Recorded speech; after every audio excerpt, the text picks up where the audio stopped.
So yeah, we've got an EGIOs here. It's over in Suzhou, LNG's arena. I don't hear the crowd mic, so I'd imagine we are without them today. Night of Frogs with an important update here as well. Worth noting, TT losing here today does lock Ultra Prime into play-ins of playoffs. Those of you that don't know, that was a decent trade on Taki, but he does get the ward level 1. As it stands, we have currently 3 teams technically fighting for, actually, hang on. So, there are 6 teams in Group Nirvana. Currently, we have, so that means you're playing in a double round robin 10 series. Ultra Prime at 3 and 6. They have 1 left to play. They're on a -6 game score. TT are at 2 and 7. They're at -7. If they win here 2-0, they finish with 3 and 7 with a -5 game score. There's a chance that they could overtake Ultra Prime based on, based on game score, but even in series score. LNG do have 2 series left, including 1 against EDG, which I guess is pretty hard. Mathematically, a win here today from LNG does not lock Ultra Prime into play-ins. Because if they were to go 2-0 in their last 2 remaining matchups, they'd be able to get to -5 in game score. Ultra Prime could get overtaken by them. It would require LNG needing to not just win this, but beating EDG, though.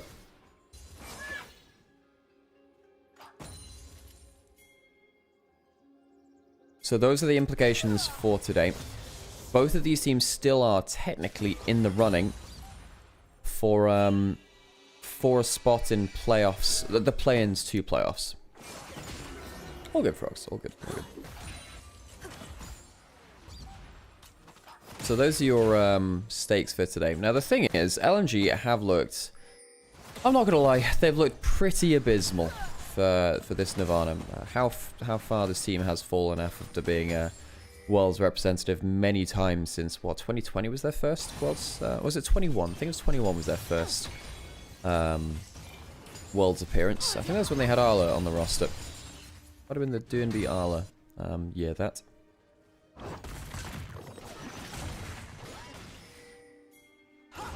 Anything interesting happening in this early game while I was yapping about stakes?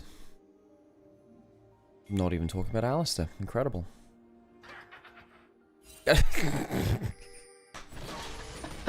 Wukong found my joke funny.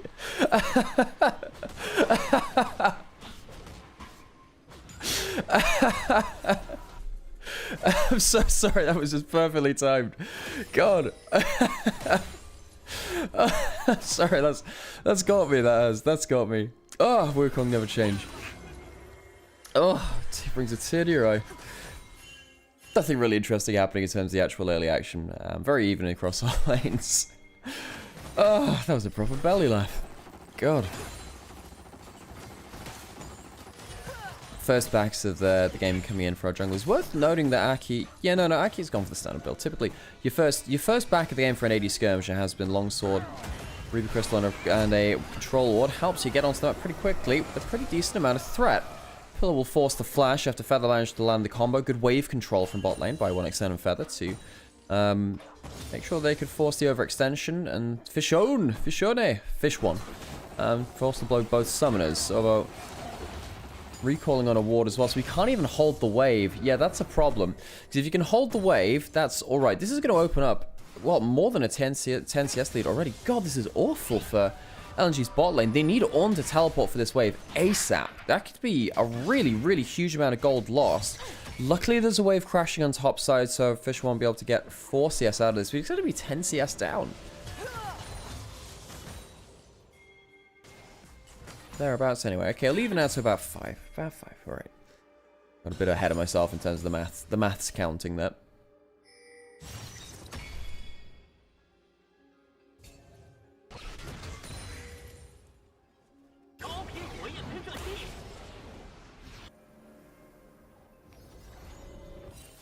Setup, pushing in mid lane, not able to stop Haicha from recalling.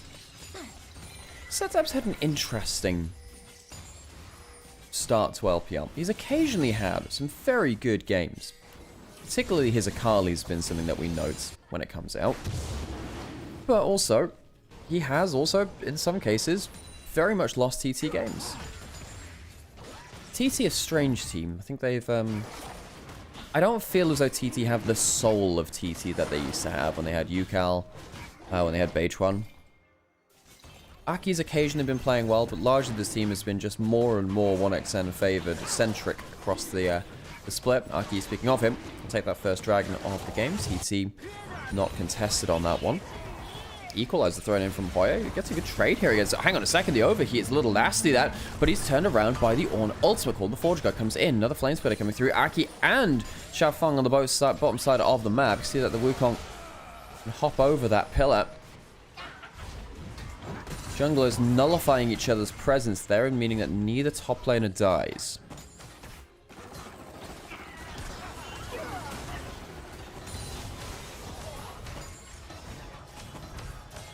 Trade towards this 2v2. Again, that CS lead held by 1xN and Feather is sticking so far from the early lane. Heal used by Feather there.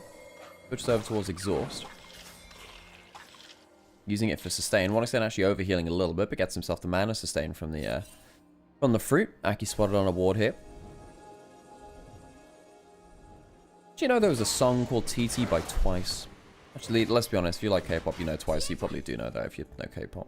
But, yeah. You know, of the K-pop bands, I think Twice the one which I listen to the most. I do have some K-pop in my playlist, a little bit, not too much. What songs do I even have? I have some by Dreamcatcher. Twice and Dreamcatcher are pretty good. Anything else I have? It's not like my choice specialty. Q farming by over.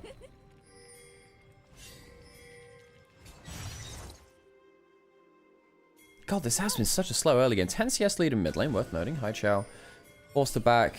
I mean, you don't expect a 10 CS lead in this lane. Now, Talia's meant to get shove against the Ahri until she takes a bad trade, and then, struggle. Hang on, Charm for Flick back landed. Knock-up lands. Don't really think Hai Chao wants this. Glacial LNG, the classic true. God, I forgot. The G in LNG does stand for Glacial sometimes. Grubs started by TT. Perhaps they're looking to thaw this game out a little. Jump forwards onto the Alistar. No ult from the supports just yet. That means that Alistar is very, very squishy. The Cyclone keeps rolling. But I think the winds are going to be stifled a little. TT take a 1-for-1, but by taking the enemy smite, they'll be able to get all 3 grubs. Circuit pushing in on the bot side of the map. Hoya. No, not Hoya. Satab teleporting to match. LNG walking away with 3 grubs. Only the 1-for-1, but those grubs are big objective take for TT. Sorry, not LNG getting the 3 grubs. TT getting the 3 grubs. What am I talking about? I'm yapping. Occasionally it happens, you know? The yappening. Feather walking in across the enemy side of the map. Getting some wards down, which are immediately cleared. Wards are fought over. Oh, clear out that ward. The control ward dies. Oh, the wards. Oh, won't someone think of the wards? Look how many control wards there are on bot side. I think that one in Triburst has still been dropped from Aki from first clear. I think that's the one that was dropped there. After first clear, rather. Thunder Talk, more like Lightning Yap. Yeah. More like Windy Waffle. Teehee.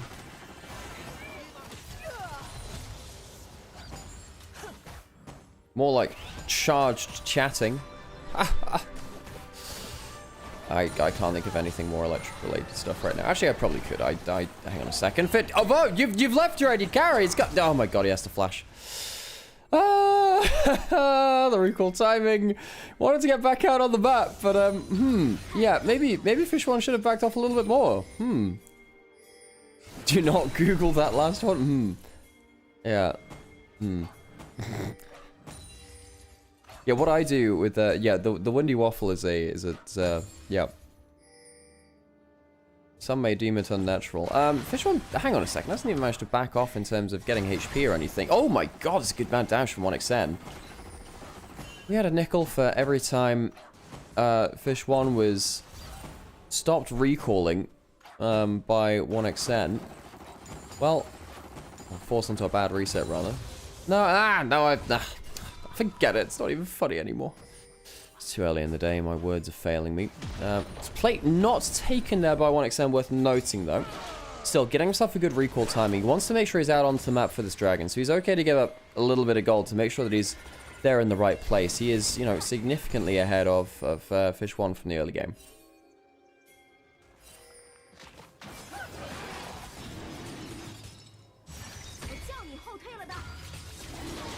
Aki going to be chomping down on this one. Is there going to be a contest? If there is, well, he's going to be in a great place for it. Zuka teleporting in now a little bit later. He might not be here for the initial play. Here comes Ovo. Where is that smite? It's coming through. Taken by the Wukong, and the kill comes through onto Rakan in return. One for Dragon as it stands. Haichao has resets though, threatening.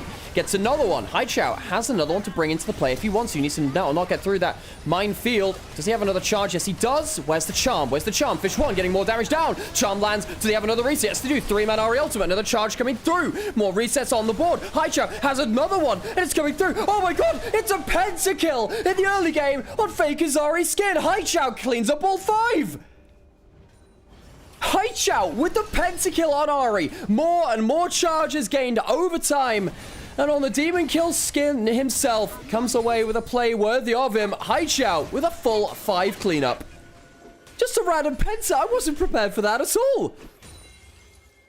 Where did that come from? Came out from absolutely nowhere. 6-0-0. Haichao. Thank God he had that Dark Seal in inventory. By the way, folks, this is that fight. Would you get that Dark Seal for? He should go for a Magi's immediately. I mean, I just thought that someone else got a kill at some point. And honestly, I thought that TTU would turn it around. So the first kill came onto the Rakan. You know, doesn't have the Malignance, but right here, you know, just starts to get some death damage bits and pieces around. One of the best things about Ari, when she's got that ult running, is that you can just be a little bit patient. You know, Charm lands for the long distance kill, gets the 3-man ult here, the electrocute comes off of cooldown to kill the Trundle, an extra auto kill there, and I was like, hang on a second, that's 4 kills on the top of my screen. Comes back around, the Q backswing, gets the 5 kills on the Ari skin. Damn. You too could get pentas like that if you spent, God knows how much money on that skin. Well, ain't that a sight for sore eyes. I really think Haichao should have gone towards a Magi's right here, right now, by the way. The other team is not that tanky, and you have 10 stacks already. This is how you hyper snowball on it. What is this? This is, oh my god, this is all the pentakills we've had this split. This is the 7th pentakill of LPL Summer.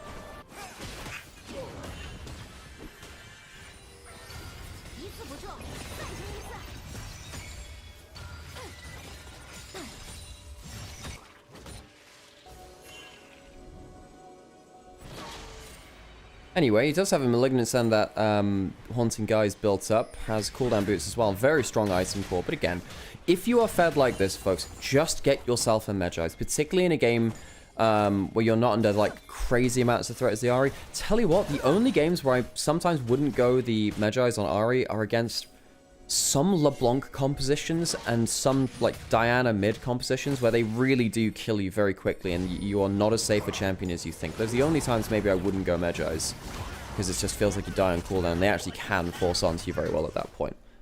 Even then, I think there are times where it's still very worthwhile getting it. Then it's definitely much more early game dependent, right? First item in across the board for everyone but the Rumble, who stopped off those tier 2 boots. Has it now, though. By the book. Yes, exactly. By the book. They gave a free penta there. What was that? No, I'm not going to call that a free penta. That was well earned by Haichao. He played it really well. No, the guy played it well. He used his resets well. Again, one of the better skill sets I like to see from Aris once they get to extend their ult timer with a kill midway through the fight is just a bit of patience. Not the Guns N' Roses song, although it is very, very good. In fact, if they could play Patience while Ari's ult is going, that would be very entertaining. Just a little patience. Tower going down, Howl going down at the same time. A trade of objectives. Zetab and Aki both trading the gold there. 2,000 gold behind in 15 minutes. Blech. It's time to get the book. Of course, it's time to get the book. Hydra wants to get himself Leandries, though.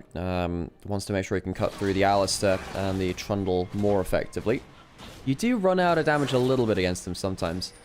Actually, no. You know what? I say that. I mean, there's not a huge amount of AP in your team. No, no, that's not true, actually. The Ornn does bring some through. But, like, I genuinely think that Trundle's not going to be crazy hard to kill. Like, go for a Void Staff later instead. You'll be fine. You don't need the Leandries, really, in this game. Not, well, I mean, it's still a good second item, but I think Magi's is more valuable. Well, god damn, there's a 2-level lead in jungle already. Do you think 1XM will kill 11 kills out of these 2 games? Well, if anyone on TT is going to get huge amounts of kills, it typically is 1XN, because he is the core of this comp. But, I don't know. You just gave a pentakill over at, like, 5 minutes in this game, so, you know, maybe not the most likely. Why would you click on it? Okay, well, that helps, actually. In fact, that does help. The reason you click on it is because it stops Talia from getting as much disengage onto it, because Talia can sometimes perma-stun the Herald in. Drove it around the block to buy some time, made sure that wall came down, and then slammed it into the turret.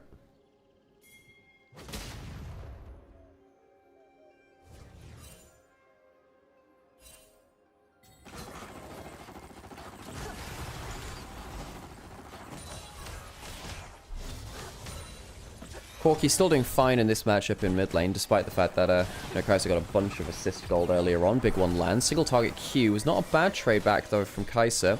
Dragon started. TT would have loved to get themselves the second dragon, that they gave up not just the Penta, but also the kill as well. Now I'm wondering what the earliest Penta in pro game is. We've seen some at, like, starting levels of the game. Dragon goes over to LNG. We have seen pentakills very, very early in. Not often, but you do. Occasionally you get like a level 1 fight where I think we have had level 1 pentakills before. This was I just didn't expect that at all. Why is TT so bad? I will never understand, lol. It feels like individually they're so much better, but they can never team fight. Well, they did lose their kind of cohesion jungler earlier in the year. Beitruan was very much a leader for the team, and they lost him to, of course, BLG, who were looking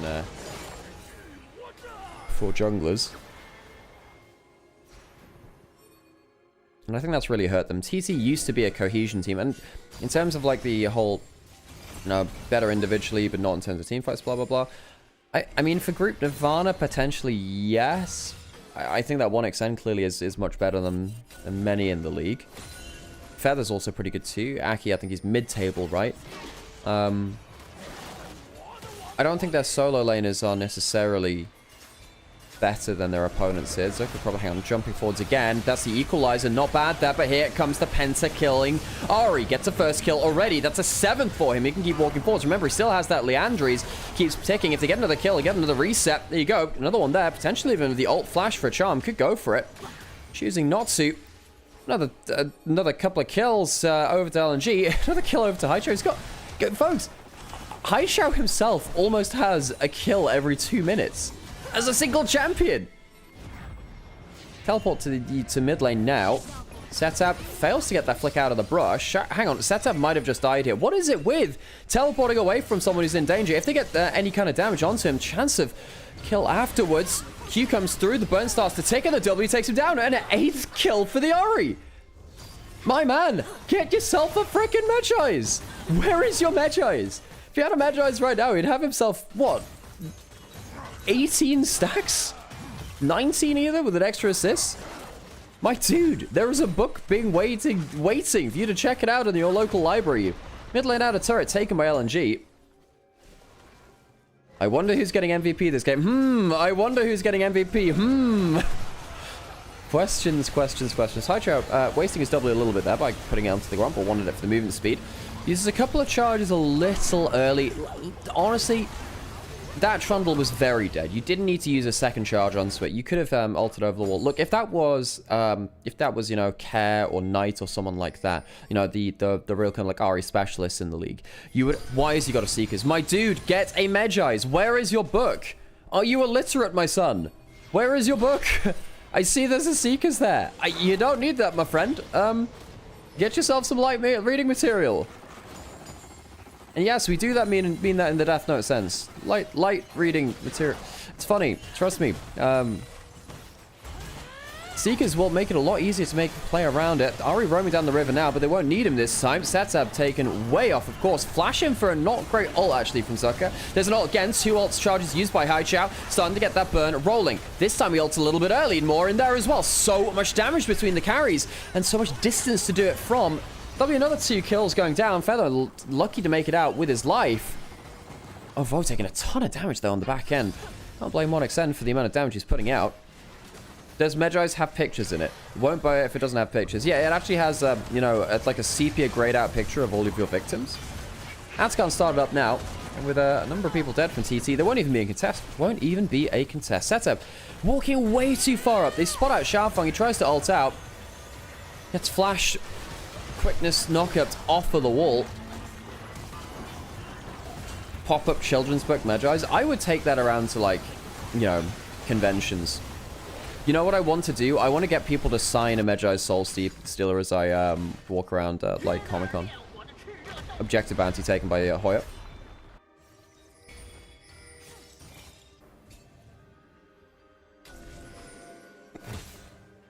I did. I did think about walking around with a sign saying, will you stack my Medjai's? And then, like, quote-unquote proposing to people with a dark seal ring.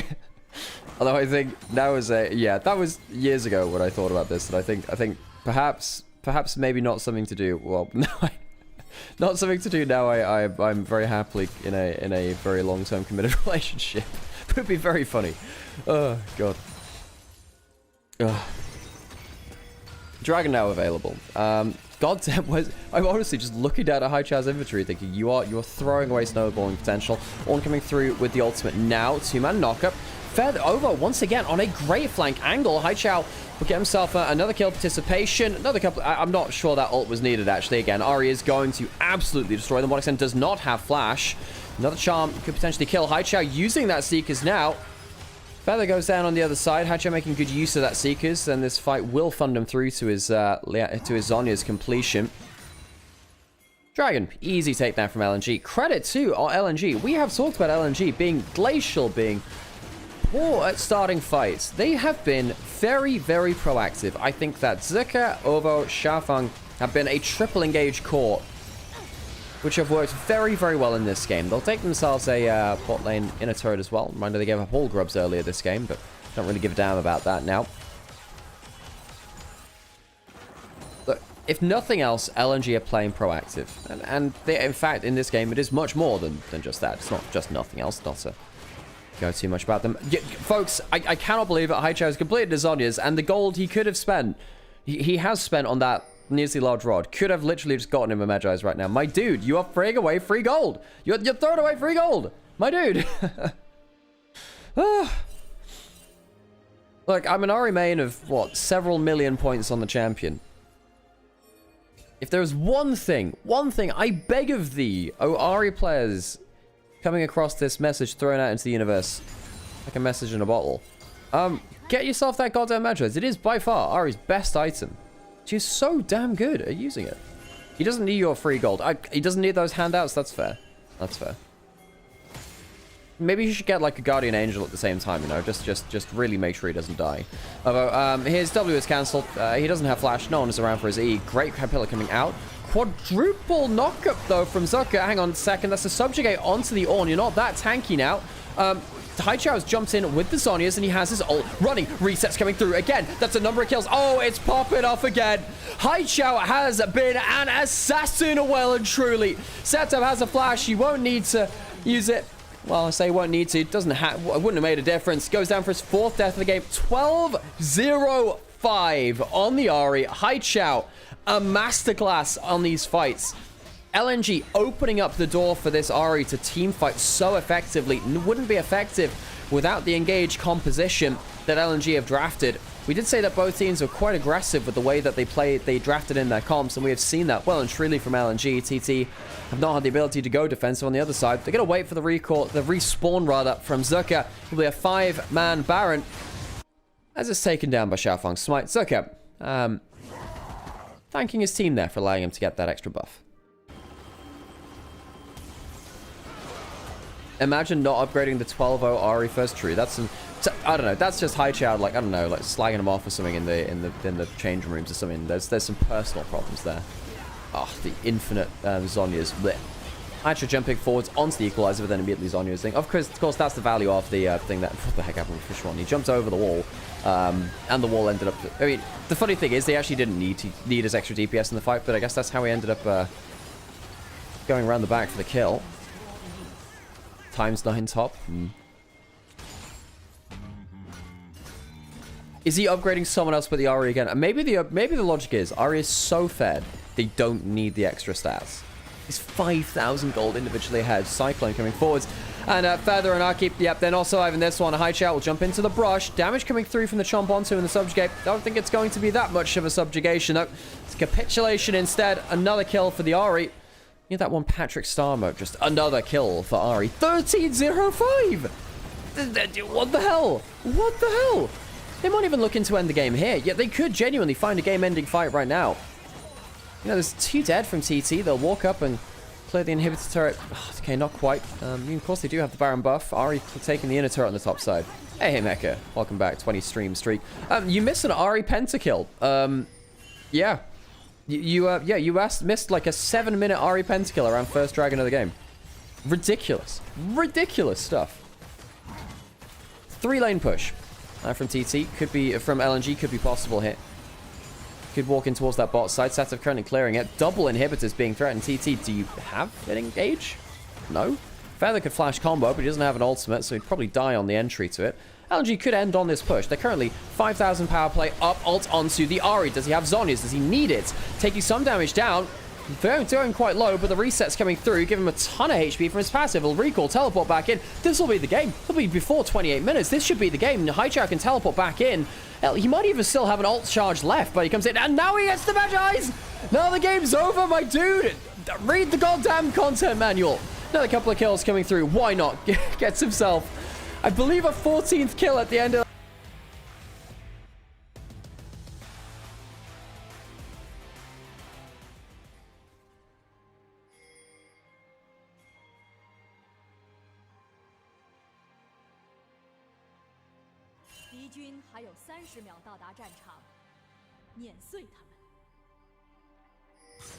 No gyros again. Yeah. They've turned the crowd mics off for some of the gyros recently.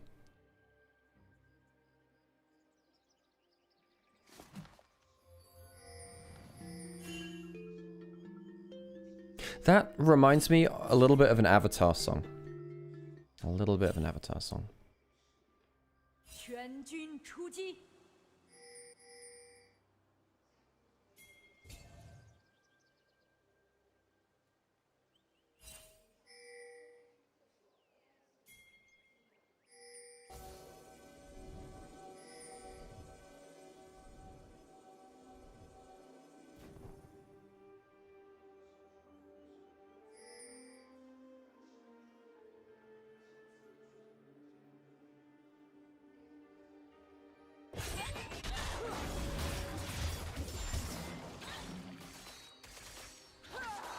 Level 1 sweeper, coward move.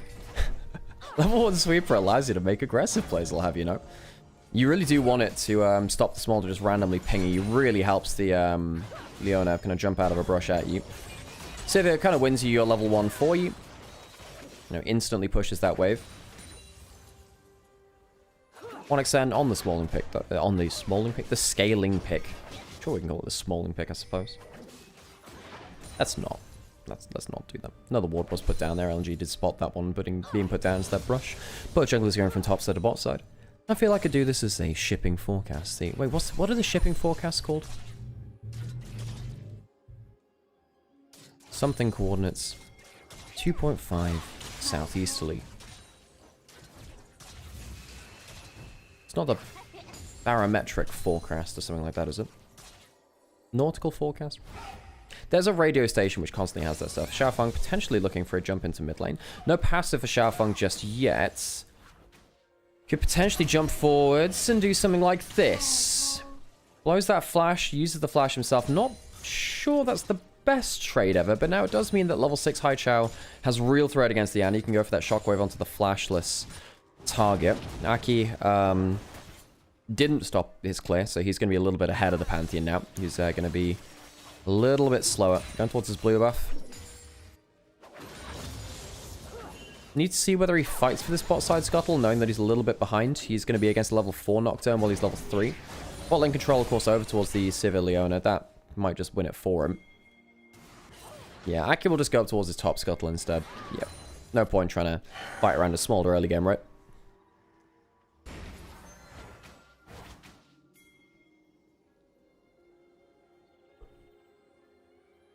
Does Xiaofang imply the existence of, like, Xiao Claw, Xiao Tooth, you know, these kind of things? A couple of summoners blown as one extent blew the cleanse over. Taking a pretty bad trade, though, all in all. Blows as the last of his pots, like the last of the Lemba spread.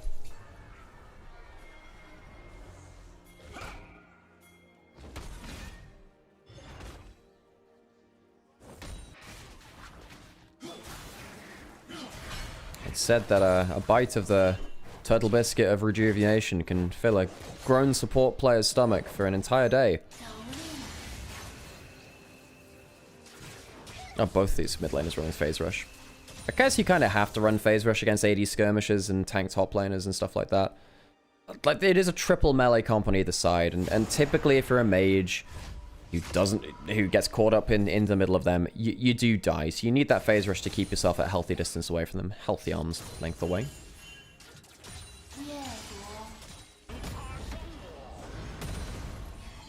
We need a wave of Dart names to counter the Xiaos. Oh, is Dart like large instead of small? Xiao is meant to be small. But also kind of like in the same way that you know that there's, I don't know, hang on, level 6 not hit by high chair just yet, but he can actually pull the shockwave quite soon, so we need to keep an eye out for that in mid lane. You know how like some rapper names have, like, I don't know, like Lil Pump or Lil Wayne or whatever? Yeah. Isn't Xiao just like that? We basically got LPL players with rapper names. Young Fang. Oh god. Well, hang on. Setup, one more wave, one more minute, you get some stuff to level 6. Setup, did Dova he just revealed himself there, right? Hang on, wait, no, comes through. Dova, does he want to flash forwards? Nope, not. Well, okay, they managed to force him off the wave. Leona could potentially walk up and threaten a kill. Setup, no teleport to come back in. The flash flown earlier is going to the flash flown earlier, not flown earlier, is going to force him down to over a 10 CS deficit. Xiaofeng gets himself a for early dragon, and the thing which is just occurring to me, folks, LNG were not favorites coming into this. I suppose it wasn't. I suppose it's not, you know, much to be said about TT. Zucker misses the cannon. Oops. The LNG are looking like clearly the better team here. Yeah, the pentakill last game sort of ruins it a little, but right here, you know, doing quite well in terms of that early objective. I think their draft is pretty good too. You know, if Smolder ever dies, then yeah. Well, we saw what happened when 1xn got super fed on Smolder the last time. It was Jiang and the Baron knockup, which ended up killing him. Jiang and the Baron knockup, that could be a band name.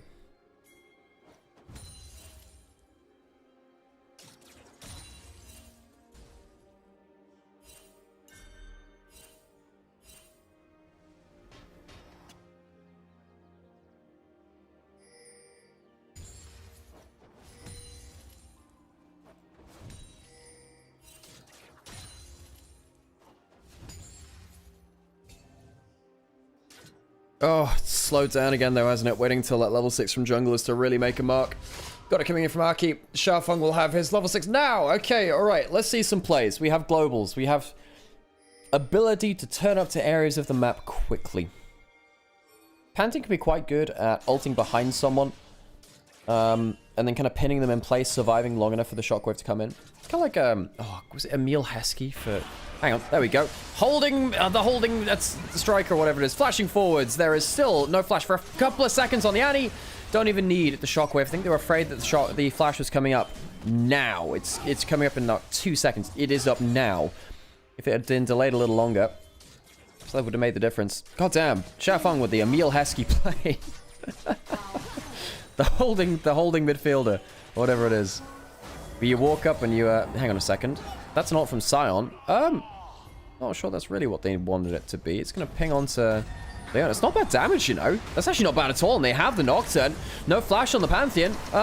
Yeah, he's just dead. Both globals pulled out from Xiaofeng, Aki, and then I suppose Hoya as well. It's even longer range than the other two, so that was the true global hit. They're all semi-globals. Comes out to 1-for-1. That was a really good Scion ult. Just follows it through and makes sure it works. There's no grubs for Zucker to get much value out of this bot turret. Just get one plate. We'll clear through another wave.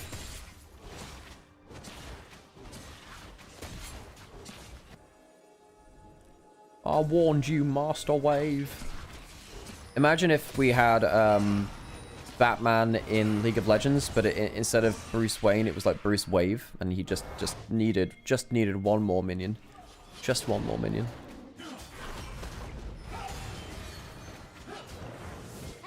Like a mark appears on the map like Galliwalt, but it's purely just for farming minions.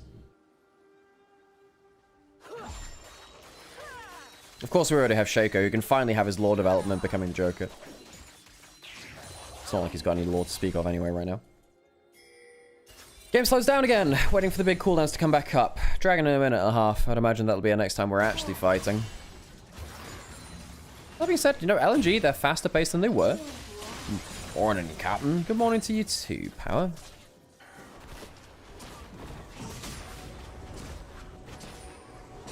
Hey, Monsters is good. Good to see you.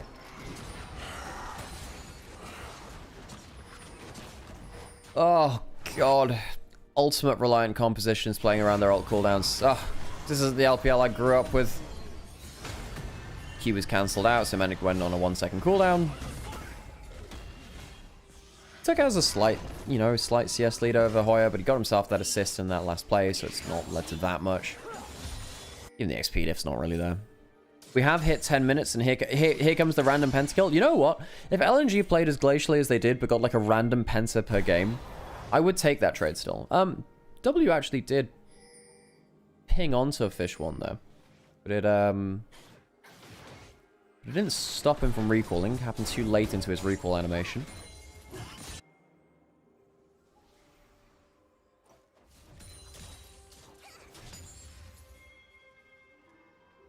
Aki has the ult back up. Come on, ult reliant composition. TT know there's a ward down his bot side. Wait, did they... Hang on a second. Did you not ping it? Guys, you literally have a hit off of that ward. You should know it's there. Did no one ping it? Oh, come on. Boring. Let's ping out the damn wards. W hits onto Feather. A little bit of damage. Dragon spawned. Everyone's ultimate's back up. Everybody scream.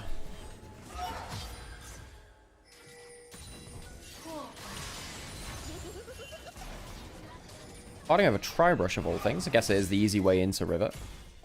Can you actually hold on to that choke point, though? Yeah, maybe you can, actually. Xiaofeng can pull the dragon out a little bit. Don't want to walk too far up here. Now they're walking forwards. Aki. Okay. Flashes out of the shockwave. Hai Chao maybe should have just waited for the flash. You didn't have full CC there. TC Chain wasn't going to come in. Smolder's going to hit 2 with his ultimate. Not the worst. Time forces the flash out. Aki repositioning a little bit with that ult potentially. Xiaofeng caught out, jumping into the middle now is Aki. Chooses a little bit of time, waits a little bit to get onto that AD carry. Fish one is down. A lot of the AD carry damage will go with it. Hai Chao, no shockwave to turn this fight. Zucker will be able to bring out that Smolder. Can he get out? Not the Smolder, rather. Again, brings out the Nocturne. Zucker trying his goddamn best. Gets a kill in the backline, and Cassante starts to do Cassante things. There's no more mana on this side, and somehow Zucker carries the back end of the fight. What can't this top laner do? Zucker, 2-0-1. The Cassante strikes again. Despite the fact they lose their AD carry early into the play. Zucker gets an incredible turnaround to make sure that LNG aren't leaving with nothing. Xiaofeng can even get himself towards that dragon on the bottom side of the map. That is all on Zucker.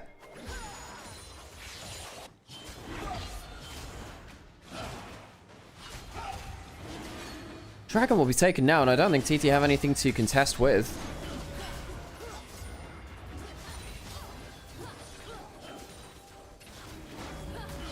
I don't have the Cassante thingy. I 4 million HP unlimited dash thingy.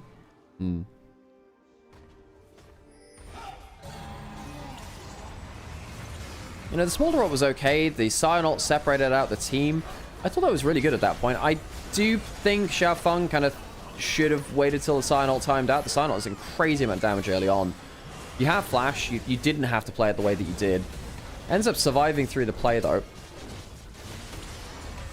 And Zucker, I mean, credit to him, manages to be the difference maker in that front line. They don't have great anti-tank damage just yet, and it's not like they were casting a ton of skills onto you to knock back onto Hoyer, and that's really when he dies, you know. The knockback means that there's no way he can make it out. Team leaves him behind. Waterlaw. Feiglinger. First item set for everyone now. Cull being cashed in for both their AD carries. One extends slight gold lead because of the Cull being cashed in. And Fish One not having that on the other side. Fish One, look, I think that Ovo's actually had a pretty okay debut. Fish One, perhaps a bit more rocky. And not in a boxing movie montage sense. Can nerf the Cassante, but his kit will always be A tier. That's the thing. I think that he is always a good... Because he gets Omnivamp on his ult, he will always be good anti-tank. Because he can just kind of pop his ult and win against him in the extended trades. And he'll always be good in a front line because of his Ws. While his W and his ult Omnivamp are strong, he'll be... he'll just be very, very strong, really. Unless they want to remove... more resistances from his W, which make him into a less effective front line, or his ult Omnivamp particularly. This guy's gonna be around for a while. I keep clearing away some wards, getting some petals. TT just can't team fight. I think there's some logic to that. Sadly for TT, I don't think they've been great at peeling for 1xN. I think that their front line's been out of position quite a lot in this game. Shockwave on bot side, no flash from setup. Scorch applies through the Molten Shield onto High Champ, but he has his own shield to tank it with. I think playing mid laners with a slight shielding ability, it's quite fun to see how they use it, because it gives you really good ability to walk up at level 1, level 2 to auto attack. Xiaofeng taking Herald on the top side. No Shockwave from High Chan, I remember. There is a Paranoia. You need to be quite careful overstaying here. Only Fruit will give Feather the chunk he lost back to him. Herald down. 700 gold lead for High Chow, and it's a Proto Belt on Satab. It's not even something like the Malignance. So his ult is going to be on a longer cooldown, going for more burst with the boots as well. Satab really wanted to one-shot a target, but my worry is, is he going to be able to reach that target? Does he have to just, you know, put his ult onto the front line instead? That'd suck. I miss Yagout, Yagoat, Annie. That's a very fair point. Yagao making an MSI finals in the Annie meta of 23. Oh, Knight's Annie in 23 is something special. I kind of wish Yagao was still playing too. I think that guy was vastly underrated. Another Shockwave on cooldown on Satab, who still doesn't have himself a flash, by the way. Luckily, Pantheon's not on the same side of the map, but Haichao using the 1,000 gold lead that he has nearly to bully about this bot lane. Now, I mean, I guess he can't overstay because he's a little bit afraid of Nocturne flying in. Protobelt used for wave clear. That's when you know things are really going direly. Knight's Annie is still good. He just, more often than not, doesn't have a functioning team. That is true. This is also true. But I will say I don't think it's, like, as peak as it was back in 23. Bot lane is very, very even in with each other. Both scaling up. The Smolder, of course, waiting for that 225 stacks at 150 right now. Potential of a Nocturne ult coming through. Not going to have to stop the recall, though. Healthy recall coming in from Haichao. Interested to see what he goes next, actually. Does he just go straight Leandries? Does he go something like the Bloodletters, which we've seen occasionally? Yeah, there we go. I mean, it could be either, actually, with the Haunting guys. A little bit of HP. Or a little bit of HP to fight with now. Again, I can't decide whether that's Australian or New Zealand. It will be one of them. It does entertain me, though. It does.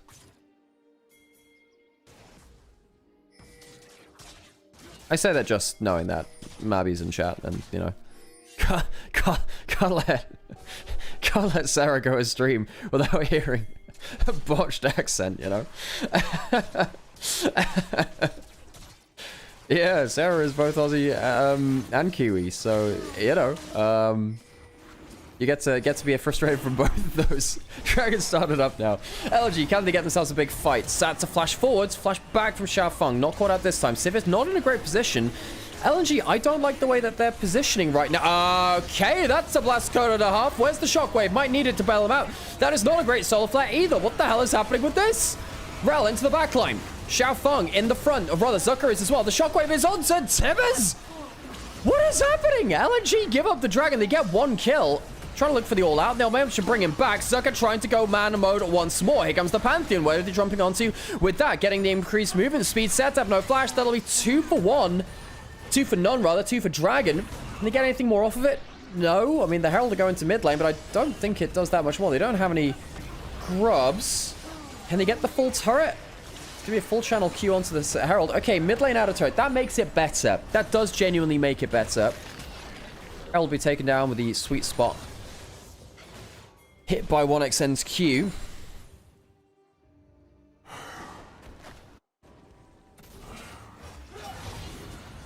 So what happens here? Flash for flash onto the Pantheon. I think they realize that the Pantheon's actually quite squishy, and if you catch him out, there's a good chance you can kill him, even through something like the Empowered E. Then that blast cone is not good. That is just not a good blast cone. What the hell is that communication? Thinks he's gonna die. You know, the ultimate flies out in a pretty bad angle. But then, I suppose, even with all of these things missing, like the shockwave, TT just don't get great damage down. The Annie is effectively out of the game. It's all on 1xn, and he doesn't have 225 just yet. Good ult there from Xiaofeng, actually. Gets the Q slowing damage onto 1xn. Worth noting that if you hit the central part of the ultimate from Pantheon, it's basically like an extra Q cast, which is great damage. It says so much that TT can miss almost every... LNG can miss pretty much every major ability and still win that fight. Alright, they got 2 items on a Sivir now. Starting with the Atacon, do they int this one? Well, Smolder's not in position just yet. It's coming down to about 2/3 HP. It's a little slow. Aki could ult in, look for a steal. He might die to do so. Trying to hold the Tribro. Sucker trying to be the front line as well. Smolder ult over the top. Gets vision of them. Where's Aki going? He's going in. He doesn't get it. Now does he die on the retreats. Gets himself a little bit of move speed. Well, does he have a flash? No. He goes down. They lose the Atacon and they lose their jungler. Shockwave pulls back the Addy to disaster as he's even delivered Zucker into the backline. Can they find more kills with this? Potentially. 1xn has the 225. Can he get himself any more damage? A flick back onto him. The Atacon slows coming through. The damage. Do they have one more Q perhaps? No, they can't even get themselves the execute. LNG find the Atacon and the team fight, and TT can't find a team fight to save their lives, quite literally. Multiple 1,000+ gold leads across the rift. 2.3k in topside, 1,000 at least in jungle, mid, and AD carry. Oh, poor TT. How this team has fallen apart even from just earlier this split where they looked like they could potentially snipe wins off of top teams. Atacon goes down, and it is looking, folks, like it'll be a 2-0 to LNG to start the day. Hai Chao pulling back Satab. Satab has had an awful day, folks. He has struggled. He has struggled indeed. And Zucker, what a game he's having on the other side of it. Another fight in picture-in-picture. Now, you do have to pay attention to that Smolder, who does have that 225. Flashing forwards, the Solar Flare is not great. I guess they don't need it to be great at that point. Aki jumping on to Fish 1. Perhaps they can catch out the Sivir. The Spell Shield does not block the fear. Might be able to assassinate the AD carry. Ultimate comes through from Smolder. And yes, they will get the assassination on the backline. It's just 1xn in terms of AD carry damage now. Where's the extra damage coming through? Hai Chao might be able to get something more. Ultimate coming through from the Pantheon. Which angle is it choosing? It's choosing the midway through the jungle. Might be able to cut them off at the pass. Doesn't have flash coming up in the next few seconds. And the ultimate. No! Is it going to be enough? Kill onto that Smolder. Can't get the execute. Feather not able to buy time, has Magnet Storm. Doesn't matter. Will be taken down. Double kill for Zucker. LNG find a fight once again. 4 for 2 this time. They don't even need their AD carry for the DPS. That should tell you a lot about this game. They don't even need an AD carry in a late game team fight. That's how badly it's been going. Hoya trying to take down this mid lane turret. Does have 3 grubs. The wave will die, sadly, before he can get that much out of it. I say there's a second wave coming through. Mid lane outer turret will be taken by Hoya eventually, but LNG take a huge fight again. How does this start? We were in replay while this is happening. Over catch that Feather in the river. Both supports finding each other. And Setup just doesn't have damage. Not a great flash solar flare, but it's slow as enough.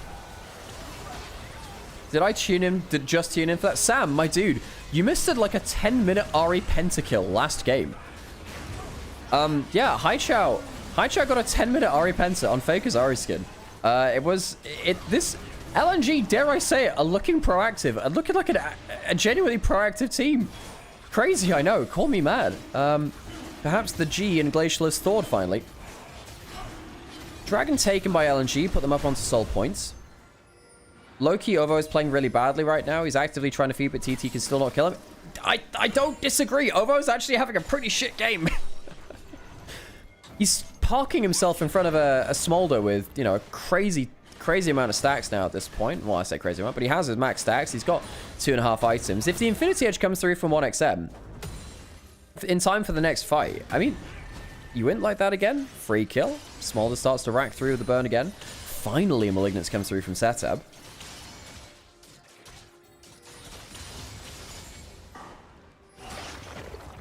Gets scary if Ovo keeps mispositioning once IE's done. Exactly, I agree.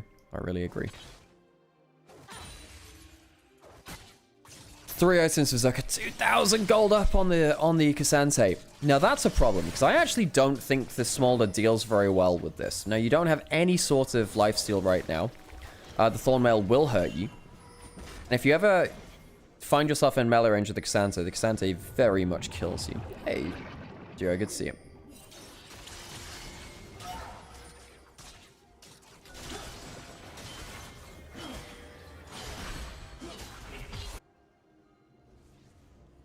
Baron has spawned now. That should be scary for TT. If you give the Baron this game and this series is over. Now, if TT lose this, I'm just going to check out on certain... I've got to check out on certain things, actually. TT are currently at 2-7 in series score. And they're currently -8 in game score because they lost the first game of this series. If they win the next 2, they can get to -6. And then hope that Ultra Prime lose their last series if you're a TT fan and they can get knocked out. Now, if Ultra Prime were to lose and they go to -8, things get a little weird. They're 1-1. Yeah, I mean, TT, they better win this game for themselves. Otherwise, things get nasty. Baron started. E used by Pantheon to block out the Smolder ultimate. Setab on the flank has flash. Doesn't have his stun up just yet. Ovo has a shield. Sivir ult pulled, but Fishwell's taking a ton of damage. Not a great solar flare again. 1XN does not have flash, but he might not need it. Q coming through from him, splashing across the team. Pantheon right into the middle of the team. Here comes Aki again. Fish1, assassination on the table here. The stun comes through, and the knockdown goes down. Aki can't see the job done. Haichao flashing out from Setab's damage now. It's all on 1XN with the last remaining TPS. Can he get anything down? Shockwave on Setab. The Annie will go down too. So 1XN needs to get more damage down. Where is this Smolder? He has to back off. He doesn't feel like he's got enough to go. And LNG will take away 2 quick kills. Even though Fish1 was brought low, I think Fish1 has had some great damage onto him. Hang on, second there. Fire Shout Funk, some damage coming across, 1XN. Flash coming up soon. It's just on cooldown during that fight. Good damage on the Smolder on the 3 items, but can't get the damn kills. He has to walk over again. They walk into River.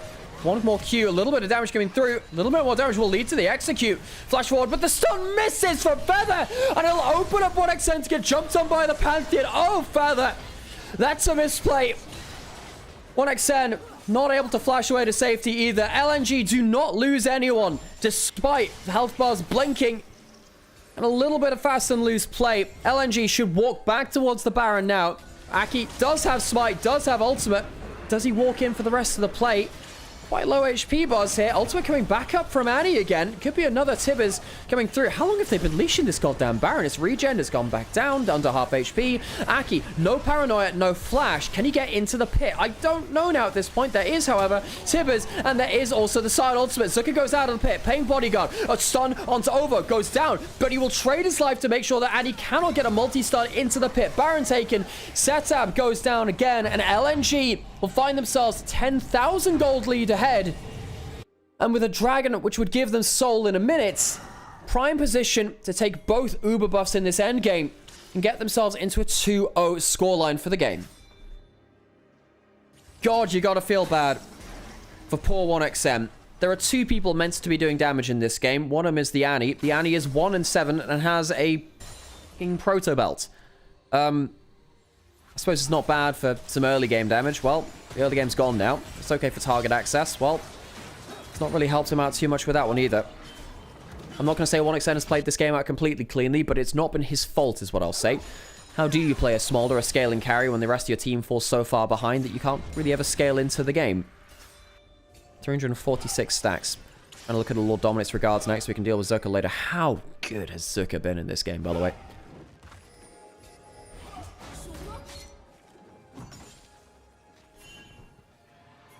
I have seen more Protobal Annie around. It is meant to be this one item burst combo, but I just don't think it's got value in this game. Chemtech Soul will go to LNG, and now the fast and loose play, if it does come through, a little easier to play around. You get extra damage when you're below 50% HP, and of course, extra damage reduction as well, 10% of both. LNG also have themselves XP advantages from the Atacant. Level 17 to 15 in top lane, level 16 to 13 in mid lane, although Setup about to get some more XP from just a little bit more minion XP. 80 carries, level there too.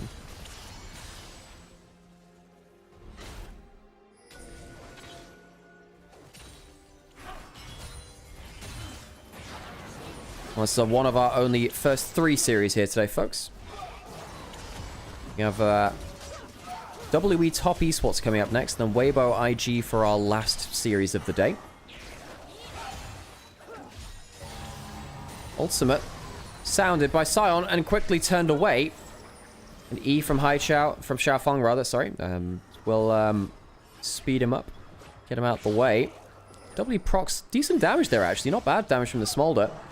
1xN gets a good WQ combo. Things get really scary. He does have Flash, no cleanse for just now, trying to wave clear through as best as he can. Shockwave hits no one. Maybe that's okay for TT. Perhaps they can wave clear safely now. If that shockwave have hit onto people, perhaps would have broken the base. Only 20 seconds left now of LNG's Baron buff. They're 1-3-1ing, trying to push in all 3 lanes. It's not going to lead to that much. It's only chunks onto these inhibitor towers, not the actual towers themselves. 4,000 gold is not bad. LNG do not have any grubs to keep pushing the issue. Mid lane out of inner turret, brother. Inhibitor, blah. What up? Blah. Smolder. Blah, blah, blah. Mid inhib goes down. That's the easiest one to wave clear from TT for them, but it's still the base broken.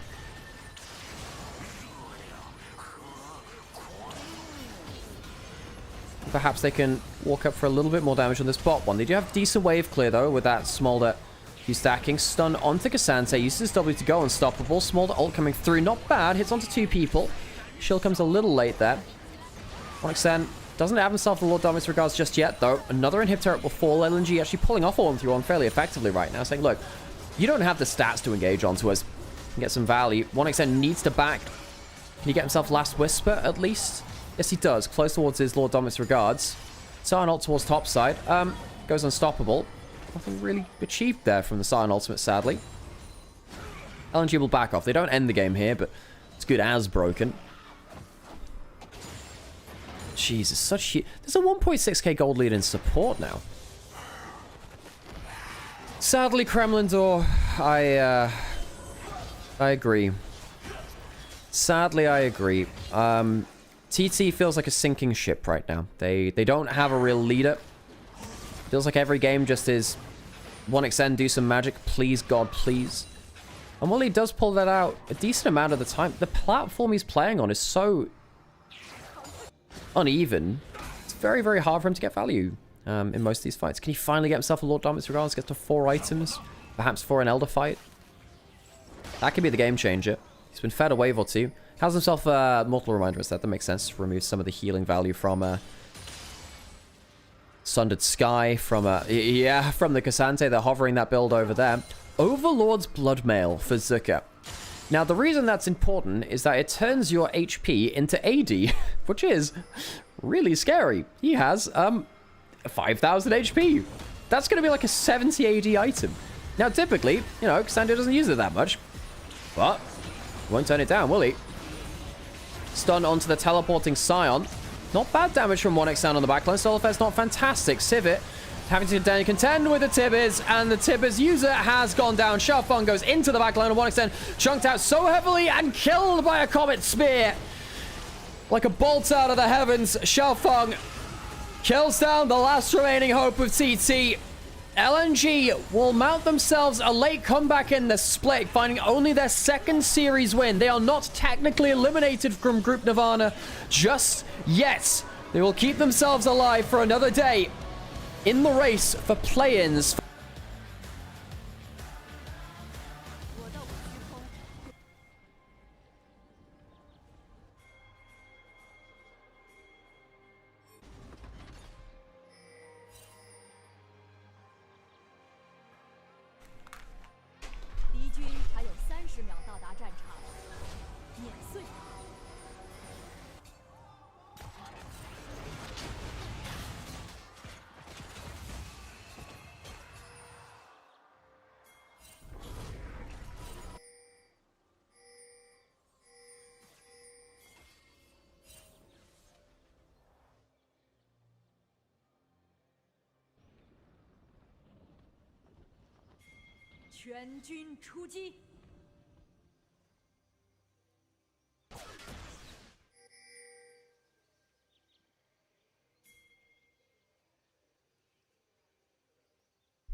Here we go. Top esports, trading some HP across supports at the level 1. No minion aggro taken by WE in that level 1. Would have thought potentially that would be the case. Jackalev missing the minions, but still getting the XP. Walking forwards again. Hung waiting to see if he can, I suppose, get himself another Q on target. A little bit of poke comes through from Jackalev again. Oh, Q missing from Vampire. That's quite bad, actually. Gotta hit all of them. Vampire missing that Q could be quite important. Doesn't hit onto the minions, really, much. They will get themselves to level 2. But they lose out some important poke there. You know, Zyra Khan often looking for the bounce back. On Kanavi, not getting a clean take of the Gromp there, actually. Monkey gonna wait to see what will happen around this. No smite available from the Skarner. Doesn't have red buff either. Kanavi does, which means that the slows are really kind of nasty. You can't really do much more besides kind of force him to take the blast cone. So Kanavi took red into Gromp. Monkey taking Wolves into blue, but being stopped on his third camp. So Kanavi a camp up now.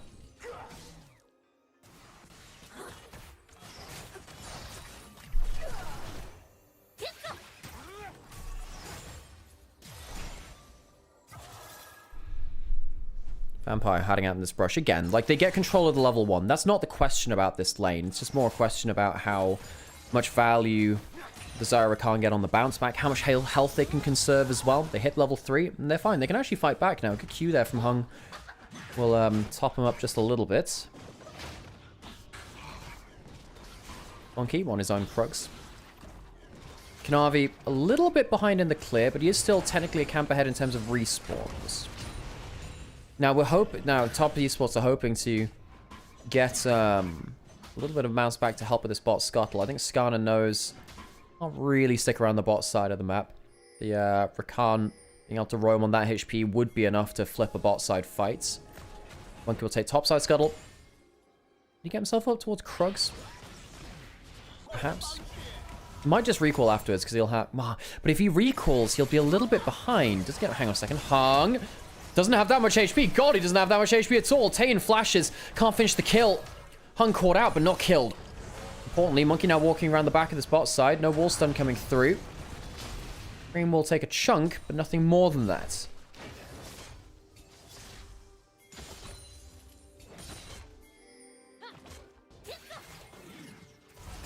So Summoner's blown for both Taeyun and Hung. If that had been that first kill, would have made all the difference, really. Jackalev has 2 biscuits. He's happy to soak that up. Needs to be careful here. Vampire was just hanging about in the brush. If he got a root out of Fog of War, potentially could have forced a summoner out of him too. 369 on the Gwen. He's been mixed on that. Good Q coming through. Jackalev just trying to force the wave into tower. Manages to do so. He'll get his own recall now. Needs to be careful that his back isn't stopped here, actually. There's a chance. Not giving away the recall location. What is he back for? Cull, matching the Kai'Sa. Caulfield, straight up, wants the early fighting power. So gonna forego the Cull right now, but it does give him better 2v2 ability. Only 2 CS down. That's actually very important for Jackalov and Hung. Top esports, they'll not want to fall behind this enemy team. If particularly Monkey Skarner gets rolling, that does become a bit of an issue for them. You can see again that in the Kanavi. Vaguely even, I suppose, with Monkey. He was a camp up on Monkey, but his clear speed wasn't enough to capitalize that much on it. They'll basically be even camp for camp, going band for band.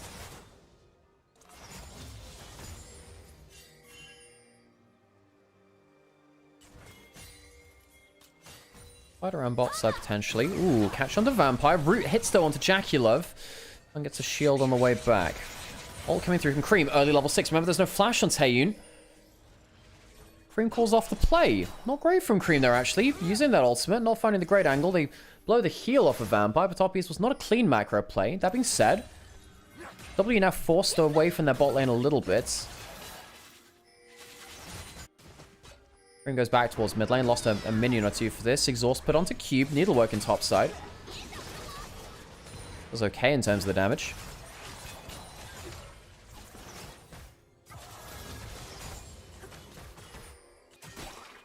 I think the call-off was the right play. They just walk under tower. The thing is, Taeyun didn't have flash, and if a flick back lands, he dies. If he has flash, I think it's a bad play. Because he doesn't, I think it's the right play to look for it. It just sucks that they can't get much out of that. Now, Cream, I suppose, would have lost some farm through. He's still a little bit ahead of Karis, by the way. Interesting, given that he got that roam in and still up in CS. Jackalov recall stopped by a W on the tower there, by the way. Hang on. Jackalov has both summoners. He's in a bit of trouble here, though. Flashes at the right timing as well. Dodge the Nico Cube. It's the only way he makes out of that without getting too hurt. Not too bad, but again, pushing up a little too far. Monkey not able to make the impact he wants to. By finally hitting a cube. He's missed a lot of them in the early game, actually. Quick wave clear coming through. Jackalov go for the lethal tempo. The Conqueror is the lethal tempo. Against heavy frontline teams, sometimes you'll see him go the Conqueror. Conqueror's quite strong right now, has been for a while. And yeah, reminder that Top Esports were knocked out by WE last split. WE have gone on to go 2-9. Top Esports to 10-2. Top team in the LPL standings right now. And they get themselves a full blue buff steal away. Kanavi trying to play with the full range of that leash and does manage to do so. Blue buff taken away. Navi doing a good job of making sure he can get into the enemy jungle. Q pushing out top side. Could potentially walk down into a... Well, he already used the equalizers. There's no real point him fighting around him. That's one of the reasons why Kanavi probably felt okay going for that invade was, look, I can just... I don't need to worry about the equalizer. Kanavi will take Raptors. Red buffs happening now. Grubs are alive. Toppies was choosing not to contest these right now. Kanavi could come over, but I think Kanavi's playing for individual advantage, not for team advantage.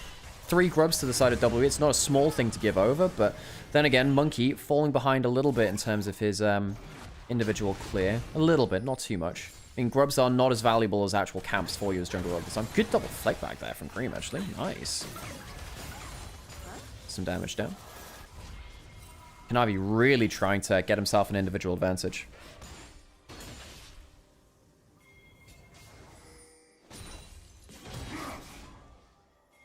You can see how much Kanavi is really indexing into trying to shut down Monkey.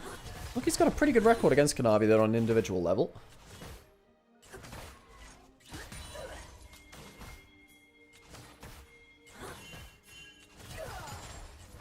Kanavi going towards Triforce first. Sometimes you still see the Sundered Sky, but Triforce Wukong is nasty.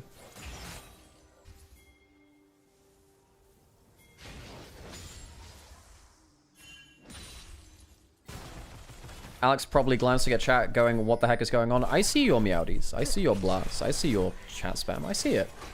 Then rest assured, I am monitoring the situation very closely. 369, haven't seen too much from him besides that one needlework onto the top side. Drive onto the wall onto the clone. Doesn't really do that much. Navi, again, just trying to keep the slim advantage in jungle alive on a... It's not that much, right? It's not like the grubs aren't a camp, and they did, particularly the first one you take does give some decent XP. But there is a reason why people tend to not take the third grub and stuff like that, you know. It's not that much value beyond the first for your junglers. Clone on clone violence.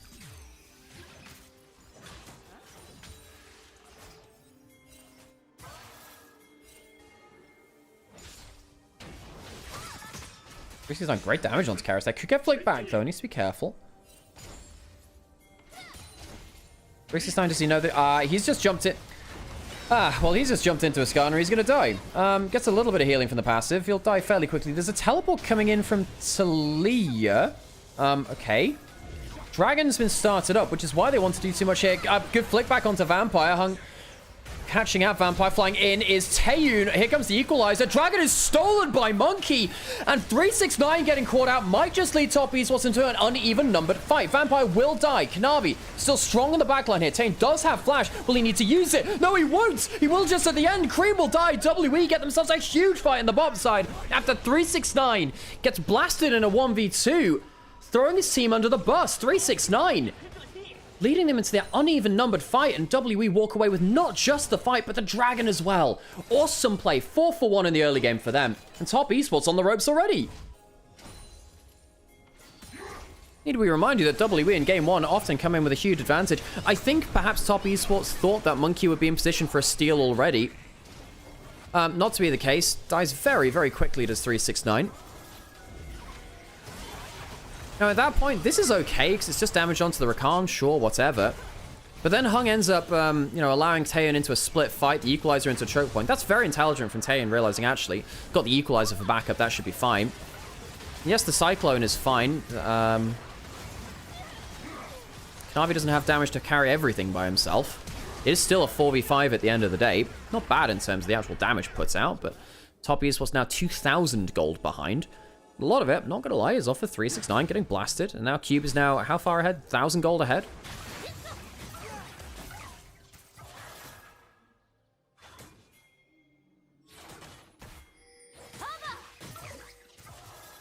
Vampire pushing out into the top side of the map.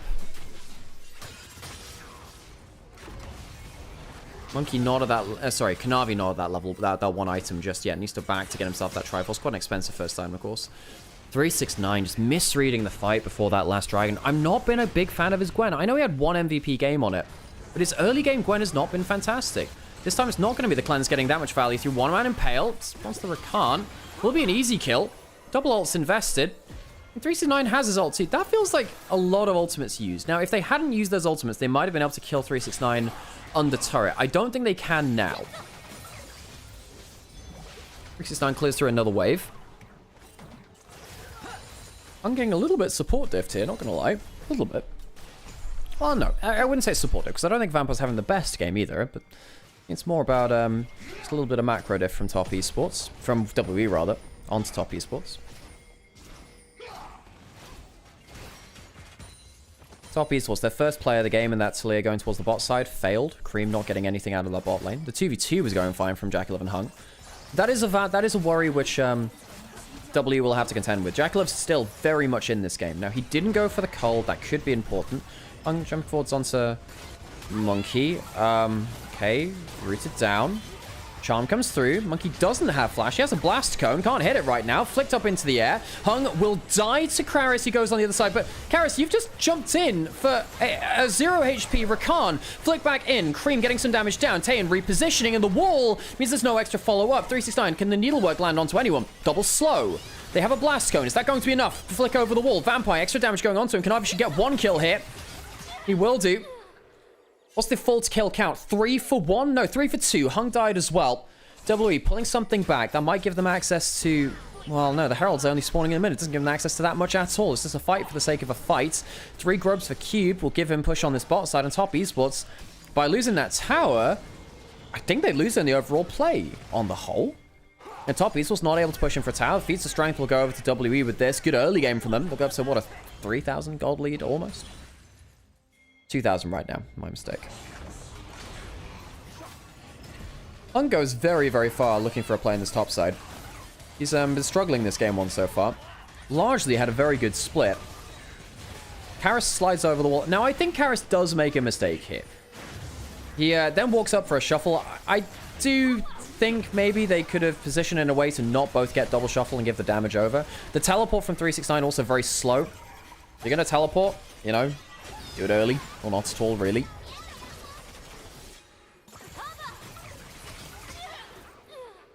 Still a good fight on the whole for top esports. They'll get themselves... No, they won't even get themselves the Herald. So slow to the objectives. I mean, they chose to give up the grubs. The Herald, they did have control over top side, but didn't want to stay there again, I suppose. Kanavi now down a full level onto Monkey. Despite him playing so heavily for the individual advantage, not getting huge value there. Top esports will trade 1-for-1 in this set of tower exchange. But 3 grubs, Herald, that could actually be the full mid lane turret being taken. It's at least going to be most of it. Not going to be the full one, though. Luckily for top esports. Teleport coming in from Cream. Dragon alive now. Top esports spoiling for a fight if they're walking in for this. There's a flash on Rakan. Flash is up on everyone on WE2, though. You know, Monkey flash wall stun can be very powerful. Tries to stop it there. Flick back onto him. Try to get... Hang on a second. Flash of flash. That's Cream's down now. No HP really on Hung. Do they have to give things up because of that? Give up a second dragon? Perhaps just allow 369 to hit the side lane turret? Yeah, I think they do, actually. Dragon taken by WE. Teleport to the other side of the map by Rumble now. So no tower taken by 369. Jackal will push in mid lane. I think top esports are getting slightly better farm off of this. Taeyin not able to get in towards mid lane now. W popped by Jackal to make sure he can get the extra attack speed and damage onto tower. Do they get the full thing? Flick back onto Taeyin. That's dangerous. That's really dangerous. Can he defend the turret now? Now, I think by getting flicked back, they'll fail to defend that turret. 369 still has W. Good flick back from Cream. Good wall to stop them from clearing off as well. Taking mid lane turret makes this a much more interesting play for top esports. You give up the dragon, but you get more farm and you get mid lane out of turret. That's quite valuable for top esports, despite the fact that they're still down the raw gold value of dragon. The strategic value of mid lane out of turret can't be understated. Overstated, rather. Can't be overstated. That's the one.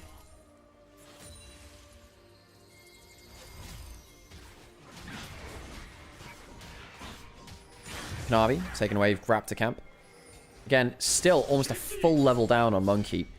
He's got some huge value at the last moment. Hang on a second. Flick back missing onto Karis out of Fog of War. Great trade there. Hang on, there's a Cyclone here. There's a chance of a kill. Ult coming through. Alright, Karis casting that early, making sure that Kanavi can't jump onto him. Mid lane turret for mid lane turret now. Top esports lost so much HP on that last one that they will eventually give that down. Kanavi, the only gold lead for the side of top esports. A reminder again, half a level down now on Monkey, clawing back some of it. WE is looking pretty good here though, folks, aren't they? Despite being 2-9, both those series being against FPX. That they've won anyway. Good early game versus top esports. W in game 1 have looked pretty strong. In every single thing, really.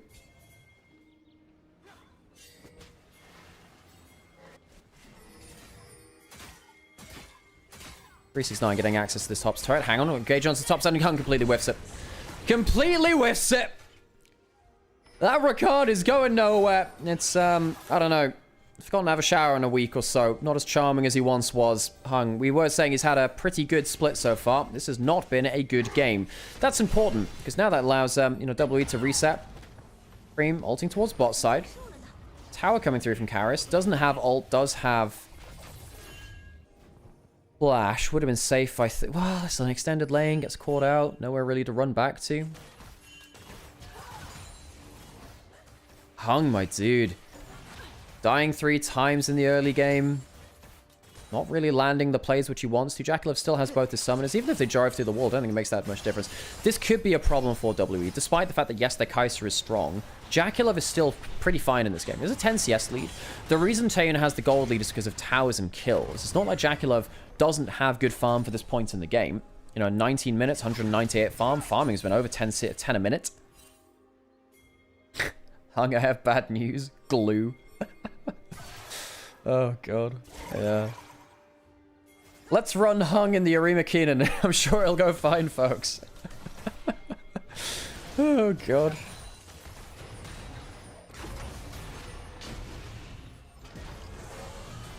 You know, folks, I am legit thinking about just setting up a second stream where I just play fucking horse game and do more not League stuff on that. I don't want to ruin my numbers on my main stream by doing not League stuff, because I know that people watch for LPL, which is great. I'm glad you're here to watch the LPL. Does mean that it kind of curtails me a little bit of my other content, though. A little bit.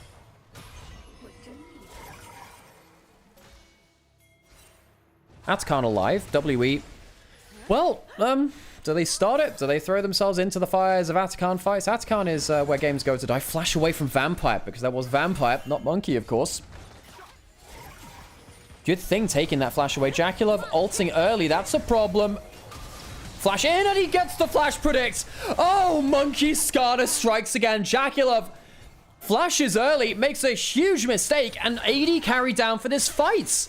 Huge mistake from Jaculov, and an awesome play from Monkey. Trading flash for flash, getting the predict, and now I don't think W have anything to worry about this Atacon. How did Top Esports fight it without an AD carry? Gwen's teleporting in, realizing, well, we've got to go for this anyway. Hoping that they can take the Atacon damage, do something about it. Kanavi looking potentially for a smite fight, jumping in. W's good from 369. Kill onto the Nico. Atacon goes to WE, but where's the extra damage coming through? 369 can't do enough in the backline. No smite came through. What's the fight kill count right now? Well, with Jaculov dead, 2 for 2. With Jaculov dying before. I think Kanavi makes a big mistake not going over the Nico ultimate and cycloning into the backline. Trying to look for a smite as well. I think Kanavi getting caught on that Nico ult on a Nico that has no flash. Huge mistake from him. W will get themselves Atacon. They'll get themselves a fight. They'll get themselves a soul points. Potentially as well. Trying to go on to Taeun. Does he have himself? No, he doesn't. Wow, are they both going to die? Jaculov coming back with the vengeance. Can't get the smite. It's going to go down to Top Esports. No soul point for WE. They overstay. And Jaculov gets 2 great kills there on the back end of it. Or 2 kill participation. Potentially go towards Vampire as well afterwards. This is the play initially. Jaculov lazy roam down the bot side of the map. Doesn't want to get drove into the wall. Understandably so. I actually think he should have flashed first and then ulted after. I think that was the play. Should have flashed over Wolf Pit and then tried to ult through the ult, even if it was fall through with a flash after. So Jaculov, bad pathing. Not great reaction either. Then right here, I think Kanavi makes a huge mistake. Cube's going to die on the sideline. That's a huge problem for him too here, actually. In picture. Yeah, I think Kanavi makes a mistake not flashing over the wall and the minefield and going in for a cyclone. I think that could have made a huge difference there, because 369 had an awesome angle in W. So suddenly, not bad from Top Esports. Let's get a kill while we're in the picture. We just mentioned that Kanavi, he does have flash. Impale this time, not working out. Taeun does have ult. Don't think he wants to follow that one, though.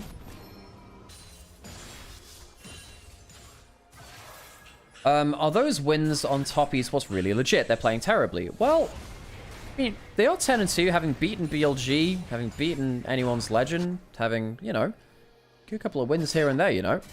I don't think they are all fraudulent. Do I think Top Esports are worthy of a 10-2 scoreline in the way of some teams in the past? No, not necessarily.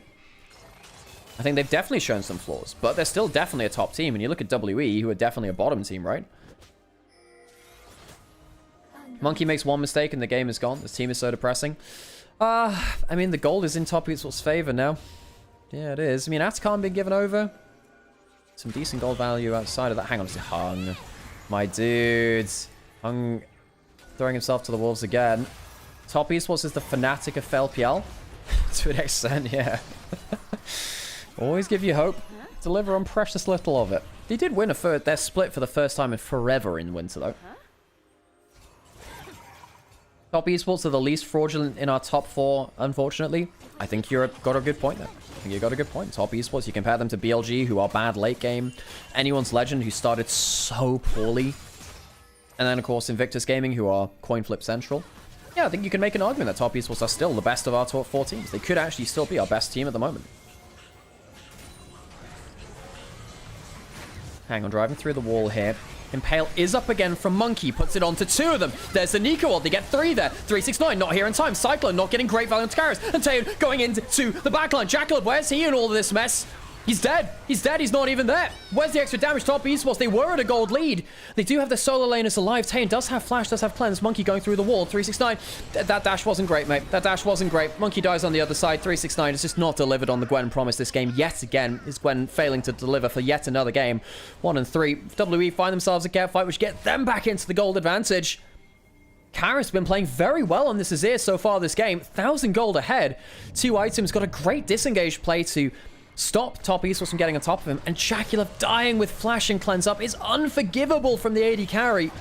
Especially at the 2.5 item mark. Needs to do better with that. Baron now on spawn. Top Esports, I don't think they can contest this one particularly well. Cream could get a flick back, but I don't think he'll be able to fight off 5 members of WE going towards the objective. Smite from Hung. Might go for a W smite. The spell coming through. All right, Hung, what do you got? Do you have a steal for us? Can he get into the pit? He's going in. I don't think he's getting low enough. He'll die before it goes in. Just another black mark on Hung's game. 0 and 5 now. Fails to get the smite. Poorly timed. Hung, a disaster game from the Rakam. Kanavi tried to take the scuttle. Does get it. Jumping forwards. And Jaculov just gets hit by an impaled with flash and ult up.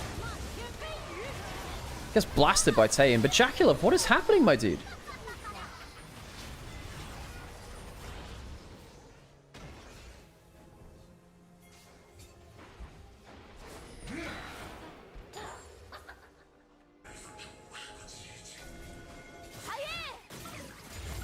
Teleporting towards bot side. Vampire flashing forwards. Gets it over the Gwen W. Just wants a little bit of CC. Vampire might die for this, but if he gets 369, it's not a problem. He doesn't die anyway. Cyclone on bot side from Kanavi is not going to do enough. It's another impale onto a carry.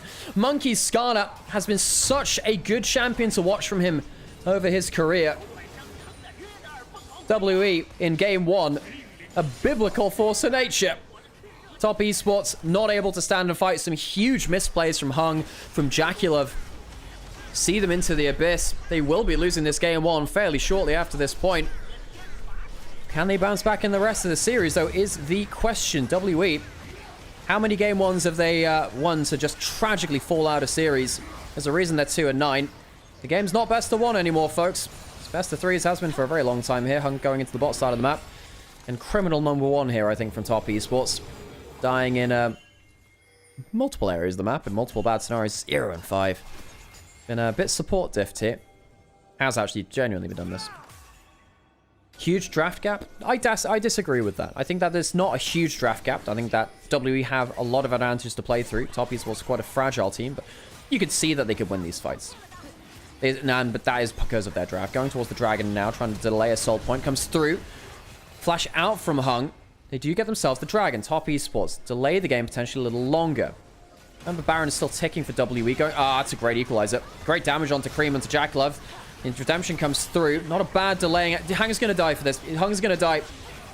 Soldiers start marching forwards. Not bad from Kanavi in terms of the Cyclone. The Feather's not bad either. From Jaculov, flash in from Karis. He puts down the tower behind him. That'll be the cleanup fight which WE need. They might have got themselves a Dragon, but they don't exactly have themselves any more HP bars. Top Esports get blasted on the bot side of the map. 5 for 1. WE in game 1. As strong as the legends say. In Xi'an, WE take themselves a lead in this series. We've said that a number of times this split, only for it to end in heartbreak. Perhaps a different game here today. Yet to be seen. 1-0 for WE in our second game of the day. Top Esports will have to bounce back. That's it. Reminder, folks, we've got another series even after this one. Let's get off the refs. If we hear on those gyos. Those them there gyos. 欢迎来到英雄联盟。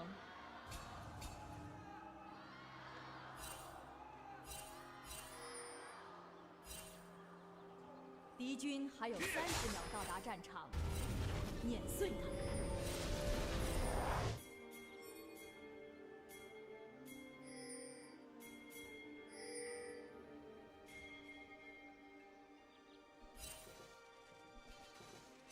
Okay, Monkey. Monkey. Q potentially forcing a flash here. Okay, he's still probably flashing anyway. Maybe. No, okay, 369. Bad Q from him. Bad Q from 369. That should have been an easy flash or even a kill onto Monkey. 369, bad mistake there. Just hold your Q until you can genuinely force him to flash. That should have been freebie. Not great from him there. Manifesting a W2-0? Well, I'm not, because I think I want Top Esports to not be fraudulent. It's a hard ask. And, I don't know, I've had, like, WE fans in my chat for forever blazing them for the wrong reasons, which I don't know, it gets to me after a while. I'm like, you know what? You've turned me against your team by doing this. So I hope you're... Hang on a second. Using the Vigilance passive, the heal. Punts away, but the trade's already somewhat done. W move speed helping Jaculov get into that. Hang on a second. Vampire might have to flash here still. Great damage coming onto him. One more thing. The barrier used for the Vigilance. I think Jaculov, if he popped the barrier, might have been able to kill him. Not quite able to do so.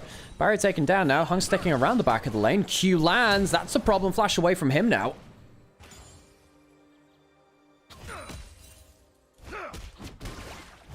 Good trade, level 1. This bot lane just got destroyed. Where is your goat now, folks? He's a coward, but where is your goat now? He's in base. He's been forced back early. Do they go for a level 2 dive? Flash force to the cube. That's a massive stun coming through. Hung might die for it. We'll see. Doesn't even die. Great dive. Jaculov and Hung destroying Vampire and Taeyoon. Massive bot diff here in the early levels.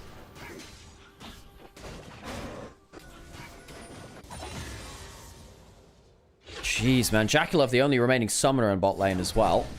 Has that flash. No other summoners in bot side. First kill going towards Jaculov. Wait, he did buy a longsword and learned a refill pod. I think the item took a little while to update that. What do you think the current cause of the... What do you think the cause of the top teams, top LPL teams being weaker than the top LCK teams is right now? But the LPL teams seem to have more stronger overall teams like the top 4 and team... Sorry, I'm not trying to read... I'm trying to read that properly. I think the wording's a little bit strange, but why do you think that the top LPL teams are worse than LCK right now? Jungle support. I think jungle support in LCK is much better. Their objective setup is much better. I think that the carries of LPL are actually fine compared to LCK. We've seen, you know, we've seen Knight do godlike things, right? He's diffed Faker at Worlds for... Look, most of World Finals, Knight was diffing Faker. Then obviously game 4 and 5 happened, but that doesn't just erase the first 3 games, right? But I think really, I think 2v2 strength is much stronger in LCK. I think that Elkanon are a very coin flipping in 2v2. They're not consistently stronger than them in that. And then I think jungle support and overall play around objectives is much worse from LPL compared to LCK. Which I think LCK have been much better at playing around objectives than LPL for a while. That includes stuff like the Atacon.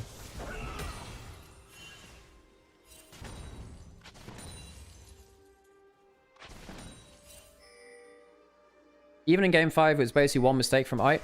Are we just gonna forget, like, On hit, like, you know, On only hit 5 skill shots the entirety of game 5, I'm pretty sure it was. 5 skill shots in the entirety of that game, pretty sure.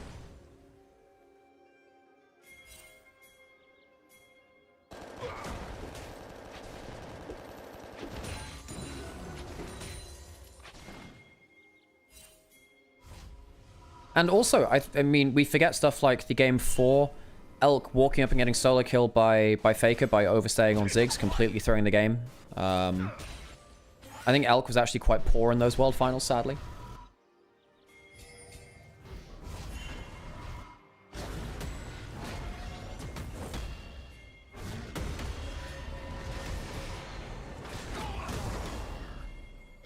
My Roman Empire is how G2 was one team fight away from eliminating that BLG.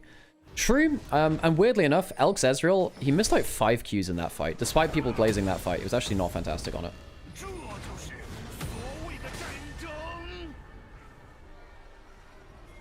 Q pushing in that bot side, hitting level 6. Back into this game, of course. Good gank towards mid lane. Karras completely blasted. Kanavi, good angle. Time efficient gank. Doesn't waste that much time there either. Cube ulted on bot side, I presume, to stop 369 from getting himself under that turret as well. Q's going to get some CC under the turret. Cube will die. Not die, rather. Hang on a second.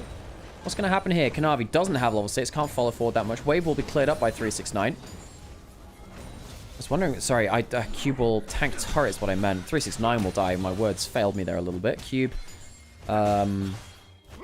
yeah, of course, a lot less tanky in that all-out form.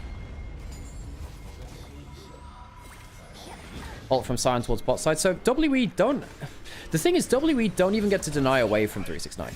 They deny like half a wave at best. And that's why there's not actually, you know, a huge difference between him and Cube in terms of gold right now, despite the assist going to the side of Cube.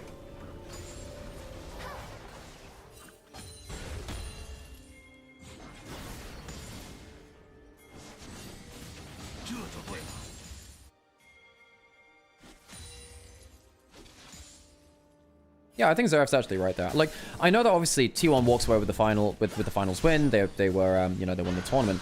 I do think that Knight was the best player at Worlds, folks. I do genuinely think he was the best player at Worlds. And if you'd like to discuss that, that's the kind of thing which you have to go back and VOD review and bring your examples, because I have done that. I think genuinely Knight, given the fact they had a dysfunctional team, still, even at that point, BLG was actually quite poor at objective setup and stuff like that. Knight was so damn good. It made the difference, right? And Chovy wasn't the problem last Worlds either. I think that Knight was actually incredible last Worlds, folks. Yes, Faker, fantastic. Hang on a second, jumping forwards level 6. They know Taeyan and Vampire are there. There's summoners onto Taeyan and Vampire. W used by Jacklove. Great damage from him. No, it wasn't just in lane, Zareth. Just in terms of, yeah, in general, I think Knight was the most valuable player at Worlds. And then obviously game 4 and 5, Vintage Faker showed up, fantastic stuff. But even with that in mind, I think across the entire series, Knight was still better than Faker, I think, across all 5 games. He was incredible. I remember he was solo killing the heck out of him at points.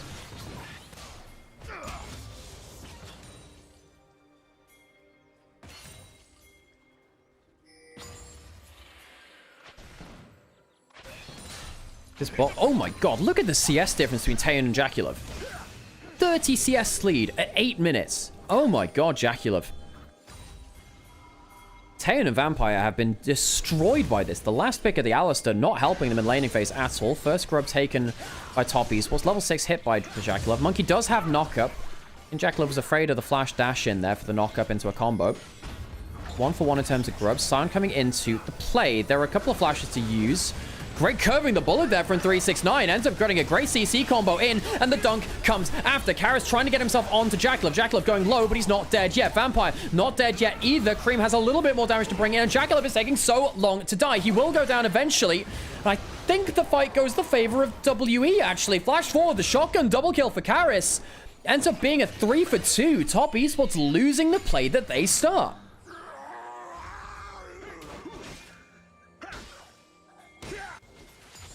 So how the heck did that happen? Karras got a huge play in. Taeyan, good damage from him onto Cream.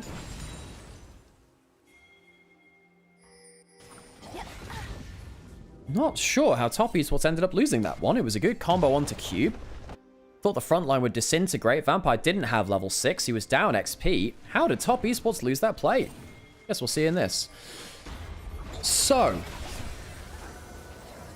Cream is really low HP at the start. That doesn't help, actually. It's only damage onto the Cassante. Monkey gets his ult in. Karras gets his ult onto multiple people. Oh, Cube gets to just survive anyway. So all the damage onto the Cassante means nothing. Fucking Cassante, man. Hey, Sam, you're on train back down to London?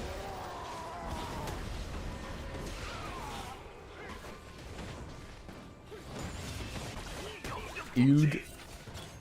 I think you have to cap all caps at Sam, by the way. But I guess you're on a phone, so it won't show up on your phone anyway, because you don't get 7 TD on it.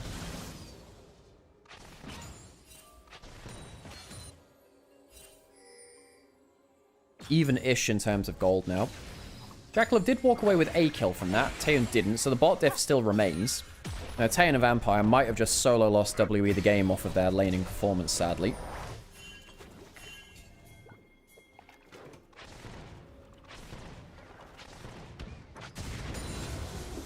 See whether Top Esports can actually do something about that, of course. Karras being this fed makes a difference. 369 also 2-2, doing quite well for himself, actually.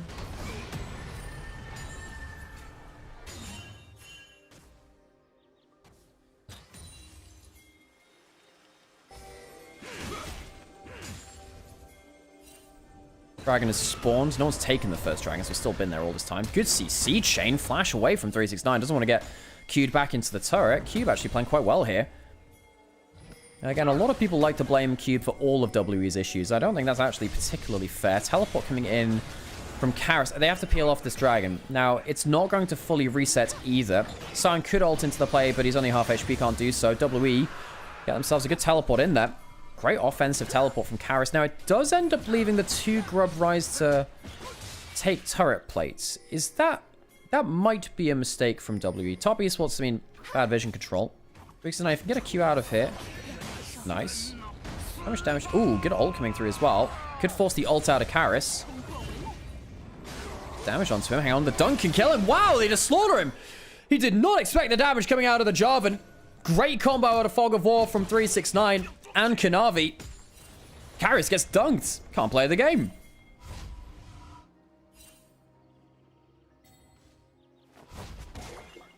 And while all this is happening, Cream managed to push in to get a plate or two in top side.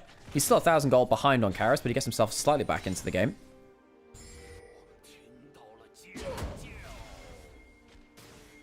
Yo. I agree, Sion. I agree.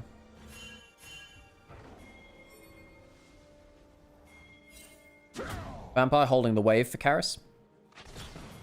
Nice for him to do so. Karis lost a wave or two earlier, of course, from that death. Jacklev still has himself... Oh, hang on a second. Good jump forwards there. The problem with Vampire staying so long to hold the wave is means that he can't protect Taeyun in mid lane. That's actually a... So, weirdly enough, Taeyun ends up getting chunked out like that because Vampire held the wave bot lane. Obviously, not good communication between Vampire and Taeyun to let Taeyun know that he's not safe to walk up on mid lane. The power of Lucian is, of course, getting to jump forwards at you in mid lane when he knows he's safe to do so. 369 potentially... What was that sound? Aurora is saying things. Wibble.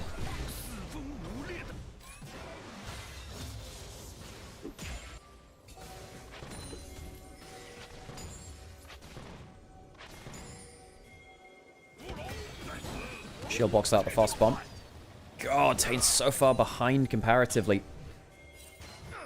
You know, the Cork is meant to be an early game powerhouse. Not really managed to do so. I suppose it's only 500 gold, but it's 500 gold almost entirely in terms of farm, right? Which is actually quite significant.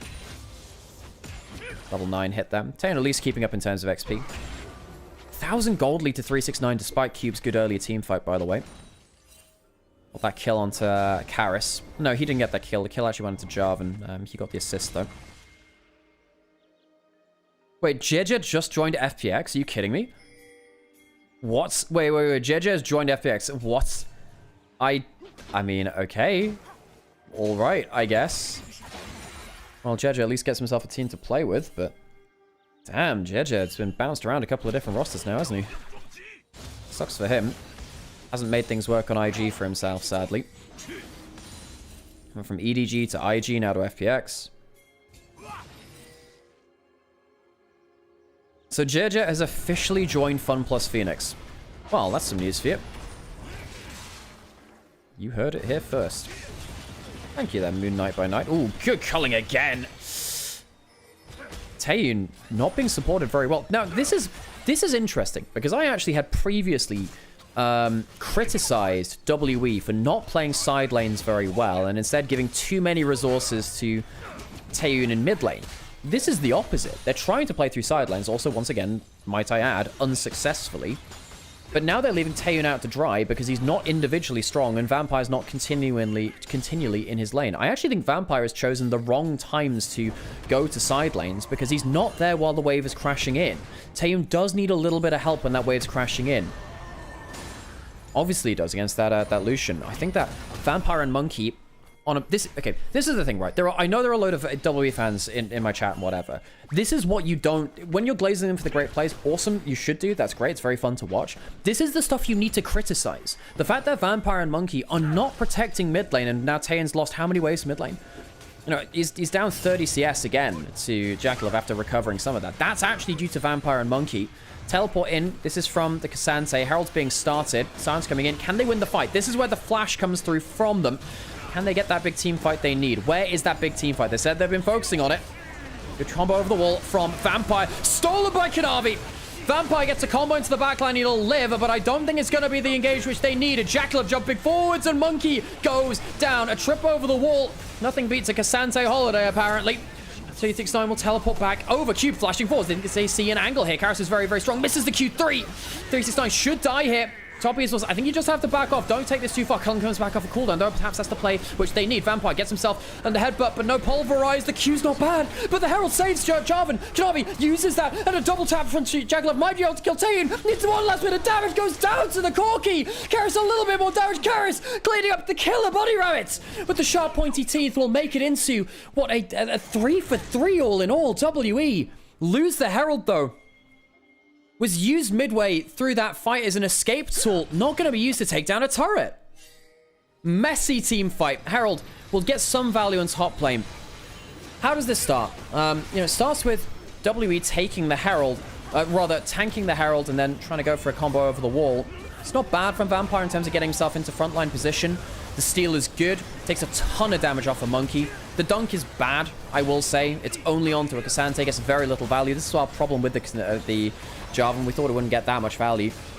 Real credit for Cube to realize that the fight can still go on. Flashes over and realizes, look, we can actually still fight. Can't quite get the Q3 onto any really good target hit. But he's still, in all out, still getting good value down. Flag drag misses from Kanavi. That's not great. Vampire gives him... I don't know, not great from Vampire. If he'd actually held that combo a little longer, would have made the difference. And Jaculov can't... He cancels the auto attack there. He, in fact, puts a movement command in. If he just auto attack moved, I think he would have killed that. Actually, a smite kill from Kanavi to finish off that last one there. 9 to 8 in terms of kills. Almost a kill a minute here, folks. One shy of it. 369 misses that knockup. 3,000 gold lead for Team W for Top Esports though. Vampire doesn't have flash. He's dead. He's going to get combo down here. Q over the wall. Vampire, I'm not really sure what you were doing there, but this is not your side of the map. The all-out could have potentially carried someone out. In fact, he can still do. That could be a bit of a problem. No, he dies too. WE go way too far. Tane, not bad damage onto him. Karras coming through, and he's actually quite scary. Good damage onto Hung, and he'll kill off Kanavi as well. Q trying to get the kill with the last auto. Does. The burn comes through. Jaculov cancels it. Auto attack. Cream rather. Sorry. Not Jaculov. He's still on the other side of the fight. He's going to try and jump forward as fast as he can. Ult from the Scion will duck him down. Damage onto Taeun. Jaculov, how much extra damage has he got? One more skill could actually kill him. Needs to be careful from Taeun. Tops over the Frost Bomb. Double kill for Jaculov. Top Esports. Good fight on the bot side of the map. Again, WE just not playing the map very respectfully against the Jarvan. Again, the big team fights you can glaze, but you look at these kind of players when they're trying to move around the map. That's where they're starting to fall apart compared to other teams in Group Ascend. This is where they end up losing games. Like, Vampire, what? I get you have to punt him away, but you shouldn't be there in the first place. You know, this is not your side of the map. They're pushing in. You should know that. You shouldn't walk up like that. He has no flash against the Jarvan. The Alistair will get killed very easily from that. Karras has a good teleport at least to join the play. Actually think maybe he could have gotten out a little easier if Cream had walked a little bit further back to give him a longer range W. Not quite though. Bonk.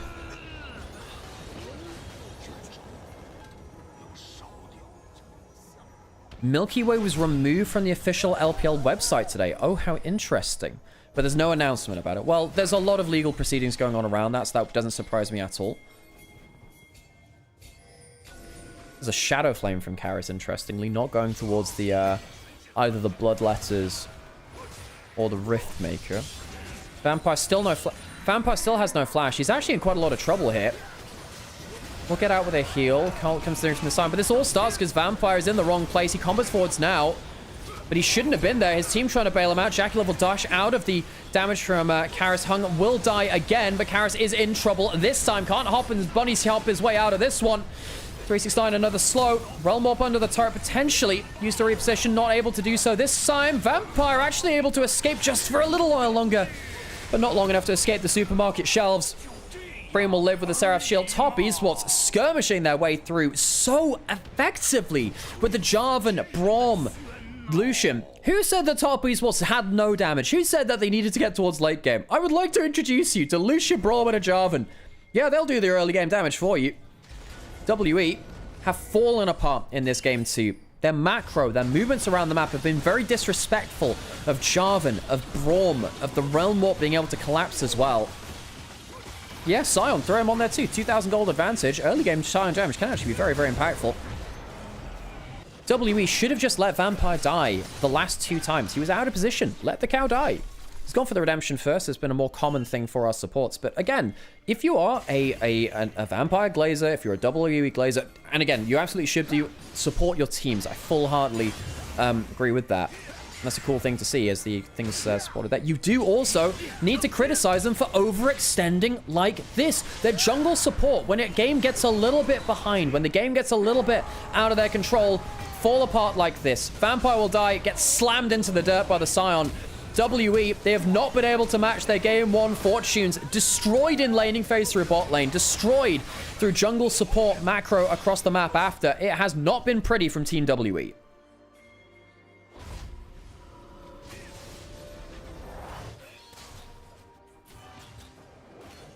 I said this is an early game comp, but I weirdly still felt like they don't have that much damage. Again, Ryze has plenty of damage. Lucian has plenty of damage. I think this team's got plenty of damage where you need it. Jackalope walking across the map now, taking away some raptors. 7,000 gold ahead.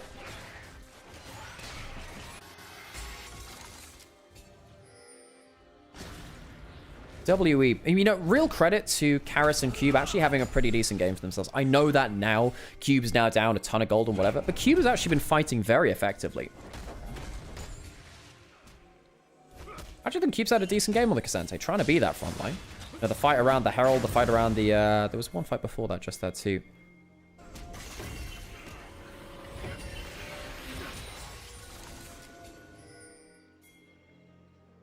Full push up on the map. There's one ward deep into red side from WE. Dragon will get taken by top esports. No contest from WE. They have no gold to fight with, really. Now, they do have gold onto their mid lane. Cream being down 1,000 gold is actually a huge problem. Now, I know it's because of 8 kills onto the side of Karis. Cube trying to get some value onto 369. Will W unstoppable pathmaker his way back. I don't know if I would like this team if they weren't a little bit bad. That's true. There's something quite charming about this team, isn't there? Despite the fact that they do have quite glaring flaws, they can make some good plays out there. Karis on a flank. Perhaps that could be the flank which they need. How much time can they buy for him to turn him? Enough, apparently. He's off vision. How much value can he get? Good ult, but it doesn't hit Jackalope. Jackalope dashes out of it. Good reaction timing on the Lucian. Kanavi comes back to peel into the front line, and the flank from Karis is not supported by WE. Karis, he's going to get some damage down. He's going to get slapped by the Scion once again. Karis, the flank is a good angle, but W can't find the engage, and it will be a clean ace for top esports. Not a single death. WE slapped about in this second game. 10,000 gold advantage to top esports. Pushing in towards those towers. A teleport out onto the map from 369 once more. WE can't deal with the early damage of the Lucian Braum, with the early power of Braum, Jarvan, you name it. The Scion as well. 369 critical in every fight. Hard to choose an MVP for this one. Perhaps Jackalope. Perhaps 369. One of the two. WE, either way, falling to the hands of them both. Emotes show at the Nexus. WE get dragged on the game, but it wasn't because of him. Alright, let's get ourselves into the Rift. We'll have some more GIOs in our last game of this series before we move on to our last one. Weibo versus Invictus Gaming.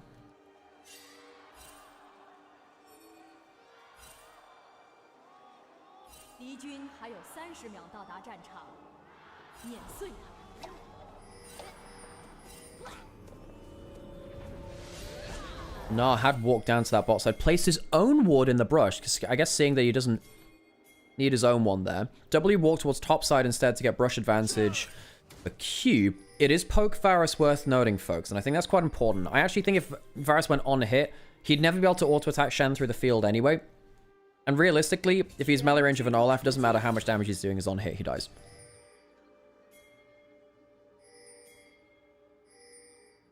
I do think top esports have the better draft than WE. However, Renata Olaf with Ghost is very scary. If top esports miss position, Monkey will run at them and kill them.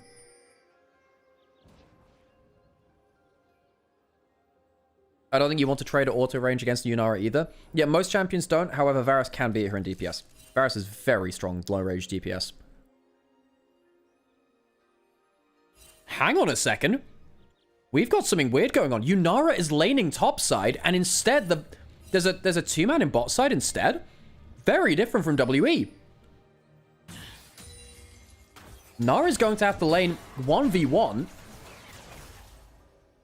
versus the Nymaera. This is not a quote-unquote lane swap. This is a role swap. Taeyun is taking the AD carry top lane. We did occasionally see this into mini Nara in the past. Nymaera is a strong 1v1 laner at points. Hits the level 2 early. They didn't expect this. However, Cube is going to be down a lot. See that those prayer beads doing quite well at kind of pushing in and getting the slow. Taeyun gets himself a free level 2. How will top esports respond to this? Now, Zed is going for a full bot to top clear.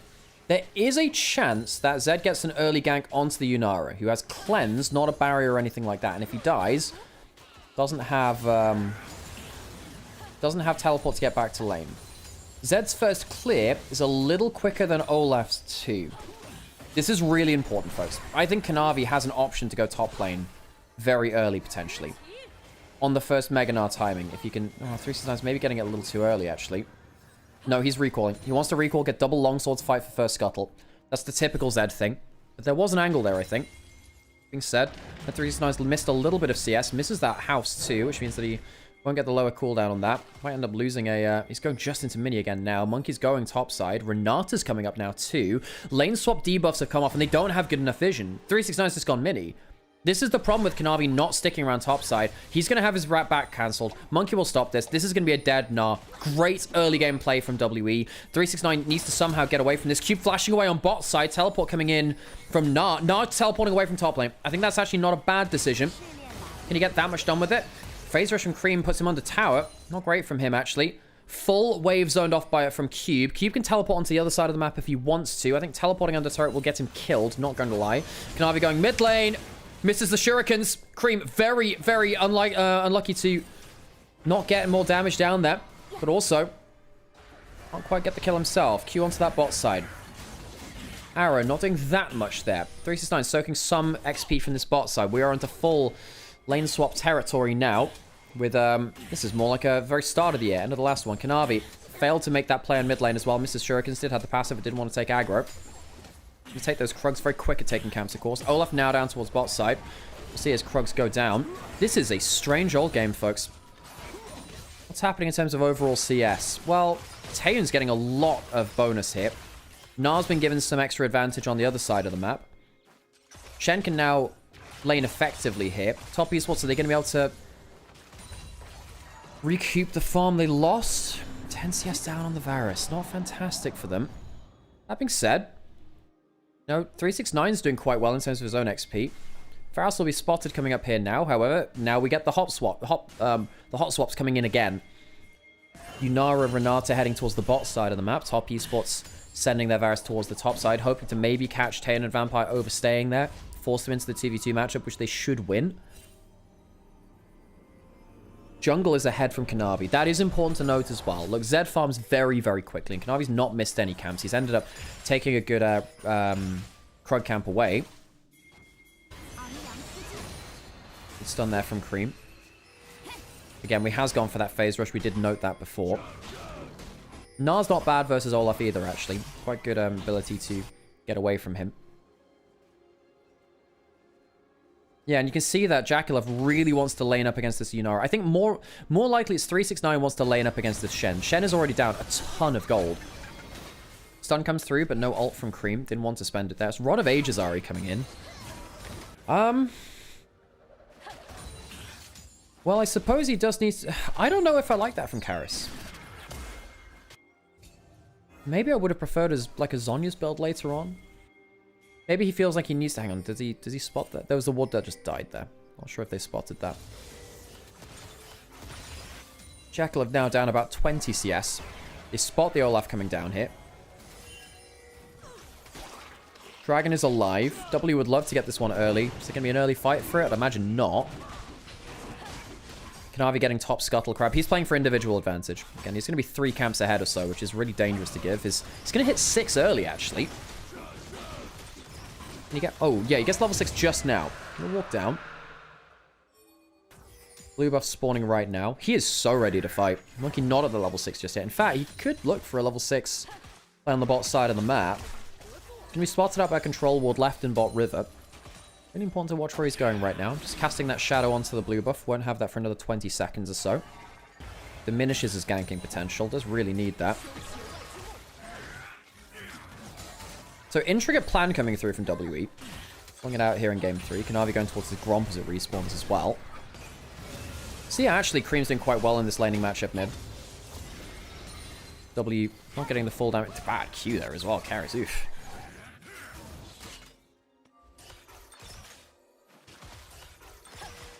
Zed will clear the control ward. Will he contest for these Raptors, or are they already going to be gone? Perhaps already there. The tip has dropped in mid lane. No mid lane support coming to this jungle now. Kanavi, steals this away. Goes to the ult there as well. Monkey doesn't have flash. Triple shuriken. Is it enough? It is enough with the Colin Meek. Kanavi gets the passive auto attack, and it's a solo kill first blood for the Zed, who was just power farmed in the early game. Steals the buff, steals the camp rather, gets the kill. Kanavi now heading down bot side. Cube does not have level 6 just yet. He doesn't have his ultimate. Not a great ult from Jackalov, trying to predict perhaps a flash. Double summoners from Vampire used, one from Taeyeon as well, and now level 6 hit him from Cube. For some reason, Shen wasn't in the Spirit Blossom event. No idea why they didn't choose that. He's here on the Rift here. A late entry. Cube has that level 6 to protect the next dive that comes onto Nymaera. I'm not gonna lie, folks. It's not looking fantastic for WE. You know, Monkey didn't have that summoner. Grubs will be taken by WE. Are we going to see a contest over this? Perhaps not. Red buff was taken actually by Kanavi because he killed Monkey. Ooh, very close to stealing that, you know. There's no smite now for a few seconds. Kanavi walking over towards Monkey. Gets 1Q down. Hang on a second. Doesn't have flash. Shenot's coming at Kanavi, my dude. You just walked over here. You have no ult. You have no W. Jumps out. Flash over. A kill on the other side. Kanavi completely ins. Monkey might get ran down, though, by the Gnar. Can Cube save him? In the mid lane, or another kill comes through into Taeyeon's pockets and Karis as well. But Kanavi, why the hell did he hop over the wall? What did Kanavi just do? You don't have that W. There was a Shen on the other side. This is why we've criticized Kanavi Zed. Yes, there's good farming power, but he doesn't really understand when the champion's in danger or not, really. Got a great solo kill earlier, but why would he head over? The W cooldown is so long. 369 wasn't mega to peel him off there. What happened on the bot side of this fight? Cream gets a stun onto Karis. Vampire goes low. Karis jumps forwards and gets the charm. That's the big thing there. Hung doesn't have the flash, used that earlier. Cube gets that kill as he hops over the wall. Zed killing his, I suppose, adoptive brother, sort of. Oh, by the way, Zed and Shen do in fact have they have a passive with each other, by the way. Like a special mission thing. Cube has no flash now, though. Worth noting. Grub will be taken by Kanavi, so 2-1 overall. Kanavi, why did he hop over that wall? Zed player's nightmare, that is. Later into the game, when you have a lot more cooldown reduction points in your W, it's okay.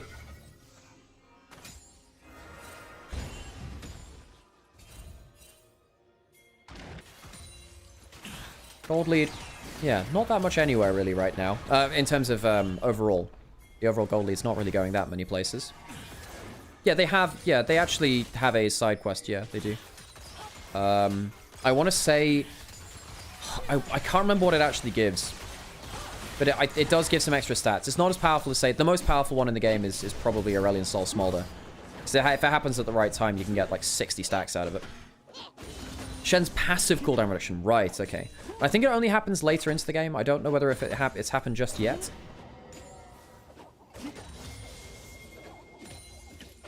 $500 gold lead for 369. Going towards either the Triforce or the other thing. Black Cleaver first item. Quite worried that Monkey's 0 and 2. Having said, Taeyeon's been very good on the Nymaera. He's currently 2 kills up himself. Cream at 0 and 1. Kill over towards Karis. Doesn't have the Dark Seal, so doesn't get extra value from that.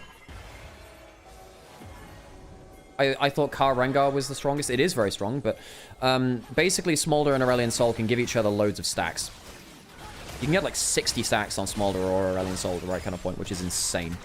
I'd say that's the most important one on the whole. Monkey doesn't have Ghost. Does have the bailout. Stun comes through onto him. Flash Charm.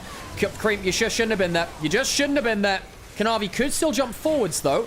Jumping forward from Karis again. Has one last ult charge. Could look for something. Does Kanavi want to outplay it? Vampire, low HP. I think they can play this now, you know. You don't have that much go buttons left. The charm does land. Jackal lands some damage back. Taeyeon jumping forwards. Kanavi, where is your ult? Jumping onto Taeyeon. Doesn't have flash. Will go down to the bailout, but he will get killed by the Gnar. 369, Kanavi still in there. Shen trying to get that shield through and will get it. Kanavi has flash. The taunt will miss. And Top Esports lose the fight 2-1, but they do get Taeyeon down. I think Top Esports just sitting around waiting to get charmed. This is not good play from them overall, but I suppose the health bars are now very, very low. Kanavi can get himself onto that dragon. Cream will teleport back out onto that map, and Karras does not have himself an ultimate. He's in fact going to be zoned off with a cannon here, annoyingly enough for him. I actually wonder whether top esports can stick around for that dragon right now. I mean, Zed is very quick at taking them with a little bit of help. We'll walk over towards it. Not going to take it just yet, though. What happens here? You know, initially, folks, you're stunning an Olaf for one. That's one thing. Charm Flash, you don't have Flash yourself. The Tibbers very nearly provides a body block target, but Karras flashes over it to make sure it will land. Then right here, Karras, I mean, just got another Charm landing. They walk around it. I mean, guys, you know what Ari does, right? Cream, not fantastic from him. Hung, not even fantastic from him too. Tane very nearly getting that kill. Not quite able to do so. 369 gets charmed out of his ult as well. If he gets his ult there, that would have been a much different fight. Can't quite do so. Still 800 gold ahead. Has a Triforce completed now. He will be a split push threat versus the Shen. You can't do much in terms of hitting the turret for free because he can taunt you under the turret. Jack will have a little bit of gold behind. Tane popping that move speed.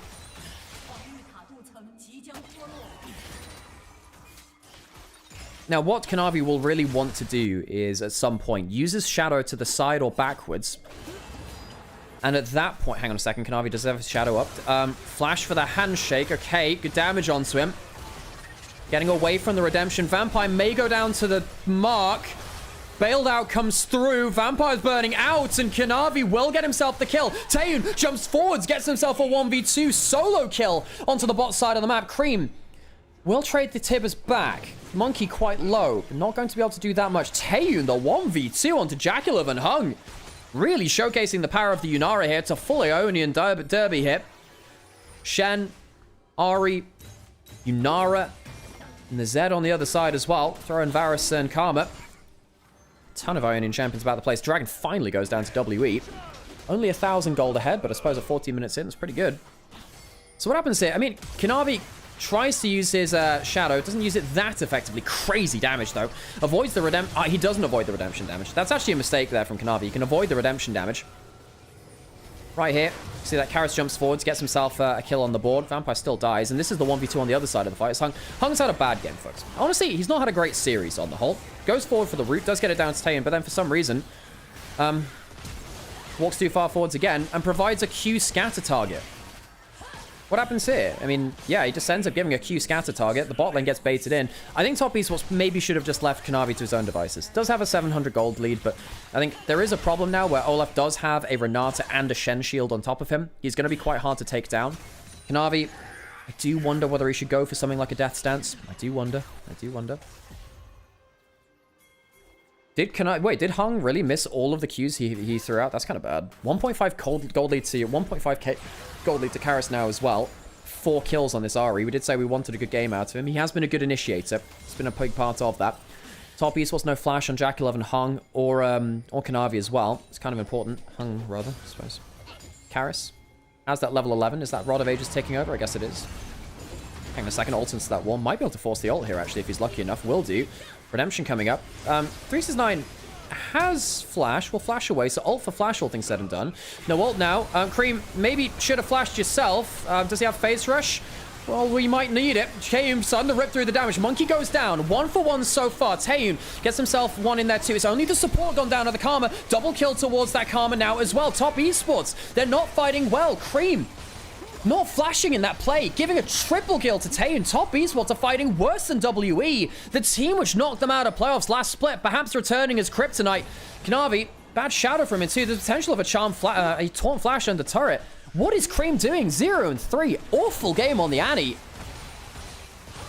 Another blemish on this mid laner's record. You know, the start of this year when he won his first title back in winter, we were thinking, well, you know, he's been waiting for this for a while. Perhaps he can showcase him as a top-tier mid laner. And I just don't think that's been the case. I think he has been one of the weakest points of top esports. You know, 369, good on him to get the ult for free. The Rod of Ages Ari actually needs that a lot. But what is Cream doing here?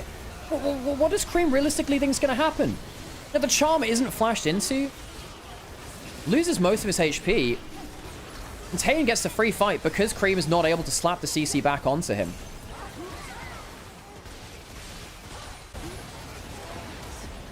Well, Karma's dead. Herald has been picked up by Zed. But he can't pick up the eye. Secures the objective, but can't secure the actual pickup of the eye. So W deny that as well.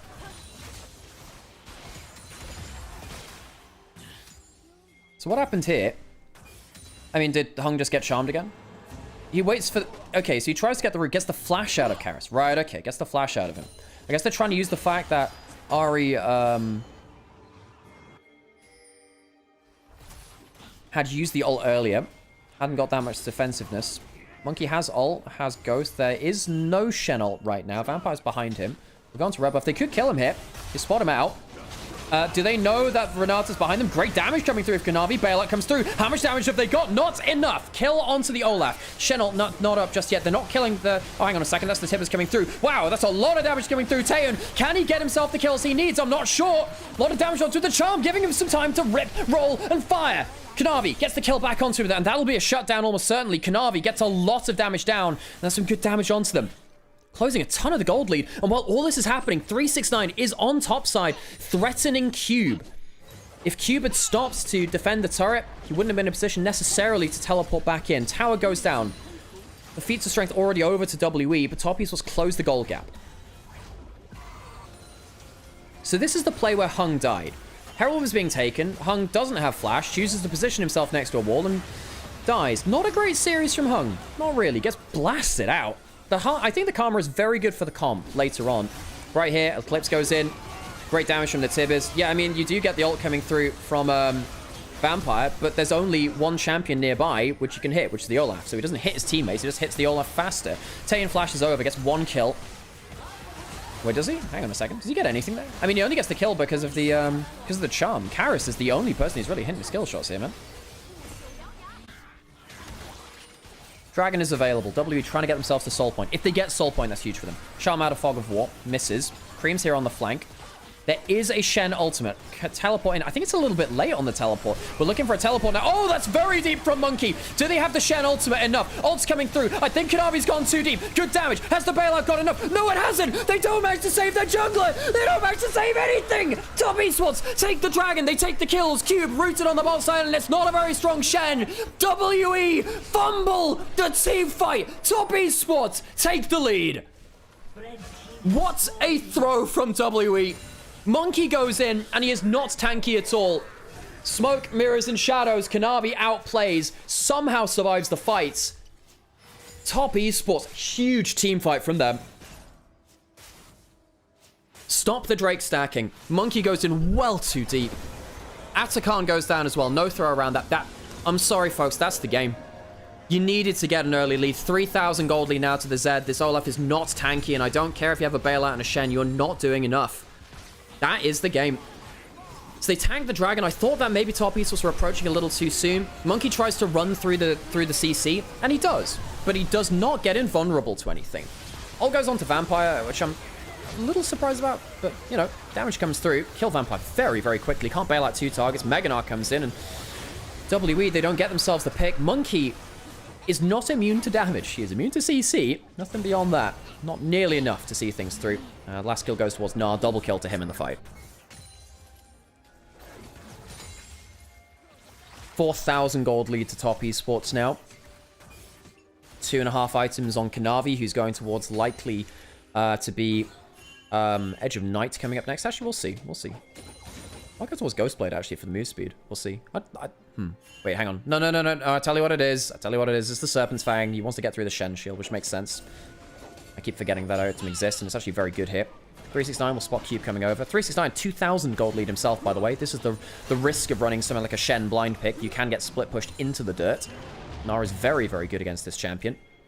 Boomerang is good poke. You never really have to clear waves against him. You can't really ever trap him into kills either. Just hops away. Ahri's gone for the Rod of Ages into the Cosmic Drive. I mean, Cosmic Drive is kind of shit nowadays, folks. Not gonna lie. Just go Horizon Focus, man. That's a bad build. I really don't think that's the play. WE, another 3-game heartbreak. Game 1, really good. Game 2, really, really bad.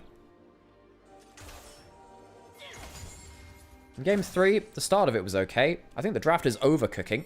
Even with the Yunara, I think it's, yeah, hard draft to play out. Yunara's very strong right now.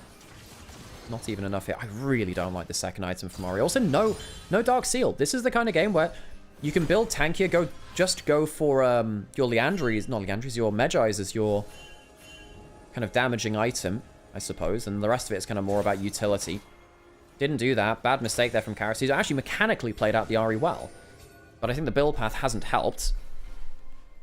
On the other side, you know, yes, you have Poke Varus who's behind, but he'll always provide value. Poke Varus is very hard to deny from the game. Hold there just to clear a bit of the wave. 369 running out of his Mega now. Teleport into this bot side. That's an Annie. Won't get too much... okay, so, well, won't get too much Monkey on that side. Red buff stolen away. This is one of the problems about playing against a team like Top Esports when they get ahead. Very, very good at stealing away your jungle camps as well. And this is going to be a very anemic Olaf. Potential of a taunt. No, potential of a taunt coming through on 369, but... And they just don't have hard CC. Not really. Kanavi, not ulting there. Gets good damage onto Karis, though. Serpent's Fang, as we said, present and available. Ahri forced to back off. Not forced to ult, importantly. They would really like to get that ult. There's a long cooldown when you're building the Rod of Ages build. No Malignance. Does have Dark Seals. Not Dark Seal. Ultimate Hunter stacked up, which is... What, an extra 30? Or something like that. 40 ability haste, something like that. I know between... yeah, I think it's an extra 30 something here, isn't it? I think all in all. Top East was completely depriving WE from their own jungle. The bot side, anyway, from right now.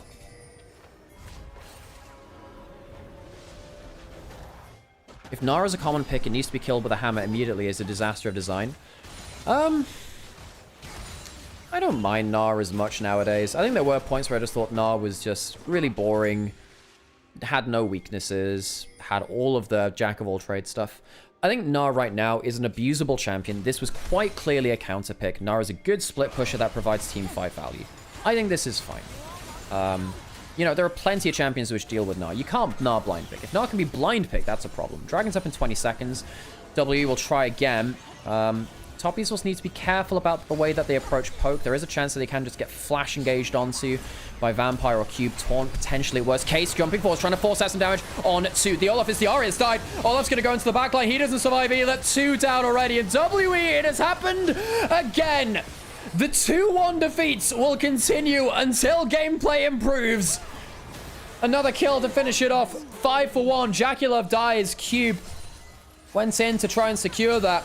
Top Esports won't even go for the dragon. They'll go right up towards that Baron, earn their prize. Claim it, rather. It's WE. Another 2-1 looming towards them. 369 pushes up a wave, and bot side will teleport towards that top side of the map to help secure that Baron. Jaculov, will they wait for him to respawn? I suppose they don't need to with 4 of them, and the AD carry often being centralized around by other members. Baron to Top Esports after a great dragon fight. Can't believe there's another series after this one. Oh yeah, there is. This is only series 2 of the day, folks. Jaculov, did he get himself the buff? No, I don't believe he did. I don't see it on the spectator, actually. I didn't spot that in time. So what happened here? Good poke came through onto Monkey, and you can see actually even the boomerang helps with that, right? And W just don't have great ways to start fights. Charm misses this time. You know, if a Charm hits, it's all great, right? Karis steps first forward for the Charm, gets blasted by Cream, and half your initiation's gone. Monkey tries to find the gap in the play. Can't do so. It's too hard of a comp to play, folks. I think that Karma, giving them the move speed and the AoE shield as well, very impactful. They just can't land that killer blow. Can't land it. Throw a Cosmic with no burn item seems very stupid. Also, no Dark Seal. I think Karis has had a very bad Ahri build here. And you'll notice that even with the tankier build, he still dies to the Annie, doesn't he? Still dies to it. He has the Merc Treads, which can help, but this is a problem with the Ahri. Even if you try and go tanky, you are still an Ahri. You're not very good at defending yourself against these burst combos later into the game unless you kill them first. Will we get Salmon here for the next series? No, you can't, Kazel, because he's traveling on a train.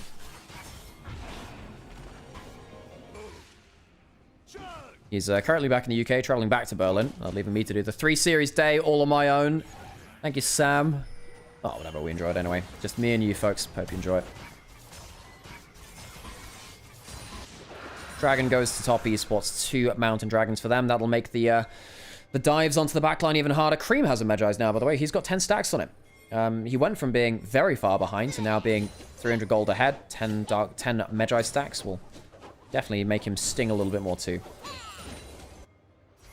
I'm sure Sam could join a Caldwell on the train. Yeah, whenever he goes through a tunnel, he'll just have to get me to play-by-play instead. Navi walking around the back of bot lane turret. Making sure there's no defenders working their way towards it. Wave pushed forwards again in bot side.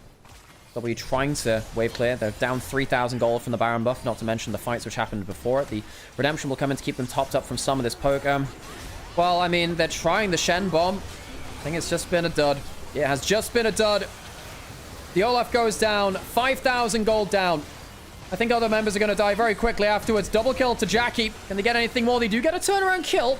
But it's a third over to Jackie as well. A triple kill. I mean, if they charged further forward, perhaps the Penta would be on the cards. Kanavi dies by himself a GA and says, well, I don't want to do that again. 14 stacks for Cream's Magi's after that too. WE losing 3, taking 1. Teleport back in from Cream. 4 versus 2 tower push. Not sure what they can do. Well, no, with 10 seconds left on the Baron, I don't think this is the game. Not necessarily. Yeah, they'll time out the Baron buff, walk backwards, and WE. The combo doesn't work. Not at all. Not at all. Not one bit.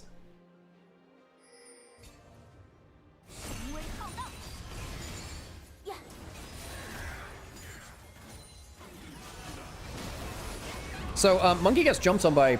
Well, Cream gets jumped on by Monkey and realizes that, again, Olaf Ultimate does not stop you from dying. It just stops you from getting CC'd. Annie, who has a ton of damage now, kills you to death. Kanavi, that happens there. He goes back in for the Atakan kill. Jump forwards in mid lane. Should miss on the Charm Flash. Jackie Love has Cleanse and Flash still. And we'll just start to kill Monkey. Bailout's down. Doesn't need to flash. Stand and deliver WE. Jackie Love, the Highwayman, just guns him down. 369 doesn't have a flash to follow up with. We could potentially walk forwards for a boomerang slow. Anyone pushing in waves? Perhaps they don't need it. Monkey has had a dreadful game. 0-8-8. If it's an 808 drum, the frequency is a low, but his KDA is lower. Top Esports pushing in through that mid lane. I don't think WE have got what it takes to survive it this time. Not this time. Too many waves pushing in. Too much ability to hit these towers. Demolish will hit the first one. That'll be 1 tower down. Can they focus on the rest of it? Good shadow there. Kanavi forcing a flash. Goes over the hostile takeover. Jump back to his shadow. Monkey is back alive, and he's just going to die again. He's just going to die again. Flash forward from Cream will seal the deal. A GA will help things out. Yes, there's some resets from Karis, but I do not think they matter at all. And in the Ionian Derby, Top Esports will come out on top. A kill from Karis will give him a last hurrah, but WE, this script was written in advance. Cream with a quadra kill and a 2-1 victory for Top Esports. And of course, a 2-1 defeat for WE. How could it be any other?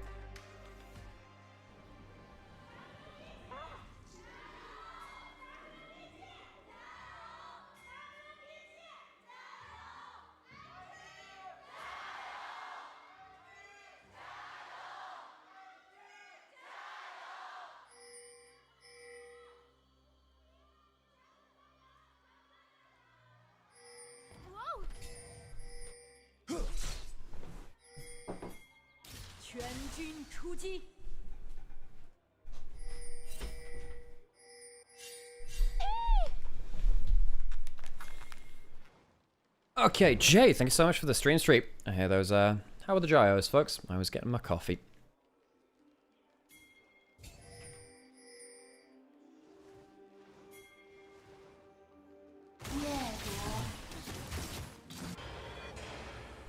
What happened in LCK?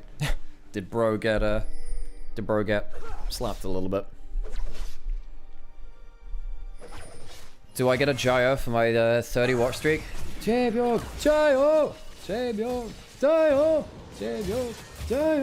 course you do. Of course you do.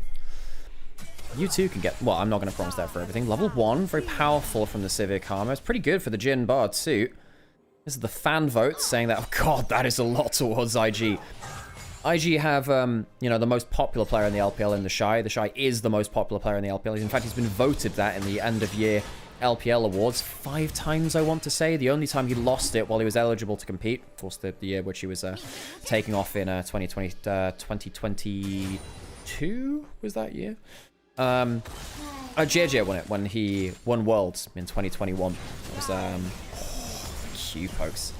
The Shrines from Bard help a little bit, gives you some sustain.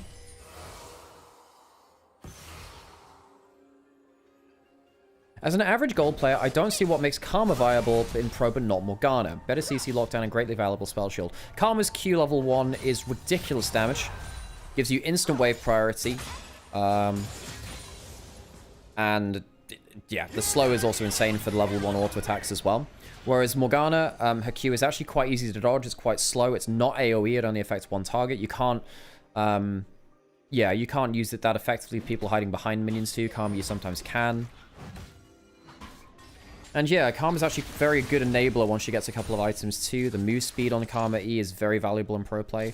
Karma's got way too... Sorry, Morgana has way too much budget in her Q. In terms of power budget. She has to... Yeah, her W is basically not a skill is the problem. The Shy's been trading okay in this top side, but Breed's about to go overheat actually.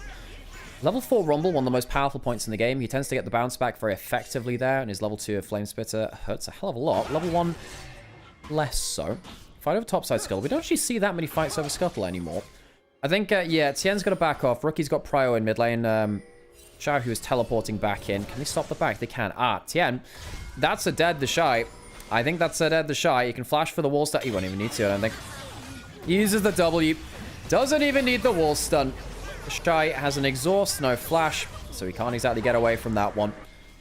Can wait. Oh, wait. I wonder whether he could have killed Breathe there, you know. I wonder whether he could have. Maybe not. Couldn't really predict whether Tien would recall himself or not. So the Shy goes down easily for first blood. Kill goes over to Tien. The saving grace is that it doesn't go on to Breathe. Breathe actually gets no gold from that. Now, Breathe still gets an advantage because the Shy loses a full wave under turret. He loses XP. He loses gold. He's almost a full level down now. And IG, which is not there in position to protect him. Breathe getting a great bounce back on the Rumble. Well, what I mean, by the way, I know I don't want to like just throw out terminology which people aren't always aware of. Bounce back particularly refers to early lane, but can refer to any time where your wave is pushed in and then you get to answer back because the wave's been pushed into your turret and then you get to slow push back. Rumble in the first few levels of the game, ever since his Q has been nerfed quite heavily, can't really get the first shove in the first few waves. So instead what he does, he waits for the first few levels, then hits level 4 once the wave has crashed in, and his second level of Flame Spitter then allows him to trade very hard and push in very effectively. Breed got a great trade while he was bouncing back there, which meant that the Shy was low HP and the wave was pushed into him, which allowed Tien to get a great kill because of Breed's power on the bounce back. You can see the value of that Rumble there. It's one of the reasons he's so valuable in pro play. Everyone knows how to play around his wave timings. Very, very easy. Doesn't always happen, of course. Don't always get that much out of it. But right there, Breathe unlocking that kill. Sadly not getting a kill or assist himself, but instead going over towards Tien. Typically, you want your ganked beneficiary to be the laner. You want the laner to get the value out of it. Because they're the ones which have to play against him. That being said, jungler can spread their influence across the map. We'll see if Tien can do so. Full build Poppy, as I've said, is... level 3 red buff. You don't really need anything else more in the world at that point. Shy. Gonna have Mako come up to him and support him in this lane. Soaker Wave is 20 CS lead right now for the Rumble, but we'll pick up another 5 or so, go down to 15. I say that. There's good stuns under turret. And he might drop 1 or 2 more. He actually drops both those last 2. Yikes! Doesn't even pick up any of that wave in terms of CS, really. The Shy. Bad farming under turret. Oof. Rookie has level 6, can potentially force something out with the shockwave. That's a problem now. Empowered E from Wei gives him move speed, and it will give him enough chance to run down the Taliyah. Good backstep from Rookie. Rookie on the Orianna knows how to make this matchup work against the Taliyah. Orianna is so good against Taliyah because when you walk up for any of your skills, the shockwave just about outranges you. Also, you can't trade through a wave nearly as well as the Orianna ball. Dragon will go down to Weibo, but Rookie using the early lane matchup, making sure he can get that level 6 in. Xiaohu maybe could have flashed the shockwave itself. I'm surprised he didn't. You should know this matchup quite well by now. It's especially the one which Rookie knows the best. Rookie gets a huge play, which allows not only to blow the summoner, but the kill onto Xiaohu as well. Goes over towards Wei, so now even the junglers are even. Even in gold, Dragon to the side of Weibo. We did say, look, realistically, IG do want an early advantage because they have potentially winning lane in this 2v2, winning matchup in the mid lane as well. While they do have that 10 CS lead in the 2v2, they now have 10 CS lead and an assist onto mid lane as well. Wei uses the E onto the flick back. Hang on. You know, by the way, there's a fun interaction.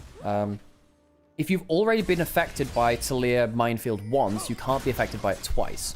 So if it gets blocked by a shield, or in this case, no damage came through onto Wei, right? He could actually just jump through it and not take the damage again. Not take the stun again. You can just do that, by the way. It's quite impactful. Needs to be quite a... some Talias don't... Oh my god, he missed the cannon. Oh, poor Xiaohu. I think Xiaohu's had an okay split, you know. I actually think Xiaohu, given the level he was at, say, a year and a half ago, start of last year, we were viewing him on the same level as maybe Hung earlier in this year as well, saying this guy's career should be over. Despite how legendary he is, realistically, how much can Weibo put up with from this mid laner in terms of him just playing poorly? He's been playing a lot better now. Meiko, it's the route onto Tien, but there's no real follow-up. I mean, there is that wall stun advantage for Poppy on blue's side. Can they get a flash onto Gala? No. No, he's backing off to Lovely right now. He's on vision. Grub for grub. Talia Weaver's wall coming through. Calm Shield will see them out to safety. Nothing through there. Xiaohu doesn't have flash, remember. Flick back onto the Pantheon. Tien will block out the Pantheon W, and it's a lot of damage coming down to IG. Wei, you probably shouldn't have cast that W in melee range. Shockwave will come back to try and buy some safety for Gala. What's happening on the other side of the fight? Wei, if he hits the blast cone, might just die to the minefield. Instead, it's a shot from the Jhin. Gala will live. Rookie peeling out for him, but 2 for none. IG really not playing well around that top side. We did say there's a lot of disruptive tools from Weibo in the team fight, and they use them well there. The Weaver's Wall, forcing him into a certain location, and the Poppy W there. Minefield. There's so many different ways that Weibo can control the battlefield. It's like having a druid in D&D. They just put down a spike growth somewhere. Someone's got, I don't know, wizard's throwing up a wall of fire.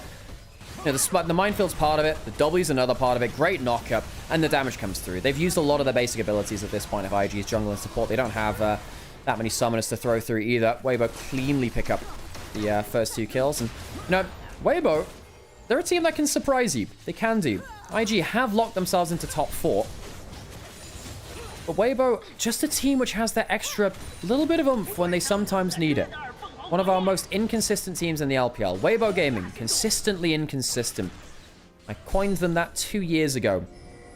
And it feels like it's always comes back to haunt them somehow. And both, actually no, haunt and bless them. Both positive and negative.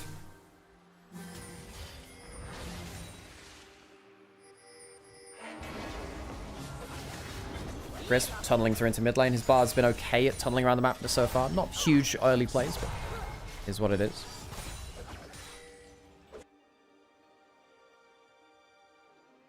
Are you talking about Rylai's working on Morgana W? Yeah, it's stupid.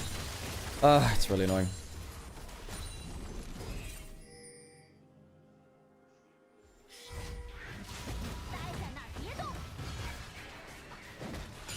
Tien clearing through his jungle. Anything else interesting coming up in a minute until Dragon comes up? IG have done their tour of the top teams recently. Do you want to know their record? Well, no, let's talk about that later. Pantheon on towards top side. There's no flash on to breathe. Is it coming up or is it just going down? I didn't check that one quite properly. He'll go down to the Shy there. Kill goes back though. As the turret kills him, and that might be a dead. The Shy gets wall stunned. There's still a decent amount of damage here on the Poppy.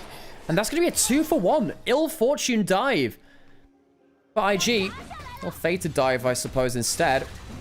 Wei and Breathe both coming away with a kill.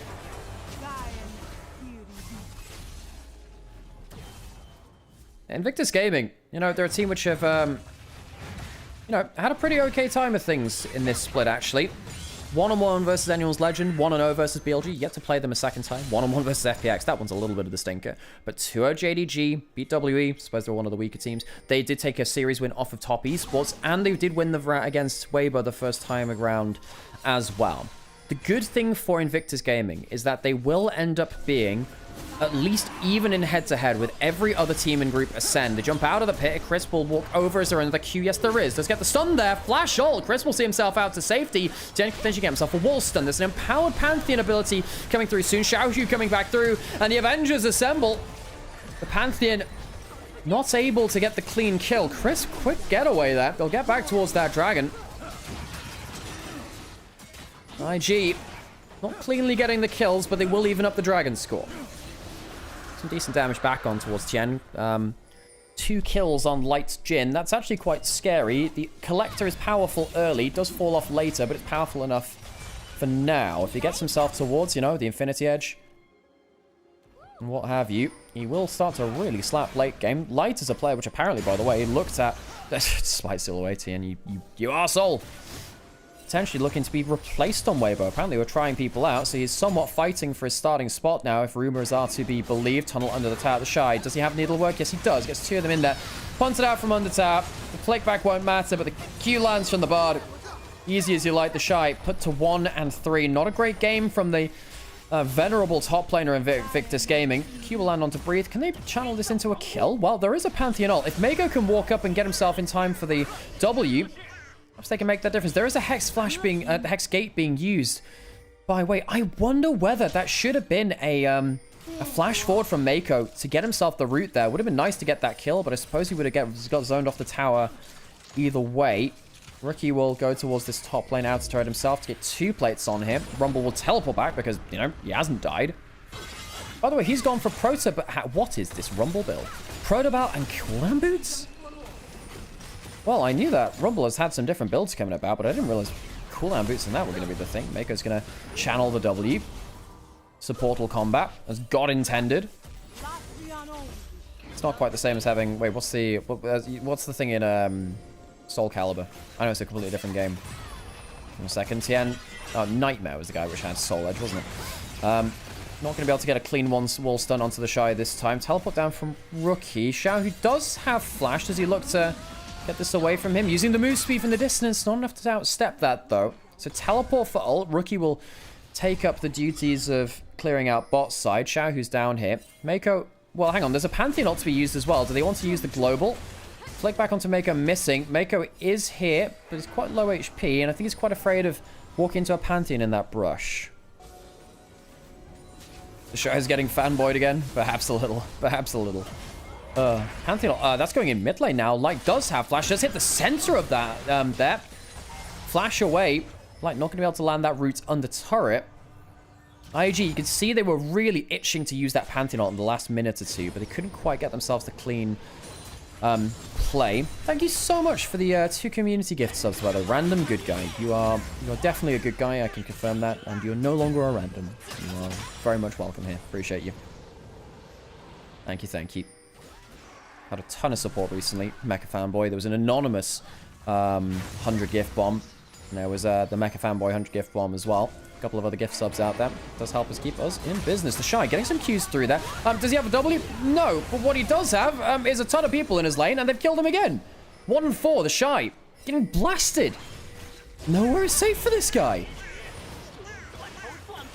Nowhere is safe for this guy. The Shy not being supported on the initial bounce back.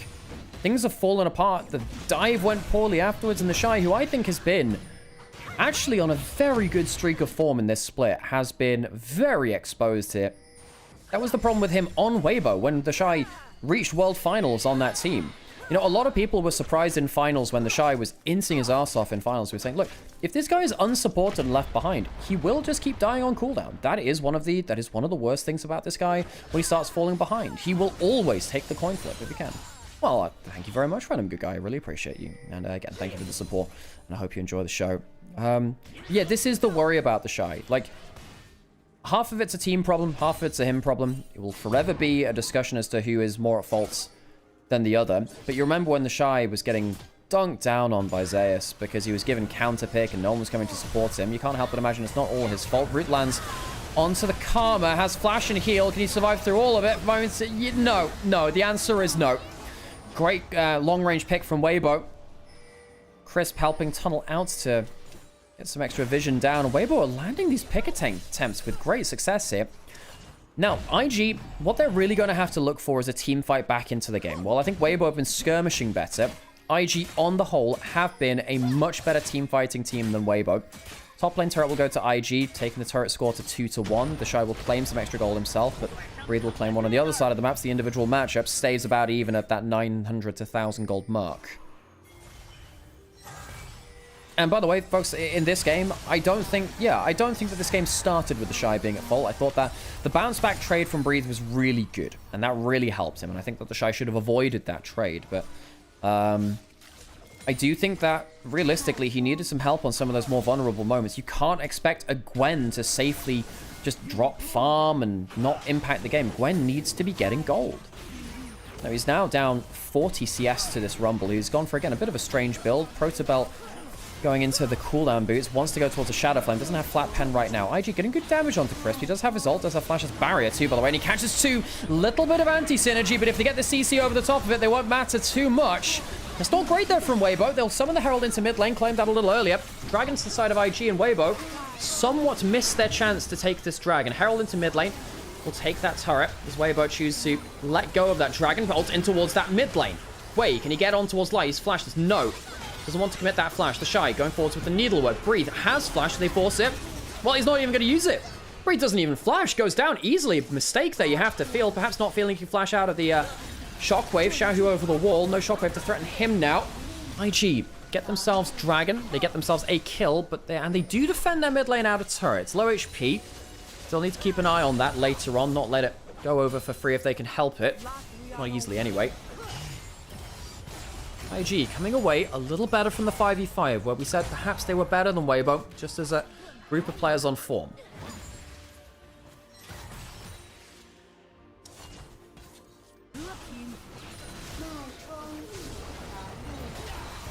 Bit of anti-synergy.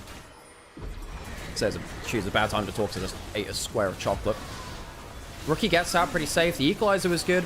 Realistically, you need to do one then the other, not both at the same time, folks. Anti-synergy, the Shy.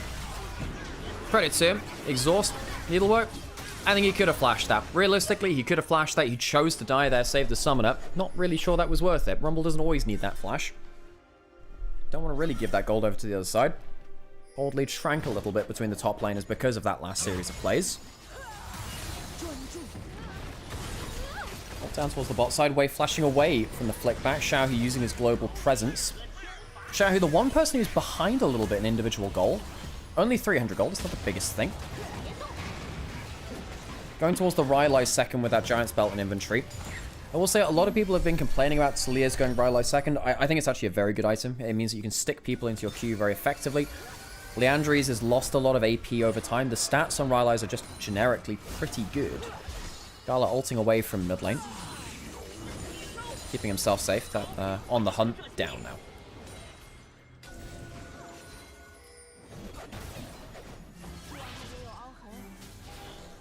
Wait, it's Thriller the hunt, right, for Sivir, right?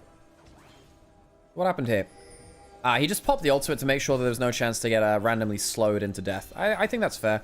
You're not necessarily looking to fight in the next minute and a half when the cooldown would be affecting you. Has Flicker Blades now. Gala will insta-clear waves. And Weibo need to really make sure the Sivir dies now. 2-item Sivir where they start to become a real problem. Like a real problem. What are your clean ways to shut down the Sivir? Well, you need to force that spell shield. You're looking for picks. I like how IG are playing this safely now. They know how vulnerable they are to picks. There's not even Lulu in the game. Ha ha. How funny you say. Thriller's a Rengar thing. Okay, on the Hunter's Sivir, Thriller the Hunter's a Rengar thing. I knew that was the case. I knew that one of them was one and one was the other. Tien not getting a smite there. People remember Trailblazing Smite. Mid lane turret likely taken by Weibo now. IG spent a little too long in that top jungle trying to spot out enemy members. They'll lose the mid lane turret. Not really get themselves a great cross map either, actually. No bot lane push. He did have double teleports to play around that Gala. Not wall stun. Chris gonna get the wall stun now. Gala, how is he caught out here? IG, massive misstep on the map. The Shy is teleported in. And now he's suddenly in a 1v3, 1v4. I mean, there's 5 people around him. The Shy in a 1v5 gets nothing done. Pantheon flies in and says, oh, I'll try that too. Gets rooted down. Breathers had luckily died on the other side for IG. Weibo, though, they get another flick back. The fight's going well for them. There's a shockwave for Rookie, but can't pull it just yet because he is stunned. Tien has another flash available if he so needs. Shockwave gonna catch 2. Decent damage back. How much can Rookie do? So close. There's a little bit of a heal. The Triumph comes through from Tien. A heal perhaps from the Bard Portal. Rookie can't quite clean up 2. They lose 4 for 1.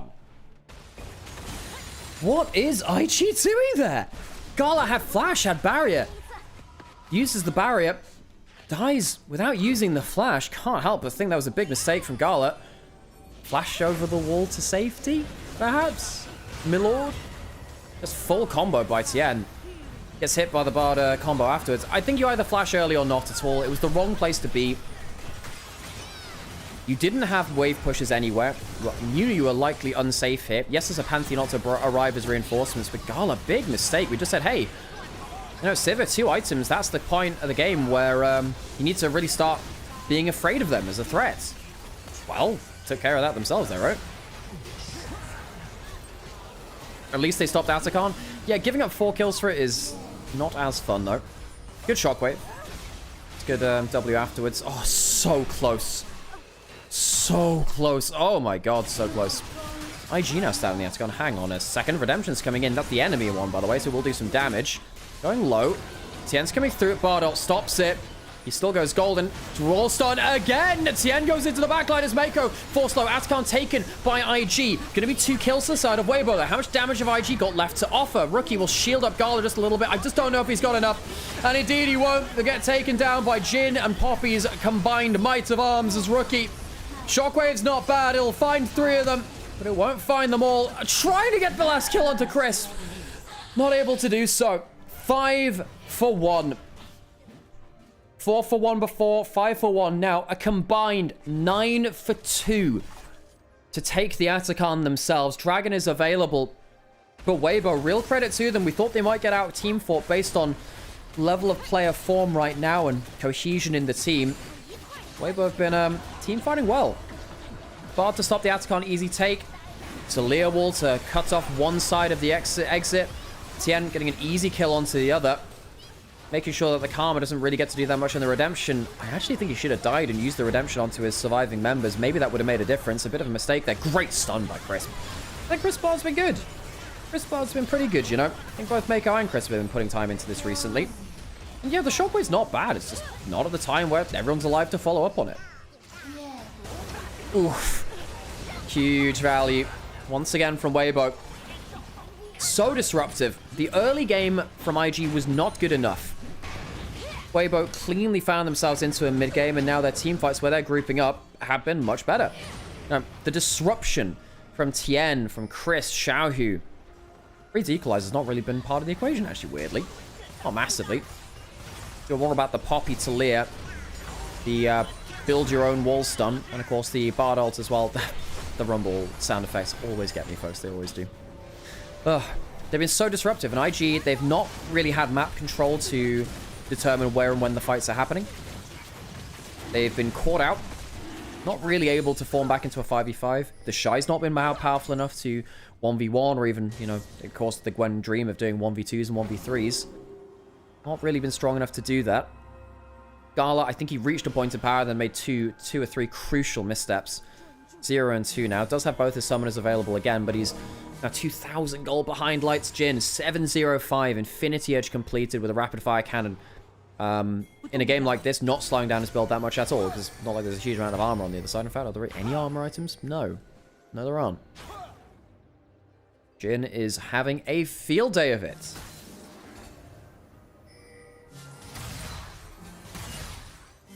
Rookie gets the Bloodletter's Curse, so he'll get some value out of his teammates.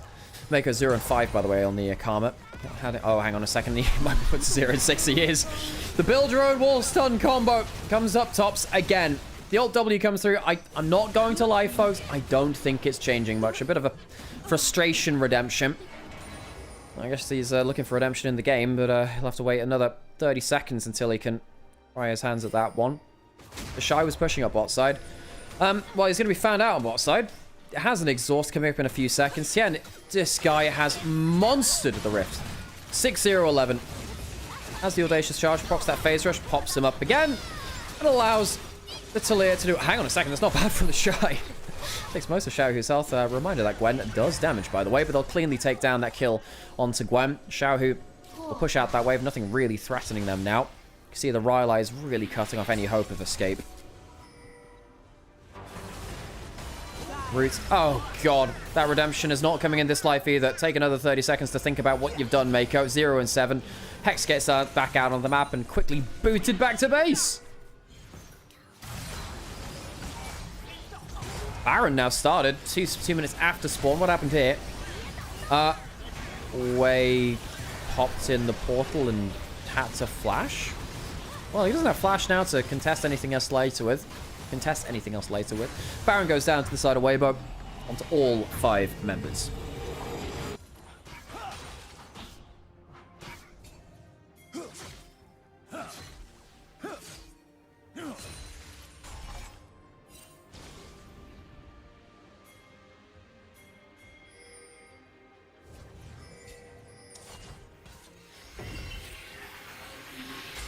Well, IG, hard to imagine a comeback from this spot.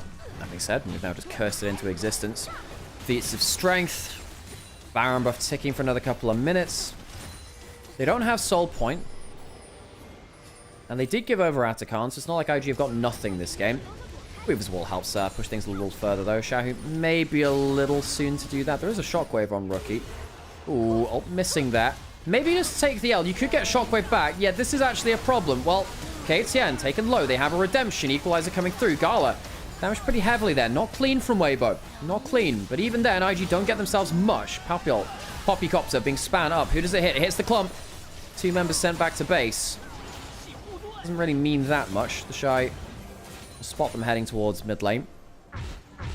Ambruff's still on for another 2 minutes.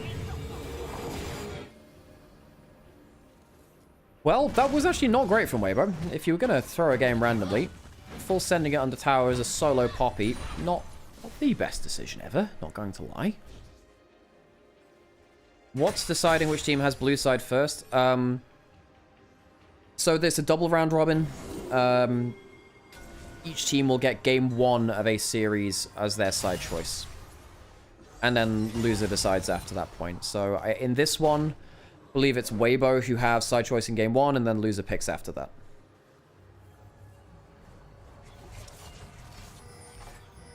So both teams get their fair shot at side choice throughout the double round robin. Of course, Group Ascend has a 8-team round robin. It's a double round robin. Group Nirvana has a 16 double round robin. So every Group Ascend team has 14 series total because they're playing 7 teams twice, and in the bottom group they have 10 because they're playing 5 teams twice. That's a stun into an ult. Ah, well, that's a bit of a problem. Stopping the Pantheon W. No dashes here. Tian might have gone too deep, though. Not going to lie. How much health has he got? The good Bard stun stops some extra stuff coming back. The Shockwave on the Xiaohu is not awful, actually. Tian survives a long time and will finally make it a 1-for-1. Light is very, very strong. The Shy trying to get some extra damage down, but all he's done is add himself onto the kill column of Weibo. Gala trying to step around with the dissonance. Muse speed. Will dodge everything but that 4th shot. Which takes off most of his HP anyway. 3 items onto the Civet. Not enough to carry in the way that he wanted to.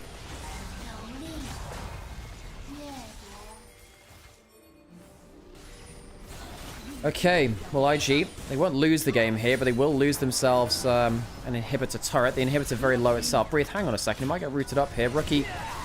Ooh, scary stuff. In fact, Maker looking for that pick loses his flash instead. Breathe blows nothing. Dragon available, so it'll be the 3rd one for either team. Not Soul, teleport back onto the map from Bard. He just picked it up from the spellbook.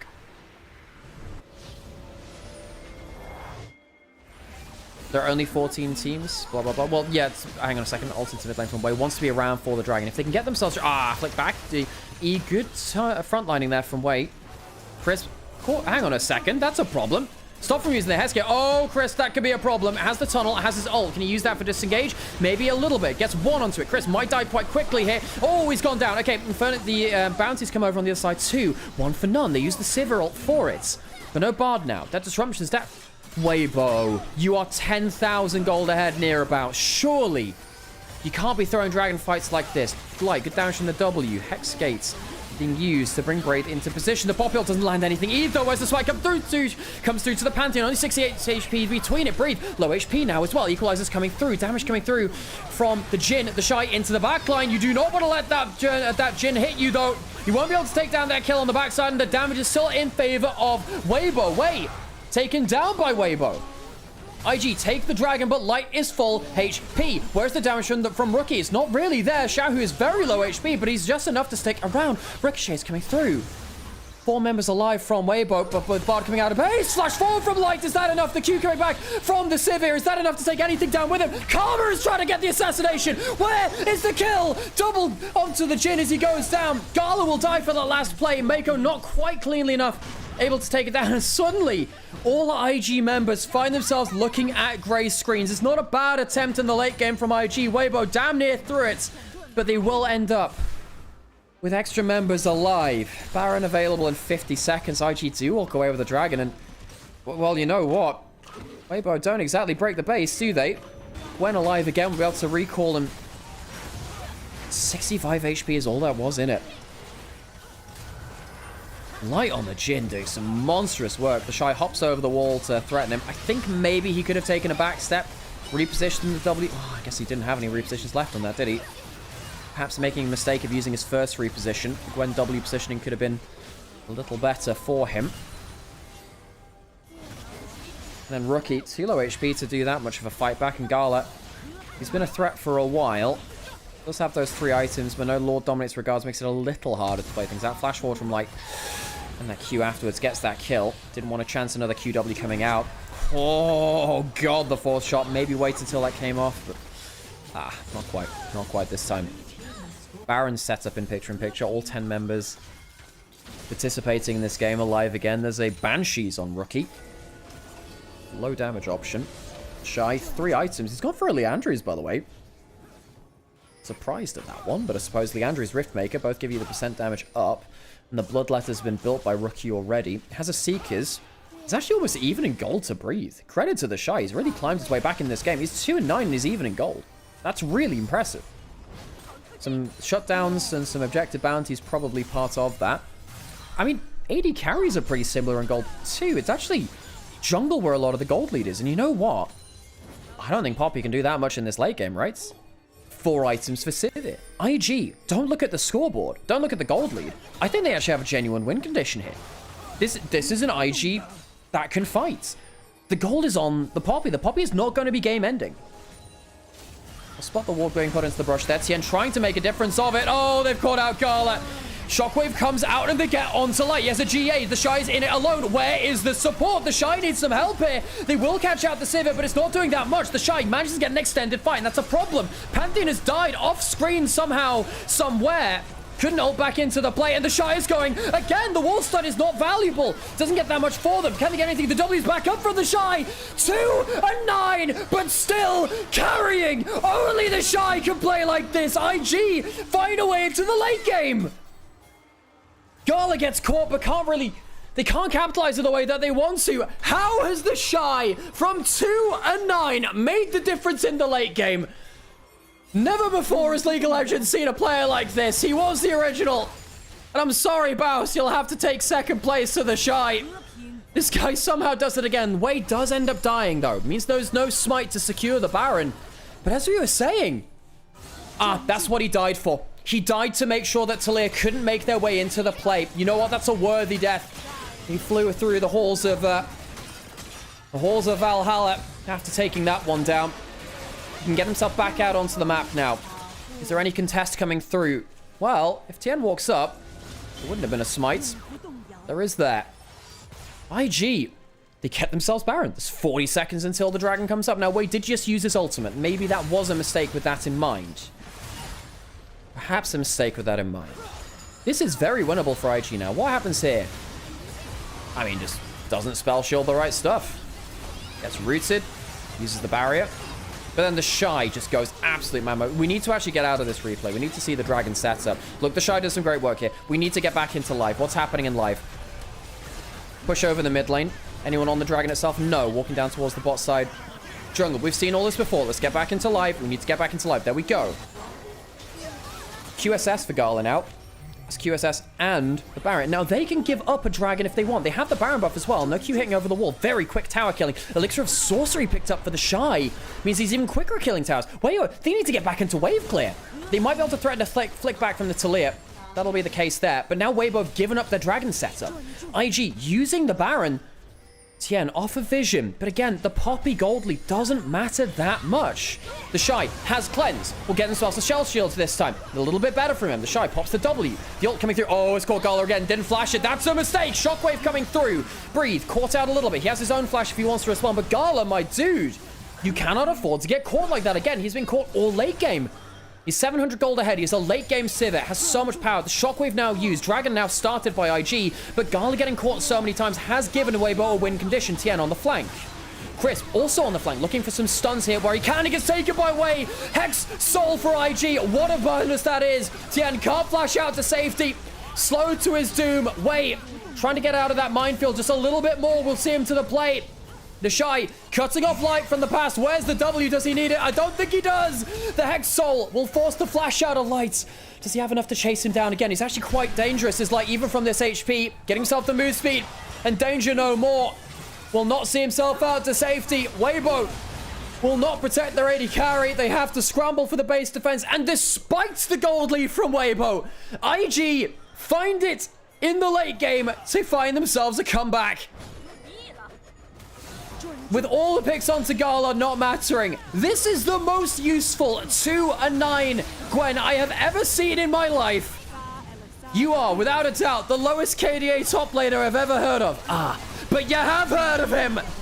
The Shy cuts at the knife's edge. Nay, the scissors edge takes out Breathe. He was the better top laner in this first game. Make no mistake about the scoreboards. Invictus Gaming. Yeah, look to that.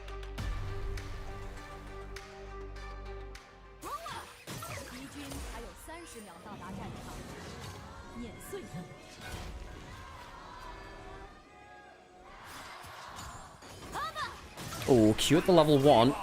We're waiting for those gyros to finish. The Shy does get a slam down. It's not going to matter that much. You can see, because it's double range versus double ranged, we saw this a little earlier today, too. Oh, Xiao, who am I doing? Why is it frozen? Why have you frozen it right now? That is very, very, very annoying. There we go. My guy, that is not very helpful. Where has the game gone? Where? Yeah, my guys, please, please, for the love of God, give me the clean feed. Have we lost anyone's life? Has anyone died?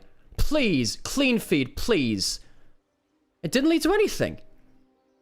Oh my God, so sorry there, folks. The Shy actually just ended up hitting the clean feed. All right, well, no one died. The Xiao who didn't end up flashing either. How the hell did he get out without... Ugh, NA production? My dude, I'm living in Berlin. It is, in fact, not NA production. It is Berlin internet, if anything. Yeah, this is the problem with a... This is the problem without having official broadcasts. You do not have the same level of production available to you, sadly. Level 1 is going to be won by Crisp and Light now, realistically. That's why we're seeing teams stack up in bot lane very early on into the game.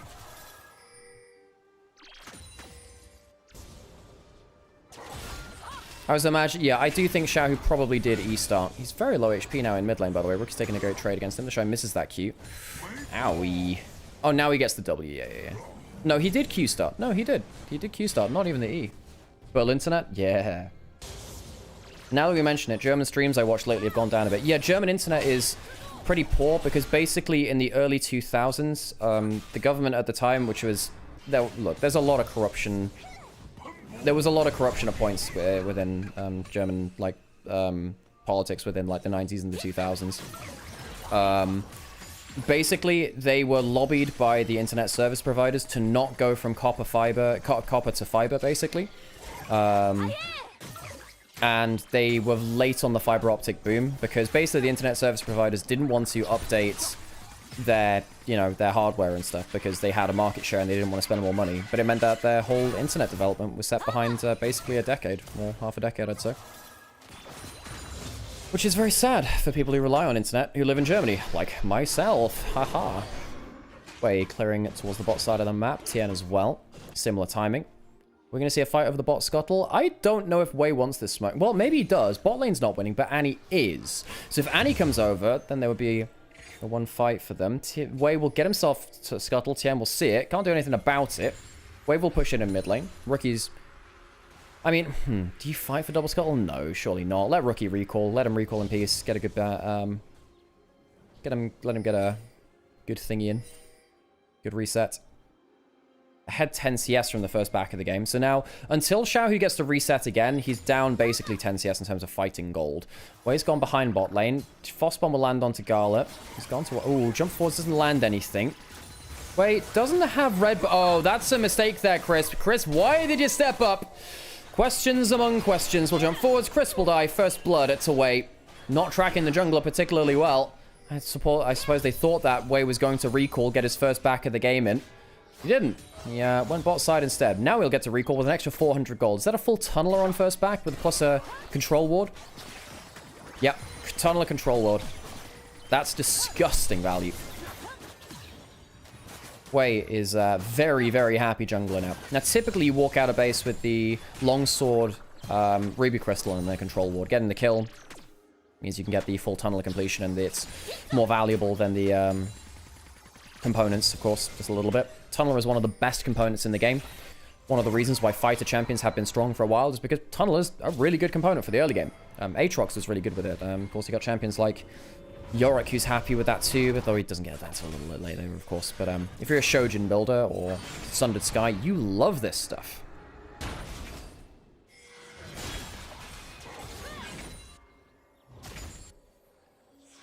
You're never that aggressive unless you're a Rakan. Yeah, because Rakan has a way out in the plays, which is the annoying thing about him. Rookie takes a really good trade there. Actually ends up getting some value out of his Molten Shield by getting part of the Q hit him, but not the full pop of it. So he actually tanks that up with a shield, gets the Thorns back onto Shao. It doesn't do that much, of course, because he's got a W shield himself. That was a clone being sent across to them, not the actual thing. I did pause to think, hang on, is there a Weibo member in the enemy jungle? Questions. Question mark. Anyone remember Mark, the support? Played on top, he supports a lot. It's part of that area where you had like Yanja and stuff like that, who were really not good enough supports to be on top teams. And yet, they were. The Shy has Bramble Vest first, has himself a pot and a biscuit. Does he pop both? Just one. Can recall, uses ult to get back into play.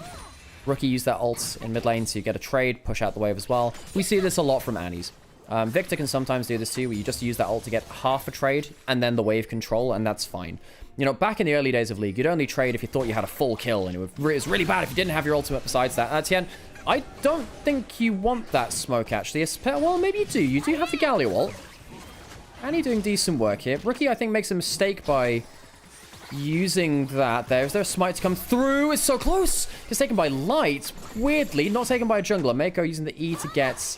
Ow, Gala, perhaps front stepping here. Tien, very low HP. I don't think Wei will win this fight. And the knockup from the Dragon Priest, that Light has to cleanse. Xiaohu jumps forwards. Good damage onto... That's very good damage onto Wei. Jesus Christ, Chris. Good double knockup there. Tien has the level 6 and starts going forwards. And here comes the Galio. No knockup from that, but it's forcing the retreat. 2 kills for them now. Maybe a third. 3 for none in the bot side from Weibo. As the initial knockup from the Dragon made me think, well, okay, it's going to be an easy kill. 4th being looked for by Chris. Does he have the W passive? Yes, he does. One more auto will do it. Rookie, no Molten Shield. Chris will take down another LPL World Champion. FPX to IG. A salute from one legend to another. And that's 4 dead from IG in the bot side river. Wei got blasted. So what happened here? Tien was super low HP. And we have really loud Corky Gatling gun again. Xiaohu combos into Chris full damage. Dragon helps as well. Tien, if he'd gotten that scuttle, would have gotten level 6. With that in mind, I almost wonder whether he should have flash, smote, then ulted. I wonder if that was the play. Xiaohu was saying that, you know, he's got a history on the champion, you know. Faker wasn't the only 2017 Galio making waves. Of course, he was by far the best of them, but Xiaohu, good player of the champion too. I believe that was the case anyway. Am I trolling? I think he was back then. I'm trying to remember if he was one of the people that didn't play Galio back then, actually. No, he was. He was. Wei will take the first of the grubs.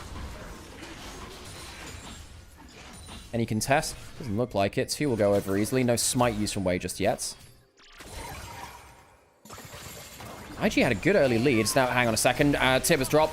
That is a Crisp without any flash. He'll go very low, but not dead. Uses the heal, keeps himself alive. Worth noting, Dragon hasn't been taken yet. Rookie, gonna get CC down onto.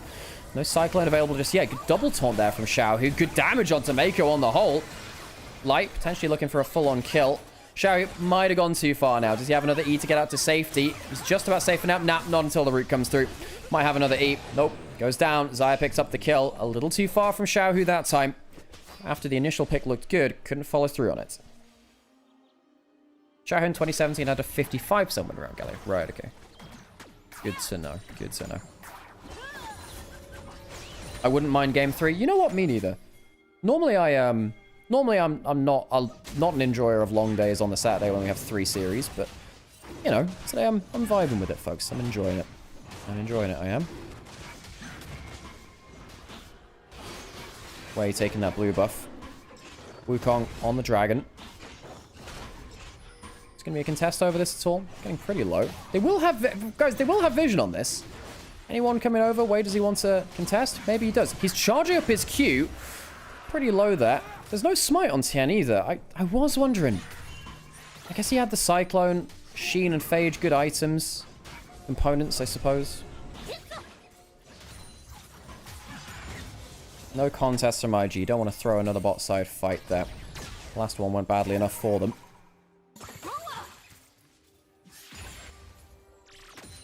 Dragging to the side of Weibo. Wei happily clearing instead.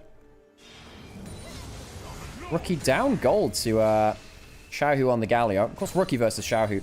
That was the matchup of 2018 as well. Need we remind you. IG versus RNG. Rookie versus Xiaohu. It's a hell of a matchup, folks. That was when Xiaohu was really, really raising to prominence in the LPL. That RNG roster, that one MSI because IG... the Xiao was injured, I believe, just before MSI 2018. I think he broke his hand in practice or something like that. Or, ended up damaging his hand, something like that. Duke was playing a lot of that spring instead. Rookie. Trade there onto Xiaohu. Was it that around MSI or was that later into the year? I remember it happened at some point in 2018. Kira was talking to me about it. You can never trust a behind LIG to lose. That is true. And you know, Weibo, for us to actually believe this is going to a game 3, they are going to have to somehow, you know, get further ahead than last game, which looked pretty unlosable for large swathes of the mid and late game.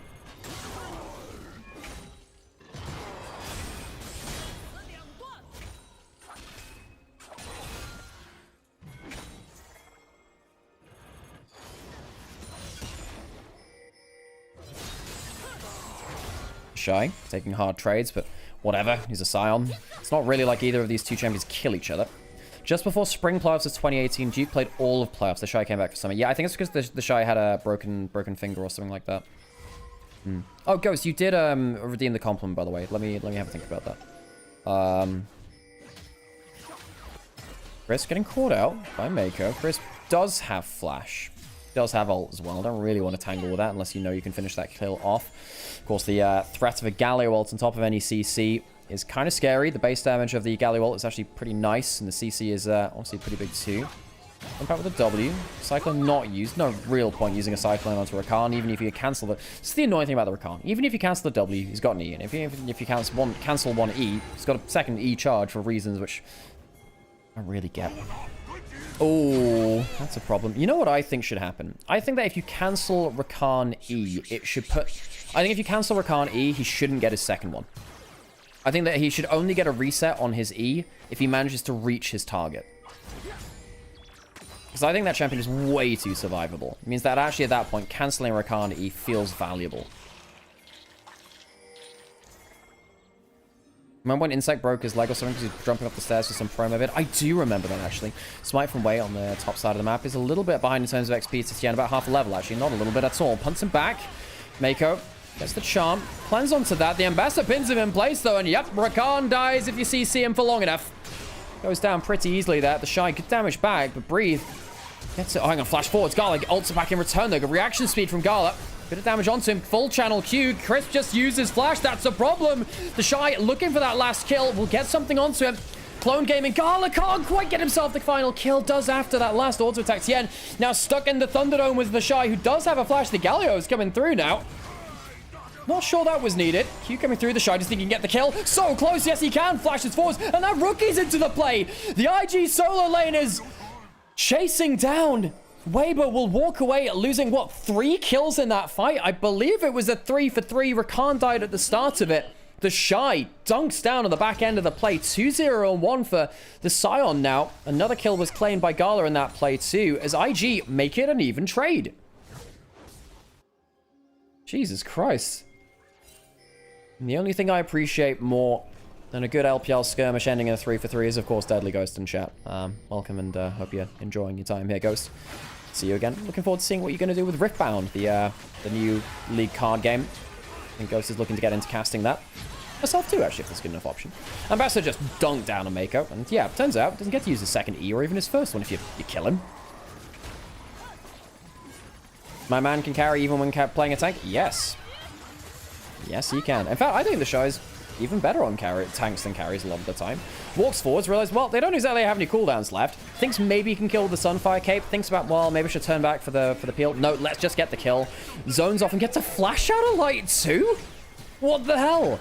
Oh, well, all of this. He only drops below 2,000 health now. And this is a level 10. Gets a double Q after this point. Double knockup. Realizes, hang on, I've got a kill angle here. Flashes beyond what could have been a potential flash angle from... a taunt angle from Xiaohu. He's so fed now. Almost 1,000 gold ahead.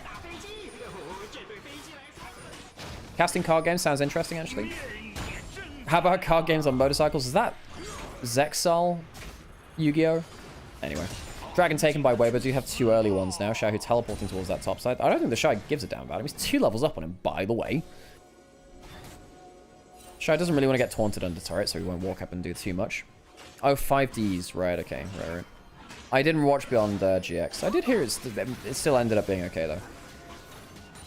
Good draft by Weibo. Previous one was terrible. I think that the last draft was fine, honestly. I think the last draft was fine. It was completely a play issue. And this one, I think they've actually got a worse draft in this one, arguably. You're now playing a full dive comp into a Xayah. And a Scion. You do not really care much about it. I think IG have got a better draft this time around, arguably. Mako. Damage onto him. Wei. As the Sundered Sky. That being said, you know, Tien well on his way to a Black Cleaver now, actually. Herald started up. Any contest? Any... Hang on a sec. Oh, ult misses from Breathe. I was wondering whether there was a 1v3 angle there. No, because Breathe's ult misses. That's a problem. Rookie has the stun available. Takes a lot of damage. He greeted a little bit holding on to that for so long. Mako goes very deep too. And now Wei, he doesn't have flash. He does have ult. Doesn't feel fantastic, though. And there's a lot of people in melee range of him. The Crescent Guard don't work like that, friend. Galliot coming down as self-peel. 1 kill down. Rookie can recall, teleport back into the play. The Shy trying to do his best. Good Q again, actually. Doing all right. But he might have gone too far this time. He's so tanky, but not tanky enough. Rookie has himself a stun. Gets himself a triple on there, but it's not enough. Rookie, bad fight from him. Found himself in a 1v3. Xiaohu going forwards, trying to take down Gala, and will take one of his MSI winning teammates down. Gala hits the floor. Bad fight from Rookie, not going to lie. Left himself in a 1v3. Didn't get great stun value. Greeted on who he was going to target with that. And Weibo walk away with, what, 4 kills all in all? Herald's not even killed. Will be taken down now, but they'll focus, of course, onto the mid lane turrets presented to them freely. Big win for Weibo. I don't think Annie is it. I think Rookie is normally very good at this pick, but he greeted. You could see he didn't want to clear the wave there because he didn't want to stick around for a stun to come up again. Mako goes forward onto Chris, gets something onto him, but there's not that much follow-up. Doesn't get onto Light either. Wei uses his E. And, you know, Mako and Wei have not really made much of a play here. Trying to, I guess, buy some time for Rookie to come in with a stun. Doesn't get much done there either, actually. He has to back off, come back into the play. The Shy thinks he's tanky enough to potentially get some turnaround damage. And credit to him, he gets some there. This is a little too far, though. Too much follow-up. And the last bit of Winds of War takes him down. And then Rookie comes in for a decent stun, but it's too late and not really that much damage behind it. Good knockup, good Q. Enough damage from everything. Xiaohu, good play that. Well, Weibo have themselves a lead again. Can they do anything with it this time? Well, he did pretty well at getting ahead last time and getting to really large amounts of gold. He didn't, however, kill Nexus, which is a problem. It is a problem, I hear. Killing Nexuses is the business of League of Legends. Can be a bit of an issue, that can be. Muramana completion. Not too far from Light now.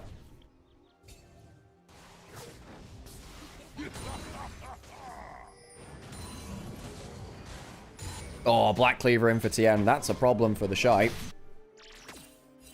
This is a real big power point for Weibo. I think 2 items is probably their strongest point in the game. Ambassador does scale beyond that, of course. Wukong to a certain extent too. Wukong's a very good scaling jungler, but...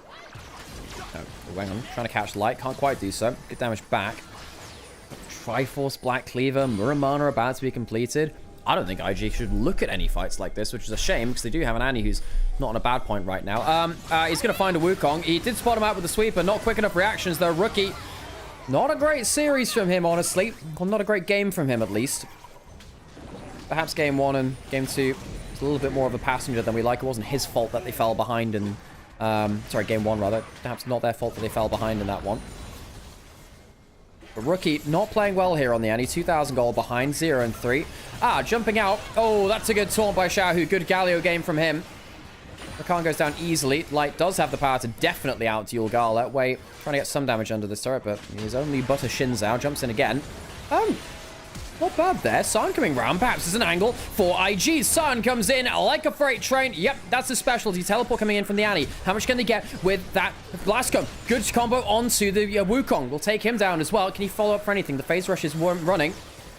I'll follow up for that much more. Rakan teleporting in now as well. Now that is a problem for Weibo because Atacana has just spawned. They just gave up 2 kills before this came through. Chris does not have ult, does have flash, but can't do anything about it. No smite, no problem.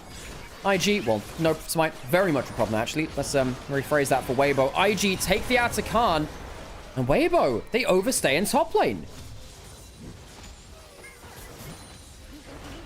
Jesus, man.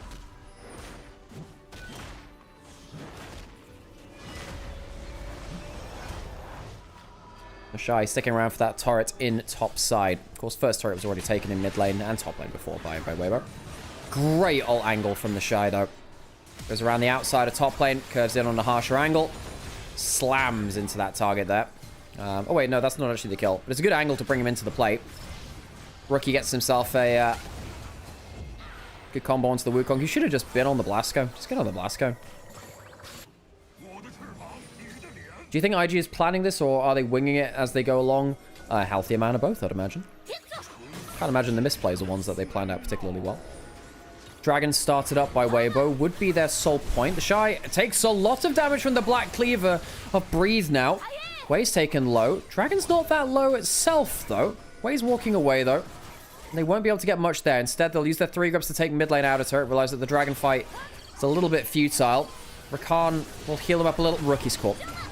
Rookie's court goes down easily. Should not have been there. Your team did not want to fight. They wanted to look for the mid lane turret. Instead, flashing forwards. Good reactions from Gala. Again, his reaction speed has always been legendary. And Chris will go down. Gala can fight. How much damage can he do there? There's too many items on the side of Weibo. And despite the reaction speed of Gala, Weibo hits harder. Massive fight for them as they take down 3. Good reactions by Gala aside. IG swept from the field, and it'll be a 4th kill rather. Shy not killing, showing up on the kill field just there. Still in his passive. 4 for 1. Weibo, huge fight. Taking the Dragon as well. Rookie, what was he thinking? Sticking around on the bot side of that play. I've been saying that Rookie's had an MVP caliber split, but I don't think this game shows it, does it? Rookie saving flash for playoffs? So what does he do here? Gets a combo onto Crisp and then gets rooted and dies? Okay. Yeah, not a fan of that one, not going to lie. They did have the control ward in the brush. Gala flashes away from the root from Crisp as well. He just doesn't have the items. You're against a Muramana transformation Corki. Look how much damage Light does. Crazy amount with the Conqueror stacked up as well. IG just don't have the items at that point. Now they are 4,000 gold behind.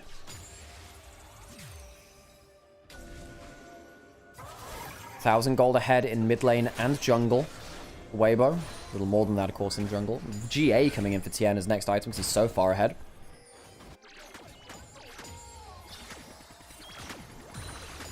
Rookie be like, you shall not pass, but they did anyways. Yeah, you shall pass. Weibo, can they actually accelerate their lead now? They are almost 5,000 gold ahead now. Picking up some extra farm. Not really fight. Rookie.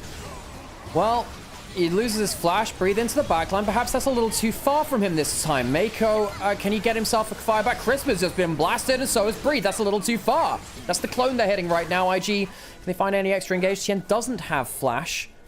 He used his warrior trickster. It'll be 1 for none. Rookie forced to blow his flash, but the fight works in favor of IG. They have 3 grubs. That means when they win fights, they take the turrets afterwards much, much more effectively. Rookie does have stun, if any. Ah, Mako. Scary stuff. Any 3 grubs onto the towers? No, they can't actually stay and hit them. Weibo will wave clear effectively. IG will recall off the map. They will take 1,000 gold off that gold lead immediately. Was 5,000, goes down to 4,000 again. Credit to them that they can find fights at this point.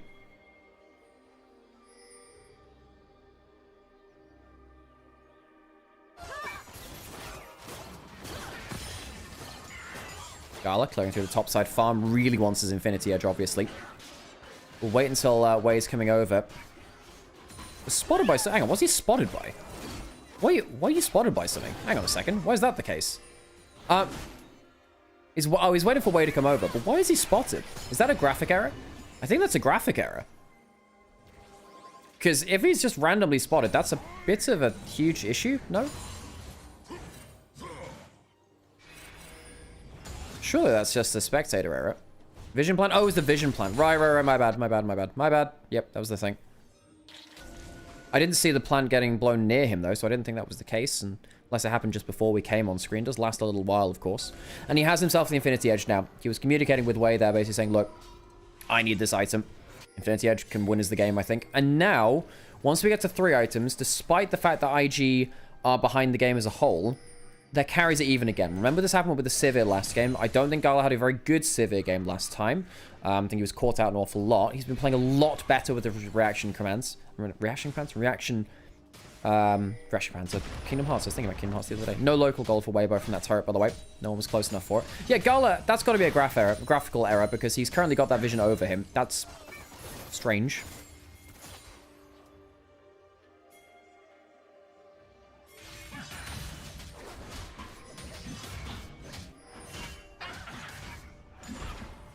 Anything coming... Well, we got 30 seconds Silver Dragon. Would be Infernal Soul for Weibo. Huge thing coming out, of course.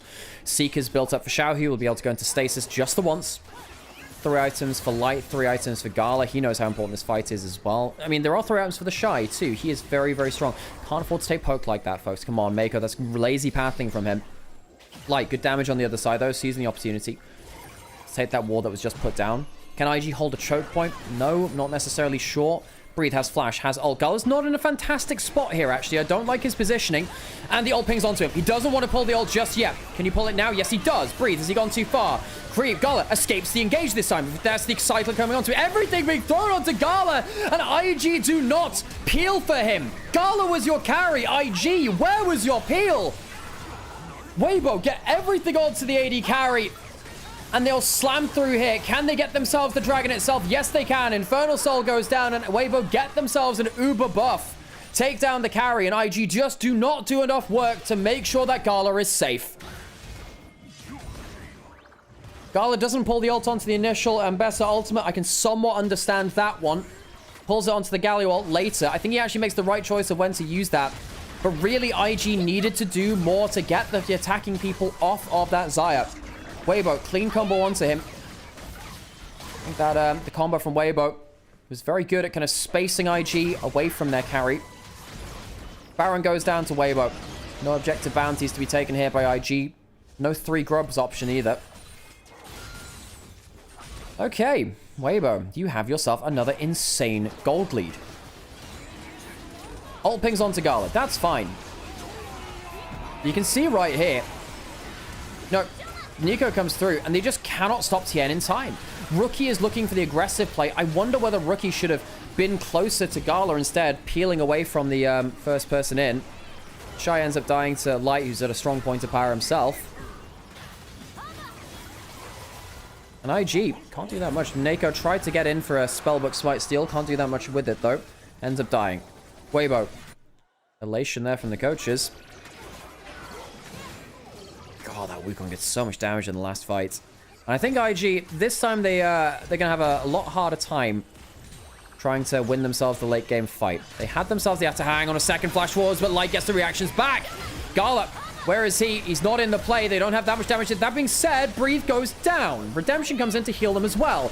Double knockup. Where is the follow-up? Do they have anything extra to pull into this play? Gala has Flash, has ults, and they're currently in a 5v4. Gala. threatening a little. Tien coming through. There's the ultimate. Gala could pull that again. Maybe a little late this time. Could trade his GA for it. The feather's not in a great place. Hang on, the GA goes down. Torn onto him. The Shy easily dead, though. It's a kill for a GA.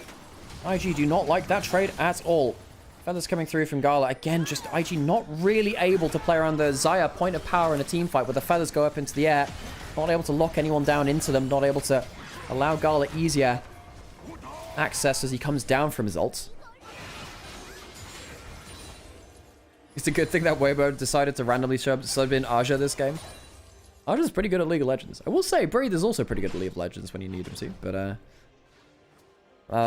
that being said, I think that what you're trying to say there is that he randomly inted by diving forwards. I believe that's probably what you're saying. As Breathe did do that again. He started a couple of times randomly now. Really good Corki game. Yeah, Lights had a good game. Aja is awful at League of Legends.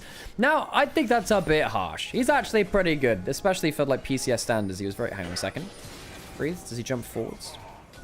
No. Has himself the feats of strength to tank up some physical damage coming through from Wei. We've broken the 10k gold lead again. Yes, we have. Hang on a second. Breathe. Chris taking a ton of damage there, rather. Redemption. Being built on everyone now, by the way. Redemption is just really, really strong. He's been the biggest weight on PSG all year. I don't know. There's a guy called Maple who's not doing fantastically well either. He's been blasted a lot. Gal is standing in the Winds of War. Wouldn't normally suggest that. Going towards... Hang on a second. Xiao going forwards. Is that too far? Xiao, my dude! Not sure about that one. Has the stopwatch. Breathe going in as well. The feather pullback is strong. Wei goes down first, though. And the 10k gold lead seems to be just making the difference here. Cyclone going forwards. Gala Quartz. And I think IG will not make the magic happen twice in a row, at least. Weibo will force us to a game 3 and an 8-game day. Is that the case? Yeah, 8-game day. 3-game 1 just before that. Weibo taking game 2. IG not able to make magic happen. Back to back. Game 3, Weibo, IG coming right up after this.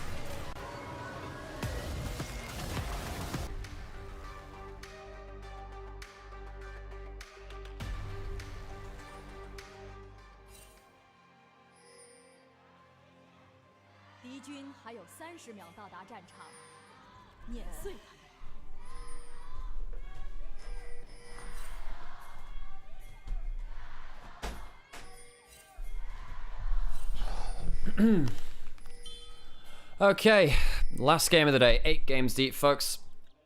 My voice is somehow holding on for now. Let's pray that that continues.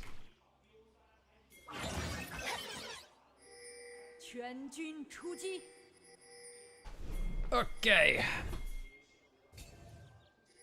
Yeah, in terms of overall drafts, I mean, Engage is a bit difficult for IG, much easier for Weibo. There's more damage in IG. I think they have more macro options. Tank frontline is way better for Weibo. Laning phase, I suppose a little in favor of Weibo. Was he spotted starting here? I suppose so, with wards on that. Going for the enemy Raptor start. Tien going for the enemy red start. I mean, I don't think you can contest with Wei at the level 1. You've put Alistair Kaiser on weak side. Not my favorite decision ever. Still getting access to farm right now. Tien doesn't have angle to go towards a level 2 gank. Bot side. Skarner's not really a level 2 ganker anyway. Clearing through this as quickly as he can. Ooh, Q does land onto him this time. Important headbutt away from Mako. One, it's a little bit of poke, and let's be honest, Alistair doesn't really have that much. But it does stop the Lucian following up from those extra autos as well. The Vigilance, of course, proccing onto slow targets. Oh my god, Glizzy Neferi. Hot dog me up. The meows of the Meowric. Panda Yorick. Does he go for an early gank here? If he can... Oh, slow misses. I think with the slow missing, threat's off, really. Okay, I say that. Does the second Q hit? It does. Breathe losing a couple of hundred HP to that. HP to that. Yeah, HP. Oh, God, it's getting so late in the day. I'm questioning whether HP is the correct term. And of course it is.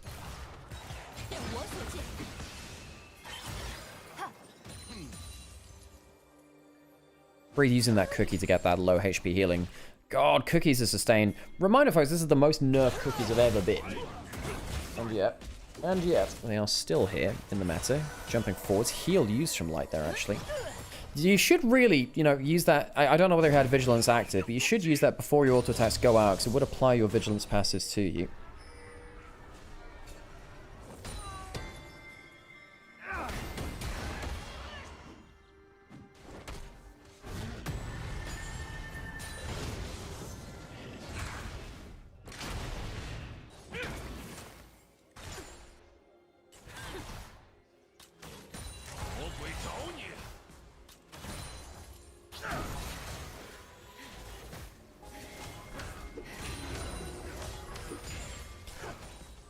Crushing that wave. A couple of CS lost. Nothing that much over that. Tien. Ooh, we're fighting over the Raptor respawn. Rookie has teleported in. We'll hold the wave. Hold the line. Love isn't always on time. Anyone a Toto fan? You know, fun fact about Toto. They were basically always just a session band, and also... pretty sure the singer in that band is the son of John Williams, who's the guy that, you know, made all the Star Wars soundtracks and stuff. Amongst other things. Toto, hell of a band. Mako, allowing Gala a free reset, protecting from that Braum Q. Really not sure what way he's going to be able to do on this Neferi, you know. Oh shit, not quite enough damage to kill that minion under turret. Oops. Swell that out there. Slower early game again. Shahu. Trading quite well back against Rookie, despite the fact that I thought that Rookie was going to get a good trade. That gets the shotgun on target.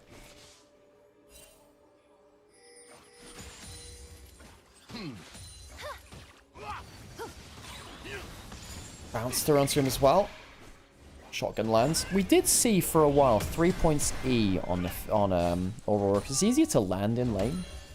Does mean that you're less likely to get your passive, of course, because you don't get the double proc of the Q.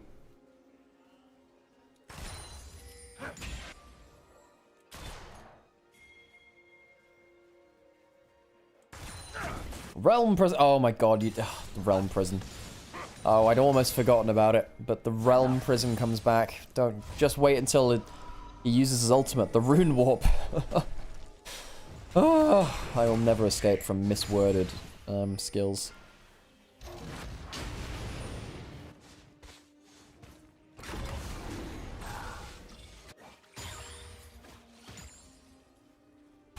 Toto members have been in so many session and backing bands that between them they've been involved in over 5,000 albums.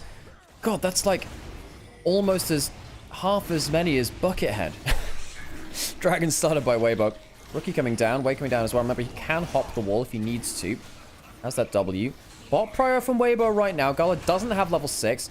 But they have sort of leashed the Baron. They're going to walk up. Watch out for that Braum passive. Watch out for those wrist rockets. Dropped out of the way from Rookie. Coming down to a smite fight. Jumping forwards from the Alistair. Gets the triple knockup and the Dragon goes to Wei. First skill of the fight goes to the Aurora though. How much extra damage have IG got? The Braum passive helps. Wei is starting to do damage though. The Neferi, you forget about it, but they're a bit of a carry, aren't they? 2 for 1. Rookie going forwards. Cressy's in outside of his own territory now behind enemy lines. And that shield, I think that's all going to be... I don't think it's going to be enough for you. It will not shield you quite enough. Alistair coming back into lane. Rookie needs to fix his wave. Mako can come over instead. Crisp will die. He'll be late on the reset. Perhaps they can even gift it over to the Kai'Sa. Hey, Rookie, my dude, you go back and fix that mid wave. Crisp is now just going to be donated over to Carla. Does he walk over for a flash kill in here? Rookie will get an assist, and he goes over to Rookie instead, who will not fix his mid wave. I'm surprised he didn't stick around for that one. For the wave itself, 3 for 1 extended play to IG, including the Dragon. Neferi starting 1-0-1 though. That's a bit scary for Weibo. Watch through this again. Comes down to a smite fight. Good bounce around from... Wait, it doesn't actually bounce off of too many people there from Rookie. Aurora ult comes in. But the triple knockup from Mako stops the follow-up being that good, big. Shahu getting damage onto Mako, but it's the Alistair. You know, it's not Gala who gets to stack up with the lethal tempo. You know, Rookie gets to start gunning through. Wei starts to get his Q onto multiple targets. They focus way too much on the Alistair. Mirko's also one of his most played of all time. Impale missing, and Tien will have to drive through the wall. Not a great play from him there. IG with one of their better early games so far, I say that. They did throw 4 for 1 in the early game after getting ahead before.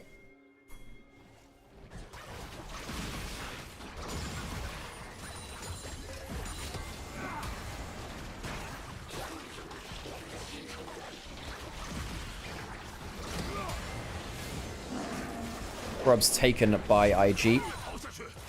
Lights trying to get as much work out of this Lucian in the mid lane as he can, but Gala's Kai'Sa, how can you forget? Scary thing to let over to IG. Wei will clean up all 3 grubs. See if he goes for a full clear after that, and then resets after. He's going to be in a very strong spot. That's very, very strong point. That sounds good. We won't question that anymore. You all in chat have heard of the word spoint before, right? Of course. Triple grub Yorick? Absolutely. It's a strong spoint of power. 8 game days. Well, I have done 18 games in 2 days before. Those ones have been a bit, yeah. Just next to gas lamping. Exactly. Exactly. Gas lamping. Such an important term in modern society. Neferi going from bot to top in terms of their clear now, taking that red buff. Took the Raptors before. A blue buff is still available. It's really important as the Neferi you keep farming on good speed. You need to keep up your gold income as much as possible. Tien could drive through the wall here. There is an ult and a flash on Gala. He's going to find himself in there. Wall stunned. Does he have the Impale? No. No Impale available. It's a third of the HP off of Gala. More than that, actually. God, Scarlet damage. Owie. Neferi cleared through half the jungle. Didn't take their top camps. Has the full camps available now. Does he have first item at 10 minutes? What did he back for? Can't be too far off of it. No, I got the pickaxe and the Reaper Crystal, but no full Shojin in just yet. Rookie taking a plate on bot side. Also with Yorick and Ryze. Very good ability to shove, appear in each other's lanes. The Ryze particularly, of course. Thing is, IG, they used to play very well around the Neferi when they had Jeje, didn't they? Jeje, for those of you that don't know, Jeje has officially been announced for FPX now. He has joined them. Left IG. I think he didn't want to be part of a 6-man roster, so the rumor goes. Means that the dreams of IG, of BLG Jeje have died as well, sadly. Would have been very funny, despite probably not being very impactful. Dragon up in a minute now. Herald, of course, on the horizon at 15 minutes. We're spawning in 4. First item completed for Tien. It's not that far behind Wei, actually. Should be in for the Shojin first item now. Not dissimilar items in terms of their cost. There we go. Shojin in for Wei. There's a ton of extra damage and mobility. One of the really annoying... Hang on a second. Caught in the baby cage. Breather. Yeah. Not happy there. Breather's just trying to wave through as much as possible. Kill the wife! Kill his wife! She's the real power behind the throne and the shovel. Can they stop the recalls? Perhaps they can. They do. Dragon is alive. We've managed to stop recalls well enough, and stuff like that can be quite powerful. A reminder, Lucian hasn't managed to back for his first item. Because he hasn't backed for his first item and doesn't complete the recall, he won't be able to fight at one item here. Wei goes towards the dragon, knowing that if he starts dragon now, Weibo will not be in a good point of power. They want to fight this now before Light gets back out onto the map. He needed that Essence Reaver. Gala has Kraken Slayer on the other side. This is why they're doing this now. Good damage. Again, that Kraken Slayer, good work. And the Lucian isn't here. Mako happy to hold the front line shut. Might die for this. Actually, might come around to a bit of a smite fight. Skarner's walking up. Do they get the play? No, they don't. Mako may die on the other side of this, but he gets his ult in. They catch the Kai'Sa. Lucian's back now. How much damage have they got left to play with? 2 dead already. Light has to be the damage, and I don't think he'll be it. Xiao, who waited so long, trying to kill the goddamn cow. He's not there to help out with the rest of the team fight. Xiao will get decked by the dog, and Weibo lose a huge fight, and this all came off of the cancelled recall onto Light and Crisp.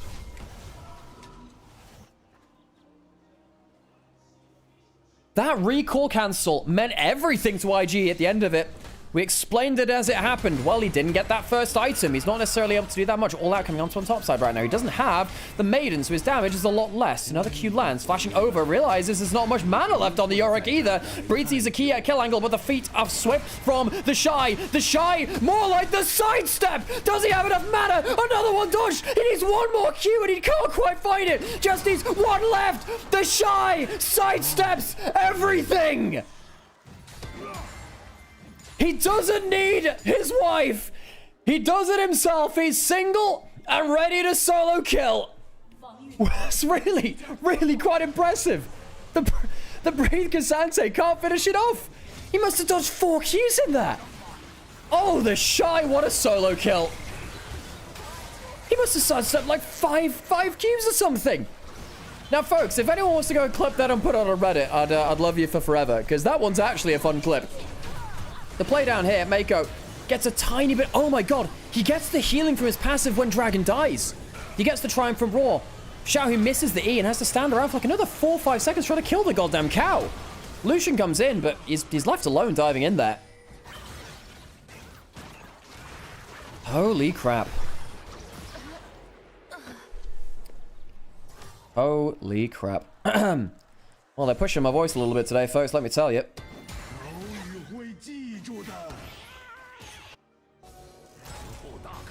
The Shy, he just sidesteps everything. Sidesteps everything.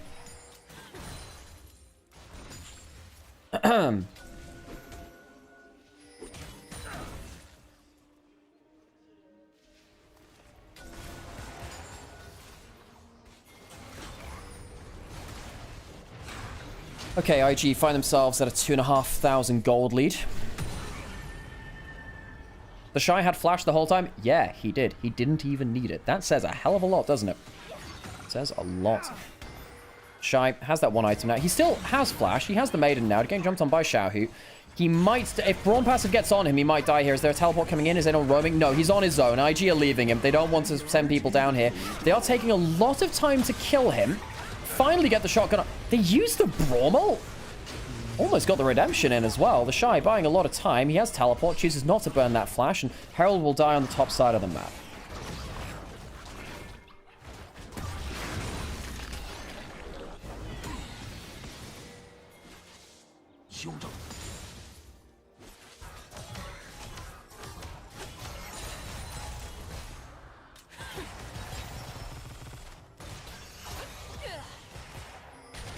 Culling pulled in the mid lane, healing used to get some move speed through it.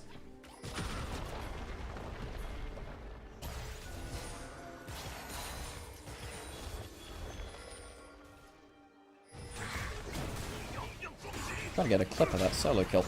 Hard to do that while casting at the same time.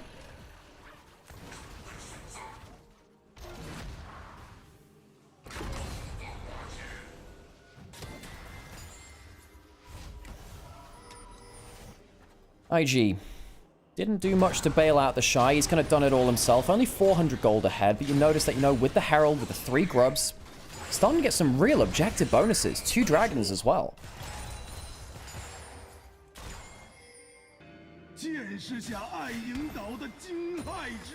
I agree, Yorick. I agree. Notice how they're laning Xiaohu against the Yorick now. He'll still get push. Easily, really. But I think it's much harder to get a solo kill. There are multiple ways over the wall of the Dark Procession from the Aurora. Why is Redemption over Locket for Alistair? Redemption is just a ridiculously strong item right now. Just a ridiculously strong item.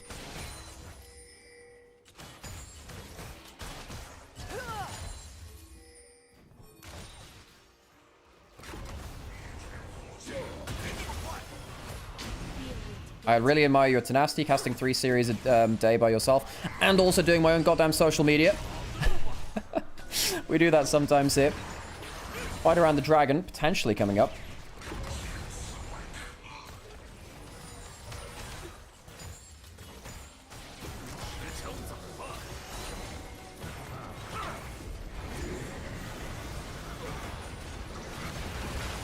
Fighting the bot side river. Tanking up from the Skarner and the Braum is good for now. Rookie does get hit by the Aurora. Redemption coming through. Removes a lot of that chunk a little bit early. Doesn't get that much value onto everyone. Is everyone here? Yeah, there's also a Herald in mid lane by the by. Weibo probably need to deal with that. They're losing a lot of HP. Mako still has his ult. If they jump onto him, they won't get that much value. Rookie loses half his HP. Heal use from Chris now. A lot of chunk, no one dead. Wei going in on the Neferi, knocked up, but the Kai'Sa Q follows. Wei jumping forwards again. The shotgun getting some damage back from the Aurora. Tien getting blasted on the other side, though. All out. Well, I don't think it's going to even be that much, though. All off, all out, more like 50% off. Breathe, gets himself a little bit of damage. He'll bleed out. A triple kill to Kai'Sa on the other side of the fight. IG get 4 kills for none so far, and the Shy might just chase down for another one. Xiaohu flashing away, slow missing, but Xiaohu's now very, very far behind enemy lines, and I don't think he's got the staying power for this one. Has a little bit of mana to work with, but the Shy, all he'll have to do is just jump over, and Mako will find him. The Shy kills him with the ghouls. 5 for none. Clean ace, slightly delayed. Inner turret taken, dragon taken. Everything belongs to IG.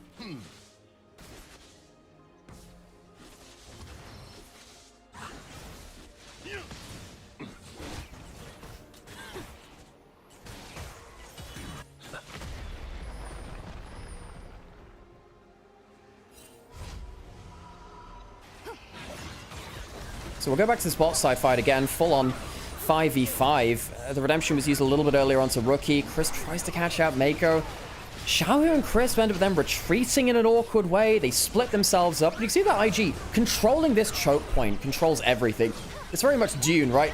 He who controls this choke point controls the universe. Do be like that sometimes. Oh, this is what we didn't see. Oh, Mako. Kai'Sa flies like a bat out of hell. Lights no way out there. Triple kill for Gala. Yeah, giving Gala's Kai'Sa gold. Yeah, that's a great idea, isn't it? Xiaohu. He's going to get aggroed onto by the blue buffs. They will see that. Yep, they will see that.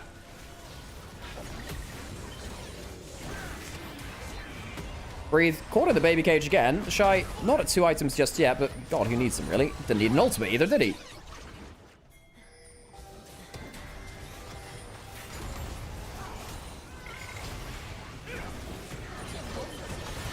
Knockup coming in from Mako. Rookie firing from over the wall. The redemption actually going to do some damage as well, by the way. Yep, it does some of that.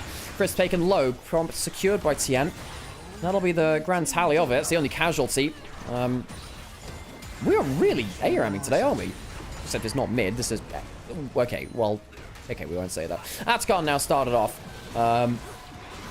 Atacon... Often the place where games go to die. Weibo are not given any entry into this, though. Great elongated defense from IG, not letting them anywhere close to the pit. Intercon, not today. A lot cleaner from teams today on the whole. No, I say that earlier. It wasn't so great either, was it? Thinking about it. All right.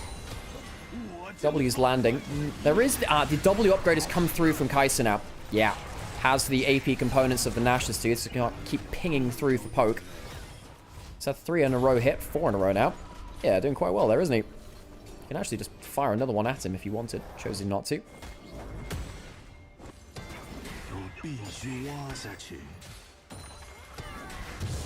This is an FF territory. We're in Final Fantasy now. Incredible.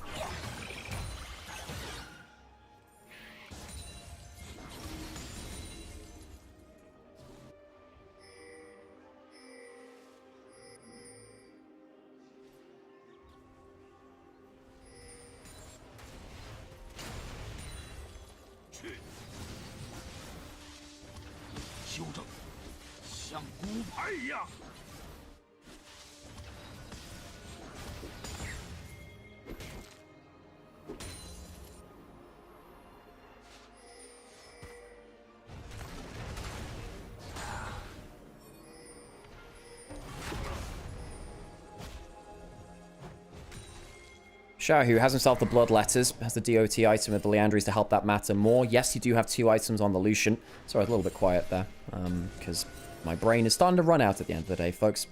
IG, they're just power clearing through their jungle, keeping control of Weibo's jungle, getting vision down where they can, waiting until the next dragon spawns to be a Cloud Soul for them. They have 3 early dragons. IG, this is as good as a macro game goes. You have 3 grubs, you got Atacon, you got 3 dragons, you got the Herald as well, you're 4 turrets to none. And a partridge in a pear tree is the only way it would finish the rhyme, really. Gala, it's probably at 3 items now, isn't he? He's back in here. Took himself another couple of jungle camps. He'll be happy with that. 2 items and 2k up for Wei. He'll be close to his third item now, actually. Yeah, that's a Nash's. That is doom for Weibo.